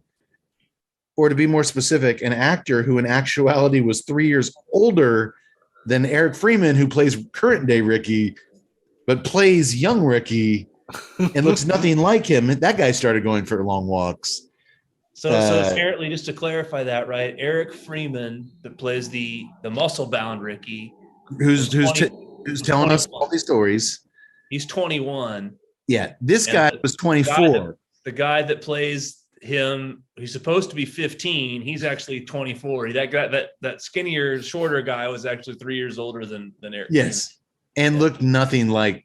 No. Yeah. Hey, a lot of guys completely changed their entire appearance in 4 years. You know what I do to people who unnecessarily dissect my screenplays? They're naughty. I come to their house on Christmas Eve and I punish them. Doctor and I were talking earlier today. He was on his way to the gym. I'm like, you should just go up to people and start talking to them like that. I did. I just like some young lady was in the Smith machine doing her lunges, and I was like, "You're doing those incorrectly. You know what happens to people who are naughty, who do their lunges incorrectly? Come to their house on Christmas Eve." Ipso facto, I'm not allowed back anymore. You know what? That actually makes a lot of sense. I actually support that decision. Punish. Well, on one of these strolls through the woods, Ricky sees a couple enjoying a picnic. Well, the chick is enjoying it until her doofus date, Eddie, tells her, "You're going to need a new shirt." Why? He rips it open, "Because I see something I like." And then he attempts to rape her. "You're a real pig, Eddie." "Yeah, but that's what you like about me, ain't it?" Ugh. Well, Eddie almost succeeds until she kicks him in the balls, causing him to sulk over to his red Jeep to get another beer. What a dick. Am I right, Yax? Very much so. Yeah, I don't like Eddie one bit. Well, witnessing this brutal sexual assault and then seeing the red Jeep, when he saw those nuns and he saw the red curtain of the store, the color red is what sets Ricky off, because that's the color of who, Doctor? It's the color of old Saint Nick. That's right. Chris Kringle. That's right. So he has flashbacks to his mother being raped by Santa Claus. Naughty. This guy even says it different than the other two. He's like, naughty. Like it's kind of like a lighthearted kind of naughty. So over the top. She was naughty. Well, now I can't. Every time you say it, I picture Tut's wrestling thing. He looks like a young Vince McMahon. She was naughty, Mean Gene. And you know what we do to naughty? Oh my goodness! Punish. You know what happens when Ricky Steamboat gets naughty? Punish. I punish him. Wait for the Macho Man. The naughty always rise to the top. Have to be punished. Ooh yeah. Not going to be the first Macho Man, I think. Sounds Sounds like the honky tonk man getting his nuts squeezed. So anyway, young Ricky or older Ricky, whatever, whoever the hell this kid is, he climbs in the red Jeep, runs the pig Eddie over like a half a dozen times, just backing up and over him. I remember the first time we watched that movie, we were laughing. It just he fucking. I still laugh at this. It's hilarious. I was laughing as Just well. the fact that it's not so much that he drives over him; it's that you see him. It's the shot from like the distance where the girl's watching him, and you just see the jump just bouncing like every time he goes over. Hey, she thanks him. She thanks She him. does. And obviously she doesn't. It makes no sense though. Like she has to explain that to the cops somehow. He went to go get a beer, and I guess he ran himself over 20,000 times. It's a thing. It happens. Doctor, do you think Eddie will could he recover from that? Maybe he didn't die. Maybe he was just. My God, can you imagine the sheer amount of tire marks on Eddie? Every tire marks all over him. He'd be worse than the Michelin Man. Every fiber of his horny being must be on fire with pain. No, I think we've seen the last of Eddie. He's been punished. He actually does come back in part 3. No, he doesn't. No, he doesn't. We then cut to Ricky at 18, who now is this. A professional bodybuilder. Now he looks like a 30-year-old bodybuilder for some reason at 18. His foster mother couldn't afford college, so he's washing dishes, taking out trash, that kind of shit at the Chez Ritz across town. Found myself down at the Chez Ritz. That kind of shit. And while dumping trash, Ricky, who's now built like a crazy-eyed brick shithouse, overhears a loan shark shaking down some poor bastard in a nearby alley. He sounded like a squirrel getting his nuts squeezed. Oh my. Dude, that line, what is it, 25 years since I've seen this movie? I love that line. You're going to like this one, Doc. Sounded like a squirrel getting its nuts squeezed. I mean, that's just his delivery and the line. That's just fantastic. All of his lines he just has such a unique delivery, and it gets really unique later on in the movie. Well, Ricky finds the loan shark's illicit behavior naughty, especially when he's triggered by the gangster's red handkerchief he takes out to clean up himself. So he shoves an umbrella through the loan shark's stomach and then pops it open on the other side. Good kill. Yeah, but let's at least talk about the fact that he now at this point is just. It's great that he looks like a 30-year-old bodybuilder because he's now holding the dude up with one arm with zero strain. Yeah, and then has time to root around in the trash to find the umbrella. It's genetics because his older brother strangled that one dude in the toy store with the Christmas lights and literally held him up with one hand. So, in other words, the sight of red triggers the flashback and gives him almost superhuman Michael Myers type strength. Correct. The minute he sees red, it's like that Warrant song. I saw. He's my cherry pie. I saw red. Oh. Was that? No, that couldn't have been about this. Yeah, I doubt it. No. Let's not speak ill of the dead. If you sing Warren again, I'm punishing you, pal. Okay. Well, back to the present day at the hospital, Doc Bloom is freaking out.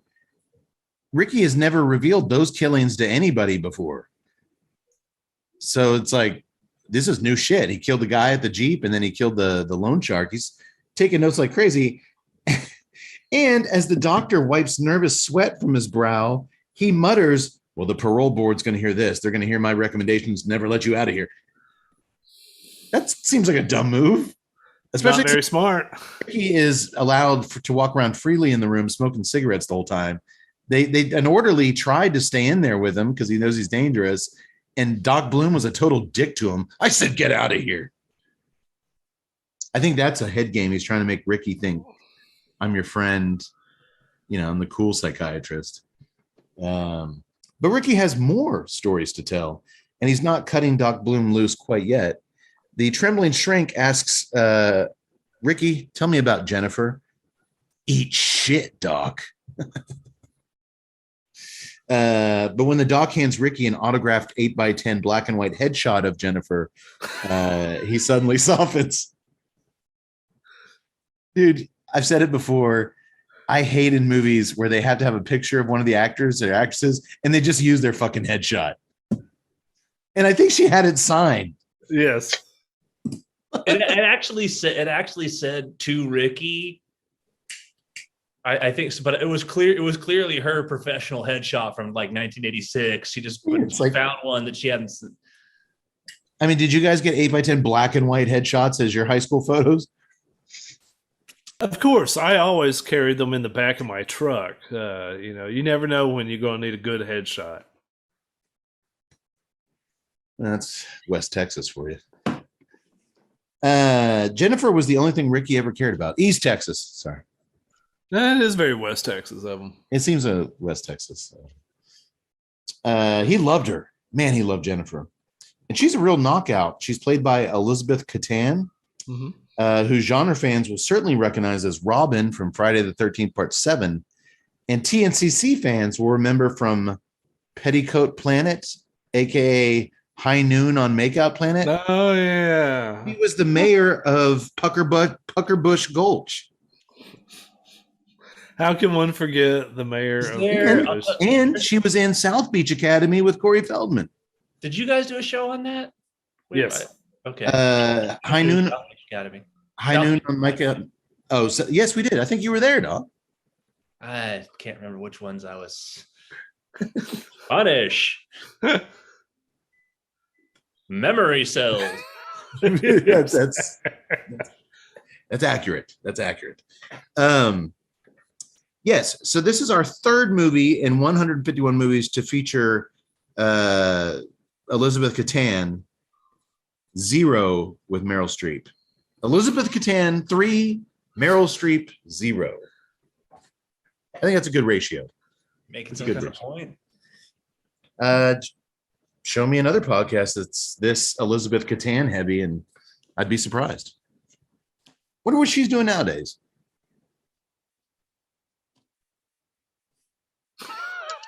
A good podcaster might have tried to find that out and bring her on the show. She tell us a little bit about it. You know what we do to naughty podcasters, Kate? No, I would not let. I thought you were going to call her for me. Hello, Elizabeth.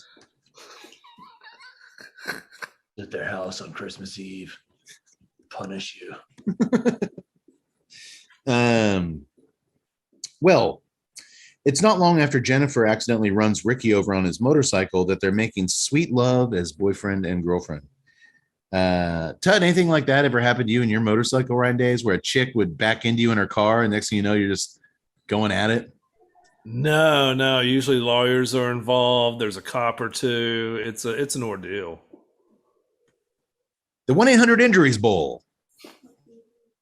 Brought to you by M&Ms.com. Well, it turns out, not surprisingly, that it was Ricky's first time having sex. And he thought it was Jennifer's first time, too. Uh-oh. Oh, no. Usually you want to be on the same page with that kind of stuff. Especially with a homicidal maniac. Especially with a guy who likes to lop heads off. So everything is cool with the young couple for a while. Until that is, Jennifer decides to take Ricky to the movies. Where what film is showing? That's right, the original Silent Night, Deadly Night. Okay, I kind of like that. Up on the screen is the actual first film, complete with scenes of the criminal Santa that we saw from Ricky's own flashbacks. How in the holy hell did this make sense to anybody? Well, we got to have them watch something, and we have rights to the first movie. Just put it up there. But there's actually scenes that we use in this movie that are taken. That doesn't matter. You're overthinking it. Punish. Jennifer's jazzed about watching a guy dressed up like Saint Nick slaughter people, but it flips us. Well, first of all, when she describes the movie to him for the first time, he talks other than this. He's like, "What?" She's like, "What?" He's like, "It's about a Santa who kills everybody." What? And then he's watching it on the screen. Obviously, flips a switch in him, seeing the killer Santa. punish. So he gets up and goes and kills the most obnoxious movie theater guy ever, who's been heckling them the whole time in the back seat. He's been throwing popcorn at everybody, and then he at one point he called Ricky a faggot, to which she was like, "Well, we know that's not true." Doctor, would you say he punished her loins the night before? I would say there was some punishing lovemaking going on. By the way, Elizabeth's IMDb page does not have a credit after 1999. So okay, she probably blood life, but clearly gave up the acting. Yeah. Well, I always like her on screen. She seems like she's kind of adorable in a very sweet a very sweet, innocent way where she shows her boobs in every movie and gets killed by somebody in horrific fashion. Usually gets her head cut off. But she's adorable. Just so adorable. But you know what? This guy actually deserves to get punished. He was talking the whole way through that movie. I was okay with that. Ricky punishes the naughty. I was okay with that death. Or some of his brothers. Some of those Toy Star employees didn't really deserve it, but Ricky thus far punishes the naughty. But while Ricky is literally 4 rows back strangling this guy to death, Jennifer's ex-boyfriend Chip sneaks up behind her in the theater and tries to woo her back. There's a hairstyle from the bleach blonde Chip. He's a real character, isn't he, guys? Well, Jennifer says she's not interested in Chip one bit. It turns out that after Chip took her virginity from her in the backseat of his red Mustang, the douchebag stood her up, cheated on her, and on top of that, he ruined her best sweater. You guys think what I'm thinking, like how that sweater got ruined? Chili sauce. His poor dry cleaner. Okay, we weren't thinking the same thing. Yax, you were thinking what I'm thinking. Oh yeah. That's very naughty. Naughty. Dude, what if Ricky was working at the dry cleaner when she brought that sweater and he looked at this sweater stain? Naughty. Jism. Oh, come on. I thought maybe she had spilled some red wine on it or something, Doctor. I'm using some good material here. The next day, Ricky and Jennifer are taking an innocent walk around the neighborhood. I was thinking maybe I could take you to a romantic place this weekend. That's not how he says it, dude. He's in it soft spoken. He's got his wool knit sweater on. He's holding. He's like, I thought maybe I'd pick you up on my bike after work. It's like a totally different voice. He's got layers to him, doesn't he, Doc? The next day, Ricky and Jennifer are taking an innocent walk around the neighborhood when they come across Chip trying to jumpstart his red Mustang. Again, a red Mustang. That's Ricky's good. That's his trigger color. Chip's wearing a 1956 Letterman sweater. He's got his little Letterman sweater, and I think it's a fraternity sweater, but it's totally out of the 50s for some reason. This guy doesn't look like he exists in any time frame. Like he's such a weird looking dude with that bleach blonde hair and the old timey clothes. Well, he's trying to get his car going, and naturally, when he sees Jennifer, he grabs her arm and demands that she take him back. But when Ricky steps in and says, "That's enough," Chip just smiles. Hey, look, it speaks. I said that's enough. Listen, bud. That's what she said when I fucked her brains out in the backseat of old Red here. Ooh, Is bad that the move, Chip? Is that the first "that's what she said" joke? It may have No, it can't be. 1987, man. He just made a "that's what she said" joke. I don't know. Doctor, you often get told that's enough already when entertaining ladies in the laboratory, if I'm not mistaken. You told me some stories. You want to share those with the audience? Sure, I don't know what you're talking about. Laboratory, I meant the bedroom. I pissed off Ricky. That doesn't What? happen. Of course not. I'm just teasing. How dare you? You gonna come after me now? A pissed off Ricky. 1975, Saturday Night Live is the first known occurrence of "That's What She Said." Came from Weekend Update. Oh. That no parking sign behind you is written in red, Cade. Oh shit. Chevy Oh, Chase. Chevy Chase made the first That's What She Said joke. That's who's got it credited. Punish.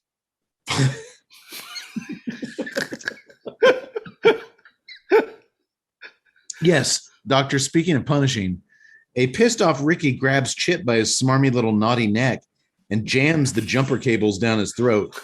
Ricky cranks up the voltage on the battery charger until Chip's eyeballs explode. That'll teach him. Doctor, do you think Chip will ever see again? I think it's far too early to tell. My God, no, he's finished. He's dead. Yeah, he's toast. Well, Jennifer can't believe what just took place. She tells Ricky that she hates him now, that she's seen this violent side of him. But as she's yelling at him, he flashes back to Mother Superior scolding him. He plays this beautifully with his head motions. He's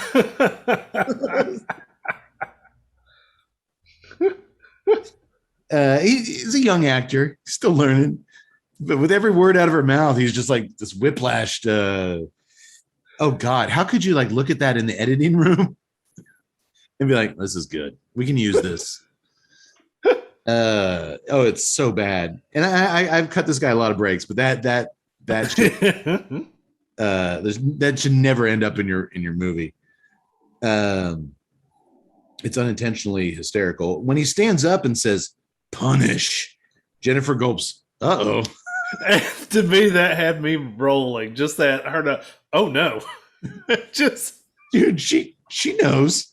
I nearly lost. That is such a weird thing to hear that somebody say. Like if I'm in any situation and somebody looks at me and is like, "Punish," Naughty. I'm doing No. I'm beating the feet, man. Uh-oh. Yeah. Her delivery there was glad. This is great. Punish is never going to end good. But she doesn't get far as Ricky rips the car antenna off Old Red and strangles her with it. I don't think anybody's going to be making love in the backseat of that Mustang again. Do you, Dom? I don't think so. Not anymore. A couple of hobos will in a few years. Yeah, hobo sex. Nothing wrong with that. Punish. A weird thing to say. Naughty.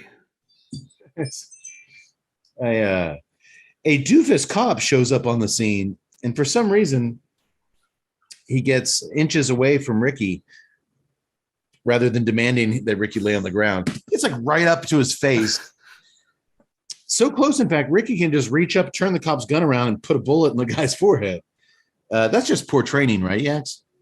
It is. And I think his shirt didn't say police, it said security officer. I think the guy was on the way to the mall. I think it was a mall cop. Possibly. Mall cops don't have guns, though. Back in the 80s. No. Well, we'll find out at the Mall Security Cop Bowl presented by TaxSlayer.com. But now our boy Ricky has a gun, and he starts laughing loudly to himself. He just looks at the gun.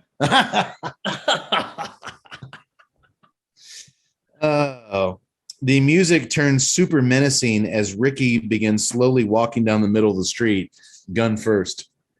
Oh man, this is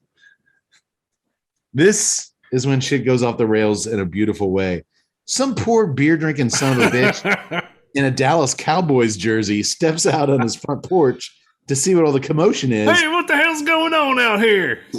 Ricky shoots him dead.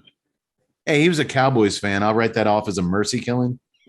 And then Hey. after he shoots him, Ricky goes, "Motherfucker." Oh, he's pissed. He's fired up at this point. Motherfucker.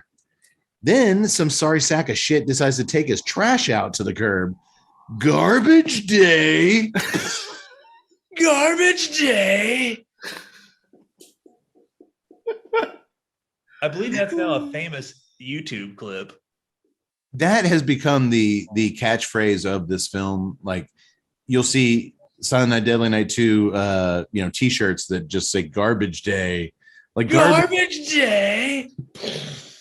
It's kind of like I'll be back for the Yeah. Terminator. It's one of those lines that they never, we never saw that Garbage Day would be anything. Like, really? When you saw that dude say it like that? Like, Oh, I knew when they're in that editing room, we were looking at slogan gold. the Garbage Day Bowl, brought to you by Dole Pineapple Ice Cream Bars.com. Then a little girl on a bicycle runs into Ricky. She's running down the street and she runs right into him. But thankfully, he spares her life. She's polite. She says, "I'm sorry, mister." She's not naughty. He still says it in his voice. He's all, "That's okay." I think his brother Billy might not have given her a pass. I think Billy might have done a punish. She wasn't being naughty. She was riding a That'd trike. be funny if he said punish to her and the little girl's like, "Uh-oh," and she She's all, "Oh shit!" And she turns around and starts pedaling away as fast as she can. The same fortunate circumstances can't be said of the driver of an oncoming car. Ricky fires a bunch of bullets at the car as it's driving towards him, causing it, because when you shoot a guy behind a car, the logical thing that's happening, it flips over and immediately bursts into a giant ball of flames. Well, you said when he shot the guy in the cowboy shirt that it was a mercy killing. This guy was driving like a 1979 AMC Gremlin. Do you think that was kind of a mercy killing also? It was driving clearly that car right there. It's a Pacer. Yeah, that do naughty stuff in an AMC Pacer, trust me. And that car was red. And the car, oh, good point, doctor. Good point. Well, it was really red in a minute. It's engulfed in flames. But dude, this is actually a really cool shot because you can see, man, that stunt man is ballsy. you can see a real life stunt man stand there in the road and he's like less than a foot away from that car when it Dude, goes. he does just a little lean, but otherwise he stood there and faced it down. It misses his head by an inch. Oh my goodness. And I'm thinking the budget on this film, that might have been actual Ricky, the Eric Freeman, the actor. No, it clearly wasn't. It's clearly a much smaller dude. It was a smaller dude, but he had the same sweater on, so it's kind of baggy. But yeah, that was a really cool shot. It was a really good shot. Ricky continues to walk around the neighborhood, laughing, giggling, until he's finally confronted by some more cops with their guns drawn. I like how they didn't go to him. They're the TNCC cops. They just like parked. Just set the roadblock up, a couple of blocks there. We know he could kill probably a dozen more people before he gets to us, but when he gets to us, we'll be ready. It's total TNCC cops. Well, let's see. Maybe he'll come this way. Maybe he won't. We're here, though. But if he goes somewhere else, it's not really our problem. He lets out one big belly laugh as he puts the gun to his head and do this. But that's totally not TNCC style what the cops do there. They all come out with these stupid little, "Don't do it. You have so much. Do it.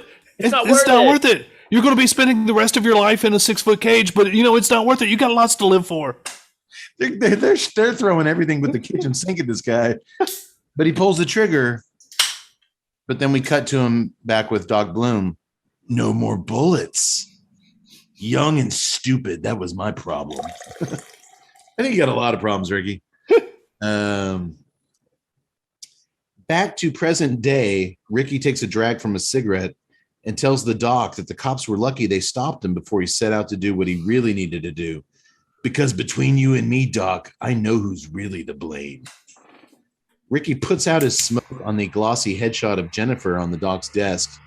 And it's then that we also see Doc Bloom's head resting quite dead on the desk as well. He's been strangled with the audio reels he was using to record their conversation. So Ricky is out of there. Did you guys hear after he leaves the room, you hear somebody out in the hospital go, "Oh God, he's loose." Yeah. It was. I was like, how do you know that he's crazy? Because after he's just finished his story. So how long has he been talking, telling about the mayhem, the trail of dead bodies? But I was like, when did he actually kill the guy? All right, just finished killing this guy. All right, what was I saying? All right, let me get back to that. It's back to a story. Yeah. Well, speaking of going back to, nice segue. Tut, I'm a little past the halfway part, almost halfway to the final third on this cigar. Yeah, I think I'm about right there with you. I'm just past the halfway mark, going down, probably care- just a little bit ahead of you. Be careful on this one, folks. The ash does not hold on for too long. That's not a criticism, and just your lap will thank me. I wish my lap had known what I know now 10 minutes ago. I got a little bit of ash on myself. But other than that, I mean, the burn is, look at that. It's total straight. Yeah. It's smoking beautifully. I did end up clipping the cap just slightly, where initially I had just torn off the. I did too. It was Really? after I Mine's got been- past that first part, it started to is becoming very difficult to get a draw on it. So Mine's been perfect the entire way through. And All I did probably was could. just I probably could have left twist it, Todd. I just wanted to bring in a little more through the draw. That blue smoke is still sexy as hell. Man, the spice for me is picked up here. Consistently picked up. It's not doing the roller coaster thing anymore. Yeah. It's pretty steady now, and really that spice has really kind of stepped up over the mineral as far as the retro goes. I'm still getting a lot of mineral. Still getting a lot of mineral on the draw with the bright cedar earth and Ritz cracker. But Yeah, to me that mineral is kind of dominating there. The cedar is so light, but there's definitely it's getting a bit more woodsy in this. It's coming into that last third. The flavors are all kind of intensifying a bit. So yeah, you're starting to see a ramp up, not in strength, not like nicotine hit, but just in full flavor, starting to really present and just be giving you more of what they've been giving you. yeah, I would definitely say strength wise, just as far as the increase in the pepper on the nose. But you're dead on. It's just becoming a much more full bodied experience here in the last act. And that's what I really do like, and I'm starting to appreciate more and more is that you don't have to, get the damn hiccups from just a powerhouse nicotine buster of a cigar to really enjoy those full flavors. I think it's a nice way that he has allowed you to present those nice flavors of a full-bodied cigar or a powerful cigar, but without just being totally devastated by the strength of it. Yeah, I'm digging it a lot. It's weird because the flavors are so presented. There's still some very crafty nuance that's going into this. Yeah, because you got to really hunt for that cracker in the midst of that mineral and the cedar. It's definitely there, but you got to kind of dedicate yourself to really focusing on every little puff. Yeah, and you're right. That spice is starting to. It's being good. I'm liking that the spice is ramped up. Now, only unfortunate part about it is it completely kicked my marshmallow note out of the building. So that'd be cool if that came back at the very end. We'll see. Man, we're all approaching the last third of this. Do you guys want to do price point now? Yeah, we might as well. Okay. Doctor, what do you think this is, I want to say his flagship brand, Steve's, this is literally Sin Compromiso without compromise. The process that this cigar undergoes to come to market, it's a lot of work. It's a very expensive style of growing tobacco. And then this is his personal tweak of the blend. He wanted a little more oomph with this Sin Compromiso. And it's a slow burner, man. I mean, we've been smoking this all night, and I'm not even, like I said, I still got a third to go. So we still will address it later, but any ideas? Well, when I was in Arizona a few years ago, I stopped at a cigar shop and I purchased a Saka cigar that we had done on the show. The Todos Los Dias. Todos Los Dias? I purchased that one at Ambassador Cigars in Glendale, Arizona. And that was a $14 cigar. Now, I don't know if they had a price markup or anything like that, but I'm gonna say that every state is different. They incorporate some states taxes, like New York, you're going to pay double what you pay for a cigar here in New York. I'll Uh, go $16 on this. $15 for this one. Okay. 16. Oh, 16. Okay. Yak boy. Mm, 13. 13. 13. Okay. Tut. Well, two numbers are in my head, and Doc got real close to the first one. My first thought was going to be 1675, but I'm actually going to punch this up a little bit. I'm going to go 2135. 2135. Okay. Yeah, I have the number here. I would have gone high just because I would smoke a lot more of the Sin Compromiso, the original, if it was a little less expensive. That was Yeah. that was a pricey smoke. Yeah, This- that process that they use, the Japanese process, can't be pretty. No, because you end up losing a lot of tobacco leaves that don't get used just to nourish those cream of the crop top leaves. 29.75. Whoa. Yeah. Okay. 29.75. I want to say that's not our most pricey cigar we've smoked. I think the It's not. It's Cohiba not. might have been more. Well, this is definitely better than that Cohiba that we had. Oh, this has a lot more going on. Yeah, I mean, this is even better than the $100 Spectra. Oh God, that cigar was boring as hell. Yeah, and I will say this: it's a memorable experience. I do enjoy it. I don't know if I can go. I don't know if I can go damn near $30 on a cigar often, but No. you're not doing it often. I mean, like people like me who smoke almost damn near daily now. We're not smoking $30 cigars daily. At least not in my price range. Or not with my bank account. Sure. But for the most part, people are going out there to have that one memorable cigar to nightcap an event. And yeah, man, if you go with this, you're going to remember it. It's going to deliver it for you. It's expensive, but you know where the money is spent. I will say that. You know that the quality that you're getting. That roller coaster ride with the spice, the marshmallow and cracker, subtle nuances with the cedar and the earth, and just that mineral coming through the nose and through the draws so nicely. Yeah, I would never, be honest, I would very rarely smoke this at home. If I'm going to drop $30 on a cigar, I want to be at a lounge, or I want to be, Yeah. I want it to be part of a experience outside of my miserable, depressing, wet blanket of an existence in my, personal life. Punish.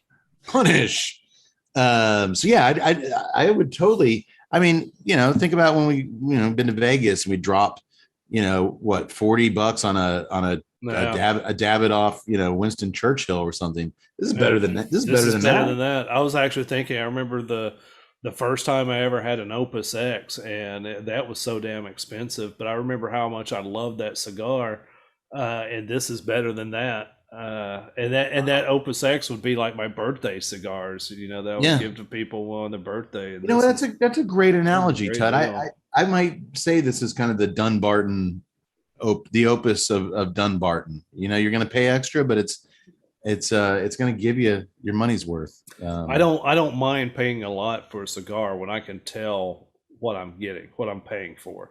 And this is a cigar because, like I said, all those other cigars that we mentioned, they're forgettable. I mean, they were just absolutely just non-memorable. But this gives you a little something to remember it by. And I've got no problem paying for quality items.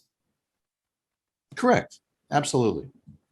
All right. Well, I'm going to definitely come back at the end and see how the final third is treating us. But by the way, the Pognog beer was not interfering whatsoever. But when I switched to the Boombox double IPA from Real Ale, who we talked about earlier, I actually have a squirt gun like the doctor, but somebody snuck in here last night when we were doing the Steve thing and drank a bunch of those. That I don't. If I catch that guy, Naughty.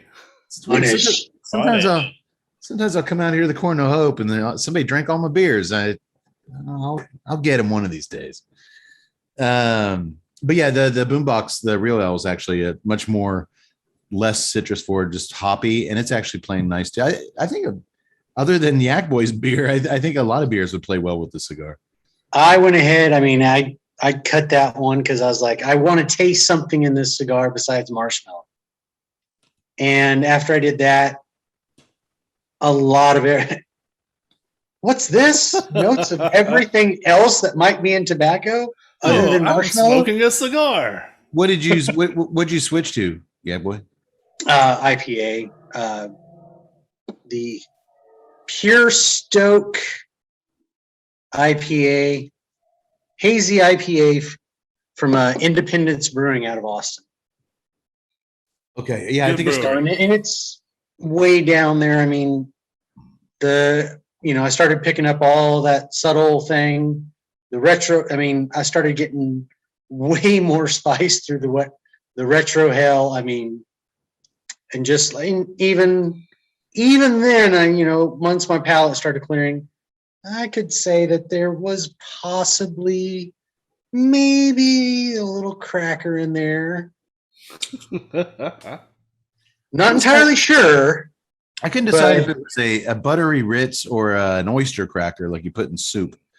I would probably go more Ritz. That's what I was. Yeah, that's what I settled It on. gave something else. It wasn't as dry as like an oyster cracker, but Yeah, it had a little buttery component to it, which played so nice with the cedar. Okay, I think. it was just nice to actually taste something. Yeah. Well, thank God we like it because that'd be really embarrassing when Steve watches the show if we shit all over it. Which, hey, if that's what we experienced, that's what we would do. Sorry, dude. We're honest. So yeah, thumbs up so far. And like I said, I got plenty left here. I'll readdress it. Okay. Well, back to the movie. Ricky steals a Santa Claus costume from a Salvation Army Santa. It's not like he asks him for it, or even he kills the guy, and He's not just following the naughty list anymore. then he goes to a phone booth like the Terminator and looks up Mother Superior in the phone book, get her address. Mother Superior, Thank God, unlike the Terminator, there's not three of them. Mother S Superior, Mother M Superior. Other superior, yes. Mother Superior, yes. Naughty. Next house, Mother Superior, yes. Naughty. That actually would be great. Jesus Christ, how many Mother Superiors does this little town have? At least if they would at least do that, get to like the second or third one and be like Mother Superior. No, it's Martha Superior. Oh, I'm sorry. Oh, sorry. Sorry. All of a sudden, they cut to Lance Henriksen and Paul Winfield. Oh, Winfield. Mother J Superior. I trust there's something to this. Check out the name, Ed. Mother J Superior. Well, she had a stroke some years ago and she's living at home alone. It must have been one hell of a stroke, as half her face is covered with giant bruised growths and swollen veins. I couldn't tell what had happened to her. Turned into some I sort of- can't figure that out. Is how is a person who has a stroke? Well, she had a stroke. Now she's living alone. But wait, that's when the person doesn't need to be living alone. Who's gonna live with this bitch? Even Well, sister, I mean, with one hand that's still working, she's just trying to hit everybody with a belt. Yeah, no. even Sister Margaret's like, look, I'll take her her groceries once a week and then I'm done. Like I'm not sticking around. I just throw that grocery sack over the backyard fence. Fuck it. Did y'all notice her street address? Like I'm sure she'd be okay with that. No, Just here, I didn't her know. house number was 666. Yeah. No. Well, Mother Superior is watching a Christmas parade on the TV, which of course the old bag of bones finds shameful and sacrilegious. They're making a travesty of the sacraments. Ugh. Nothing pleases this fossil. Even the sounds of children outside her house playing annoy her. They should be in bed. You can't just go around whipping kids out in the street with your belt, you old hag. She's Mother Superior. That's what she's trained for. Punish. I think if you remember back in the scenes where she was like, I am Mother Superior, and you will like. She's got a God complex. I think she sees herself as way more holy than she is. Am I right, Doctor? Miserable bitch. Yeah, big time. Sister Margaret got into the church for the right reasons. She wanted to help people. She wanted to help people. She wanted to help these orphans. Mother Superior just wanted to whip their little butts with her belt all day. Discipline. Punish. Well, she's about to get punished, Tud. Big time. You're about to get punished. Doctor, give me a good punish. Punish. Well, she's not going to be bothered by those little kids out front any longer as Ricky shows up and smashes his way through her front door with a big fire axe. The same weapon of choice Big Brother Billy preferred. Do you remember that? That's true. She actually eludes him for a good while for an old broad in a wheelchair, considering, she's 1,000 years old at this point. Not very agile. Because Ricky's gone full-blown crazy now, and he's just chopping the shit out of everything with his axe. The TV, her couch. I don't want any of her objects to survive tonight. He's like, tea set. Going crazy. And he started just speaking even crazier. Well, dude, I love when he first sees her. You're looking well. You're looking well. It's kind of got a little bit of a Dreyfus thing going on there. It almost does. You're looking well. Why does he jump up and go, boo? Oh no, that's coming up. Finally, Ricky, she runs out of options in this house, and he confronts her. And this is after she fell down a 2-story flight of steps, by the way, and got right back up into another wheelchair. She's tough. She's tough. Tough old bird. She's a tough old bird. She demands he drop his weapon and come take his punishment. No more punishment. You're being very naughty, Richard, she screams to him, which he raises the axe over his head. Naughty this. And swoosh, he chops her head off. If you ask me, he did her a favor. She gave all nuns a bad name. Well, the cops show up with Sister Margaret, and as Sister Margaret's looking around the house, he pops up behind Sister Margaret. And dude, and another total turn for Ricky. All of a sudden, he's like, boo! Boo! He's got this thing, and she looks at him. He's like, oh, yeah. Oh, yeah. And now he's full macho man. This is what I'm saying. Naughty always rises to the top. Pandemonium is broken out here at Mother Superior's house. Oh, yeah. Yeah. Super naughty. Oh, yeah. He really gets into it with that when he's all, oh, yeah. Hey, they let him go for it, like young actor. It's like, this guy could be a young De Niro. Let's see what he gives us. And he just went full macho man. Oh, yeah. Well, they fill him full of lead. Snap into a Slim Jim. Well, Sister Margaret sees the severed head on the ground. She looks over at Ricky's face, and he smiles as he takes his last dying breath. The end. Mother Superior's got her head chopped off. Ricky, the kid who witnessed horrible things in his childhood, it was bound to end up messy with him in a big bloody pile of bones and skin. Merry Christmas, everybody. All right. Speaking of Christmas, Tut, Yes. if any of you out there listening and are wondering what present you can give your favorite podcast host this time of year, just know that I'm not picky whatsoever. Just give me a box of any cigars made by our good friends over at Drew Estate, and I'll be happy as a pig in shit. Speaking of the devil, the almighty Drew Estate is about to make someone a whole lot richer. During its latest freestyle live show on the company's Facebook Live page, facebook.com/Drew Estate Cigar, Drew Estate announced that it will hold a Bitcoin sweepstakes with numerous incredible prizes during Upstyle Freestyle Live events, including a grand prize of 1 full Bitcoin for a lucky fan to be announced during the February 17th, 2002 edition of Freestyle Live.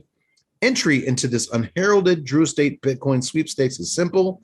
If you haven't done already, The next Freestyle Live on January 20th, 2022, the company will randomly select the names of 5 people who attend the online show and comment during specific times in each broadcast as potential winners of an assortment of fantastic prizes. The 5 winners from each of these shows will create the contest pool of 15 people eligible to win the grand prize Bitcoin. How crazy is that? Yeah, gonna be a Merry Christmas for that person. That's really crazy, Tut. Not just a little bit crazy. Nah, that's a lot bit crazy. Little cryptocurrency humor there for you. Oh, and then if you want to tune in, there's also going to be the Bitcoin Bowl hosted by Preparation H. Bitcoin Boil, brought to you by SlimJims.com. Oh, yeah. Oh, yeah. Step into it. And while we're talking about super cool stuff, I'd also like to take a hot minute once again to let you know about something very cool, Cigar World. Cigar World's an online site for cigar smokers. There you can get cigar news, reviews, and a whole lot more. Also on the site is a cigar research panel, possibly led by someone on this podcast. And you do wear a disguise when you're in Cigar World, right, Doc? Well, I don't think they'd recognize me if I have this. If you had your naughty stocking on your head. Naughty. My God, there's some cool stuff going on at Cigar World. Right. You can go to the testing lab where you can sign up and give your input on new cigars by taking surveys and testing cigars. Check it all out at cigarworld.com/testing lab. A couple things. I love a good survey. You've always, even as children, you always loved a good survey. Love a good survey. They really reveal a lot, don't they? I sure do. It's You know what the key to a good survey is? Anonymity. Keep everybody anonymous. Anonymity. What'd I say? You Anonymity. said anonymity. The Anonymity. Anonymity Bowl presented by LendingTree.com. Anonymous. Anonymous Bowl. Anonymous Bowl. Sponsored by None of Your Business. A couple of things. This series of films, there's 5 of them, not including they did a remake, Doctor. That was a couple years ago. You know what? Believe it or not, the Silent Night remake is probably going on at least 10 years old now. Was it Jamie King and Malcolm McDowell? Malcolm McDowell, it's really a name only. Jamie King. I wrote a review of it. It's on the TNCC website. I did a movie review. That is right. I forgot about that. It has been. Jamie King, the lovely Jamie King is in it. Malcolm McDowell is a sheriff. Donald Logue, who's always been a kind of a good actor that I enjoyed. He was on the show Gotham for several years. It takes place in a northern town where they kind of have a Christmas pageant every year, and there's a bloodthirsty Santa who's going around killing people. It's actually kind of a decent movie. I recommend checking it out, but check out my review on the Tuesday Night Cigar Club. Yeah, go there and check out the review. It actually does kind of go in a cool direction. It's a little town that's filled with Santas. So there's like everywhere you look, there's dudes dressed as Santa for this festival. But then like the killer Santa, am I wrong? Like he gets a flamethrower in this thing and just starts torching dudes. Oh, he never says anything. So there's no naughties and punishes. So that's unfortunate. But yeah, the death scenes are pretty intense and pretty inventive. They do remake the Linnea Quigley death scene, but other than that, it's kind of a remake in name only. But not bad. But yeah, I'd say it was actually one of the last movies where I actually purchased it on DVD, one of those idiotic things where sight unseen, I paid $19 for a Blu-ray. Well, that's because you're right then, the time frame, because that would have been pre-Netflix, pre-streaming. It's probably 2010, 2011, no later than that. That was the crazy thing back then. I'm sure we mentioned on the show before, especially with horror movie guys like us who were into horror movie stuff. Oh shit, they made a Silent Night, Deadly Night remake. Your only option to watch it was to order or go buy a $20 fucking DVD, and we do it. I have shelves full of movies that I bought for $20 sight unseen because it was the only way to see it. Hey, it's not playing any theaters around here, so yeah. Okay. Well, 2012. I just checked it out. 2012. I like this series because it's unique in a way that I've come to appreciate. And I think my cinematic hero, John Carpenter, would also. Let me explain. So the first film came out in 84. Tonight's film was released in 87. Then we had part 3, Better Watch Out, in 89. Part 4, The Initiation, in 1990. And finally, part 5, The Toy Maker, in 1991. That's the one with fucking Mickey Rooney, that rat. And each of these subsequent films told completely or almost completely original stories with just the vaguest of connections to the original entries. And that's exactly what John Carpenter and Deborah Hill did with Halloween 3.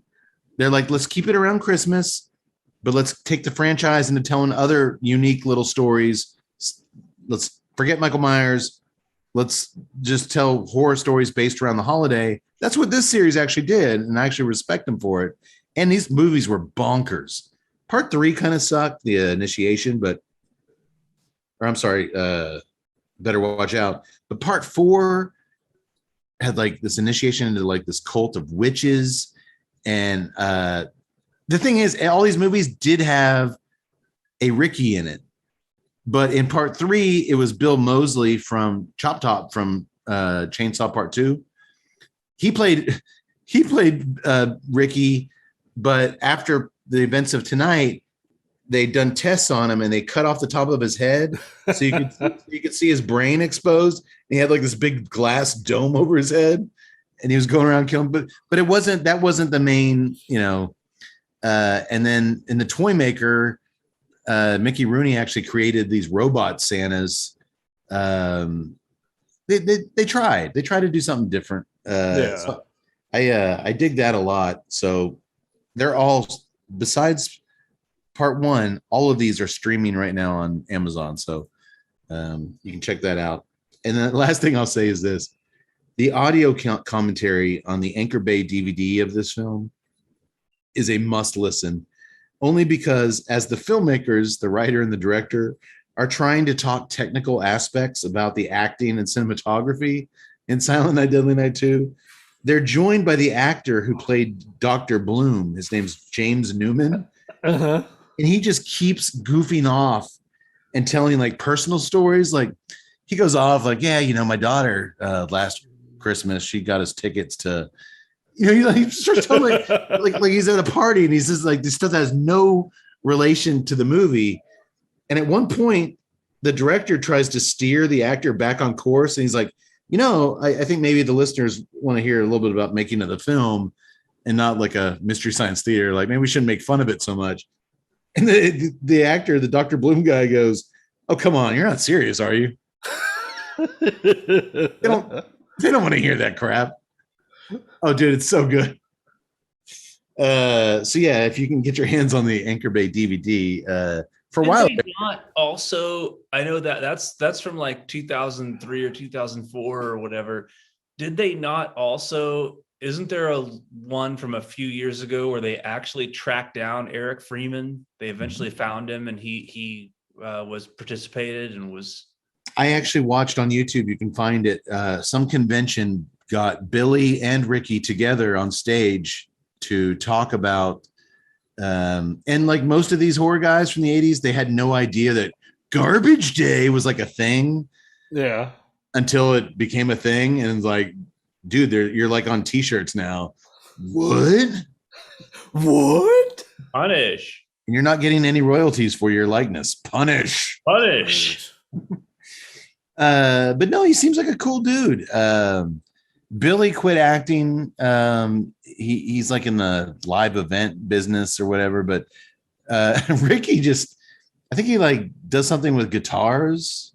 He like refurnishes old guitars or something. But yeah, he's like wearing like a leather motorcycle jacket. He's older, but I got the sense he really wanted nothing to do with acting ever, and like he just kind of stumbled into this. But yeah, so a lot of that stuff, doctors. Thankfully, you don't have to buy the Blu-ray for $45 to watch some of the these guys. But yeah, they definitely weren't ashamed of it. They were having fun with their you know, that people are still talking about this crazy thing they did in their 20s. Yeah, I like to see that. So I hope I hope everybody had fun. I mentioned it a little bit earlier on the show. I guess I'll just to clarify. This is actually the second time we've done this show. We did this as our last episode of last year, and there was a technical issue where when I went to watch it, there was no sound. Oops, naughty. And because I'm incredibly lazy, I saved my notes. I'm like, oh, we'll just do it again next Christmas. And Lazy, that's foresight. it was so nice not to have to take like I redid some stuff and I rewatched the movie and jazzed it up a little bit, but yeah. So hey, we made it work. I want to thank you for listening. For one, I want to thank Steve Saka first and foremost for spending 8 hours with us throughout the course of last night to introduce two very good cigars. This thing is staying spicy, full-bodied. Everything has really come home in this last third, and it's singing. It's nice. Yeah, it is. It's really singing. The power on it, the full presence of those flavors is just very powerful right now. I'm going to be getting out the nub tool in a minute. I want to savor every. Well, $30. It's like $1 a centimeter. So I am going to savor every drop of this one. Definitely pairs well with a more straightforward IPA. Don't do anything crazy citrus wise. It won't hurt it, but it won't help it. Stay away from the imperial stouts. Please the chocolates and the marshmallows and all that. You're going to get enough of that from the Sin Compromiso itself. But I think and Tut, your just basic lagers probably worked great. Actually, oh, it was perfect. It was perfect. Okay. Well, this is it for us for the year. We get to take it easy the next few weeks. Enjoy the holidays. Tut, if anyone's thinking about doing some last minute holiday shopping, like literally when this drops, you'll have like 2 or 3 days to do your shopping before Christmas. Is there a place where they could go to maybe find some savings? Well, all the good little boys and girls know that they can go to TuesdayNightCigarClub.com, click on the Amazon banner, and do some Christmas shopping from there. They also know that if they want to do get any of the cigars that they see featured on the show, they can go to TuesdayNightCigarClub.com, click on the Famous Smoke Shop banner, and guess what? We're going to give you a little present from our friends at Famous Smoke. Well, if you enter, you don't even have to enter it. You just click on the Famous Smoke Shop banner. It'll automatically enter the promo code TNCC20. And you will get $20 off your purchase of $100 or more. So Merry Christmas, cowpokes. And then, you know what? If you want to treat yourself to a little something, then join us on Twitter at TNCCcast. Hit us at Instagram at TNCC_podcast. Join us on Facebook, Tuesday Night Cigar Club. Subscribe and like the videos on YouTube. You can find us at Tuesday Night Cigar Club. And Merry Christmas, mofos. Don't be naughty. Merry Christmas, Punish. mofos. Don't be naughty or the doctor's going to find you. And you know what happens then? Punish. Have a great Christmas, everyone, and a happy new year. We will see you in 2022. And I'm excited. It's going to be a fun year next year. Some new things brewing. Yeah, I'm hopeful. We hope you are back at home too. So may the wings of liberty continue to never lose a feather. We will see you next year.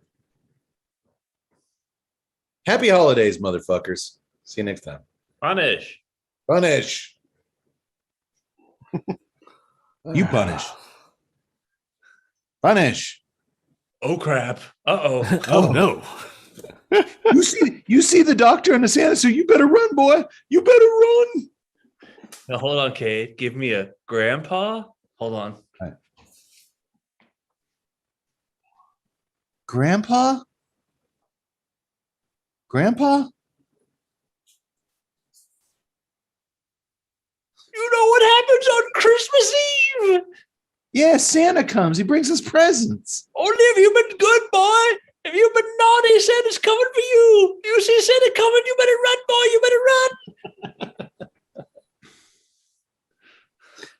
Oh, And Uh, scene. Insane. And again, these kids had the worst childhood of any kids I've ever Oh seen. God, this is their fucking grandfather, for Christ's sake. Even visiting grandpa was a big shit fest.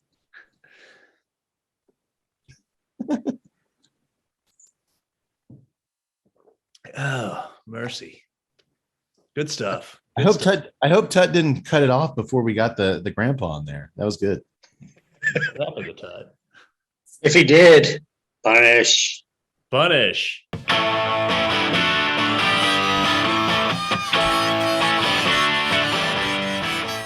To learn more about the time I had a wee too much spiked eggnog back in the late 80s and marched through downtown Detroit just after the stroke of midnight in my crotchless elf costume, yelling ho, ho, ho, over and over and over again, only to be stabbed repeatedly by some random females and shot in the thigh by one particularly perturbed lady of the night, you can watch my award-winning short film titled Silent Night, Horny Night, starring Married with Children's very own David Faustino in a riveting performance as yours truly.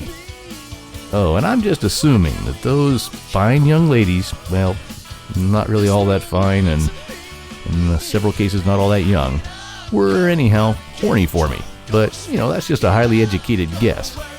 If you had seen me in that elf costume, the crotchless one, you would most certainly agree.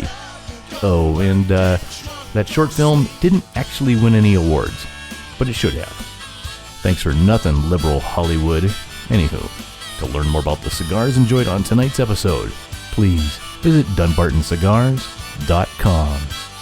For more on O'Brien's Irish Pub, the live music leader in Central Texas, please visit o'brienstemple.com and download their free smartphone app, where you'll find full beer listings including over 40 on tap, menu information, and a calendar of upcoming live events.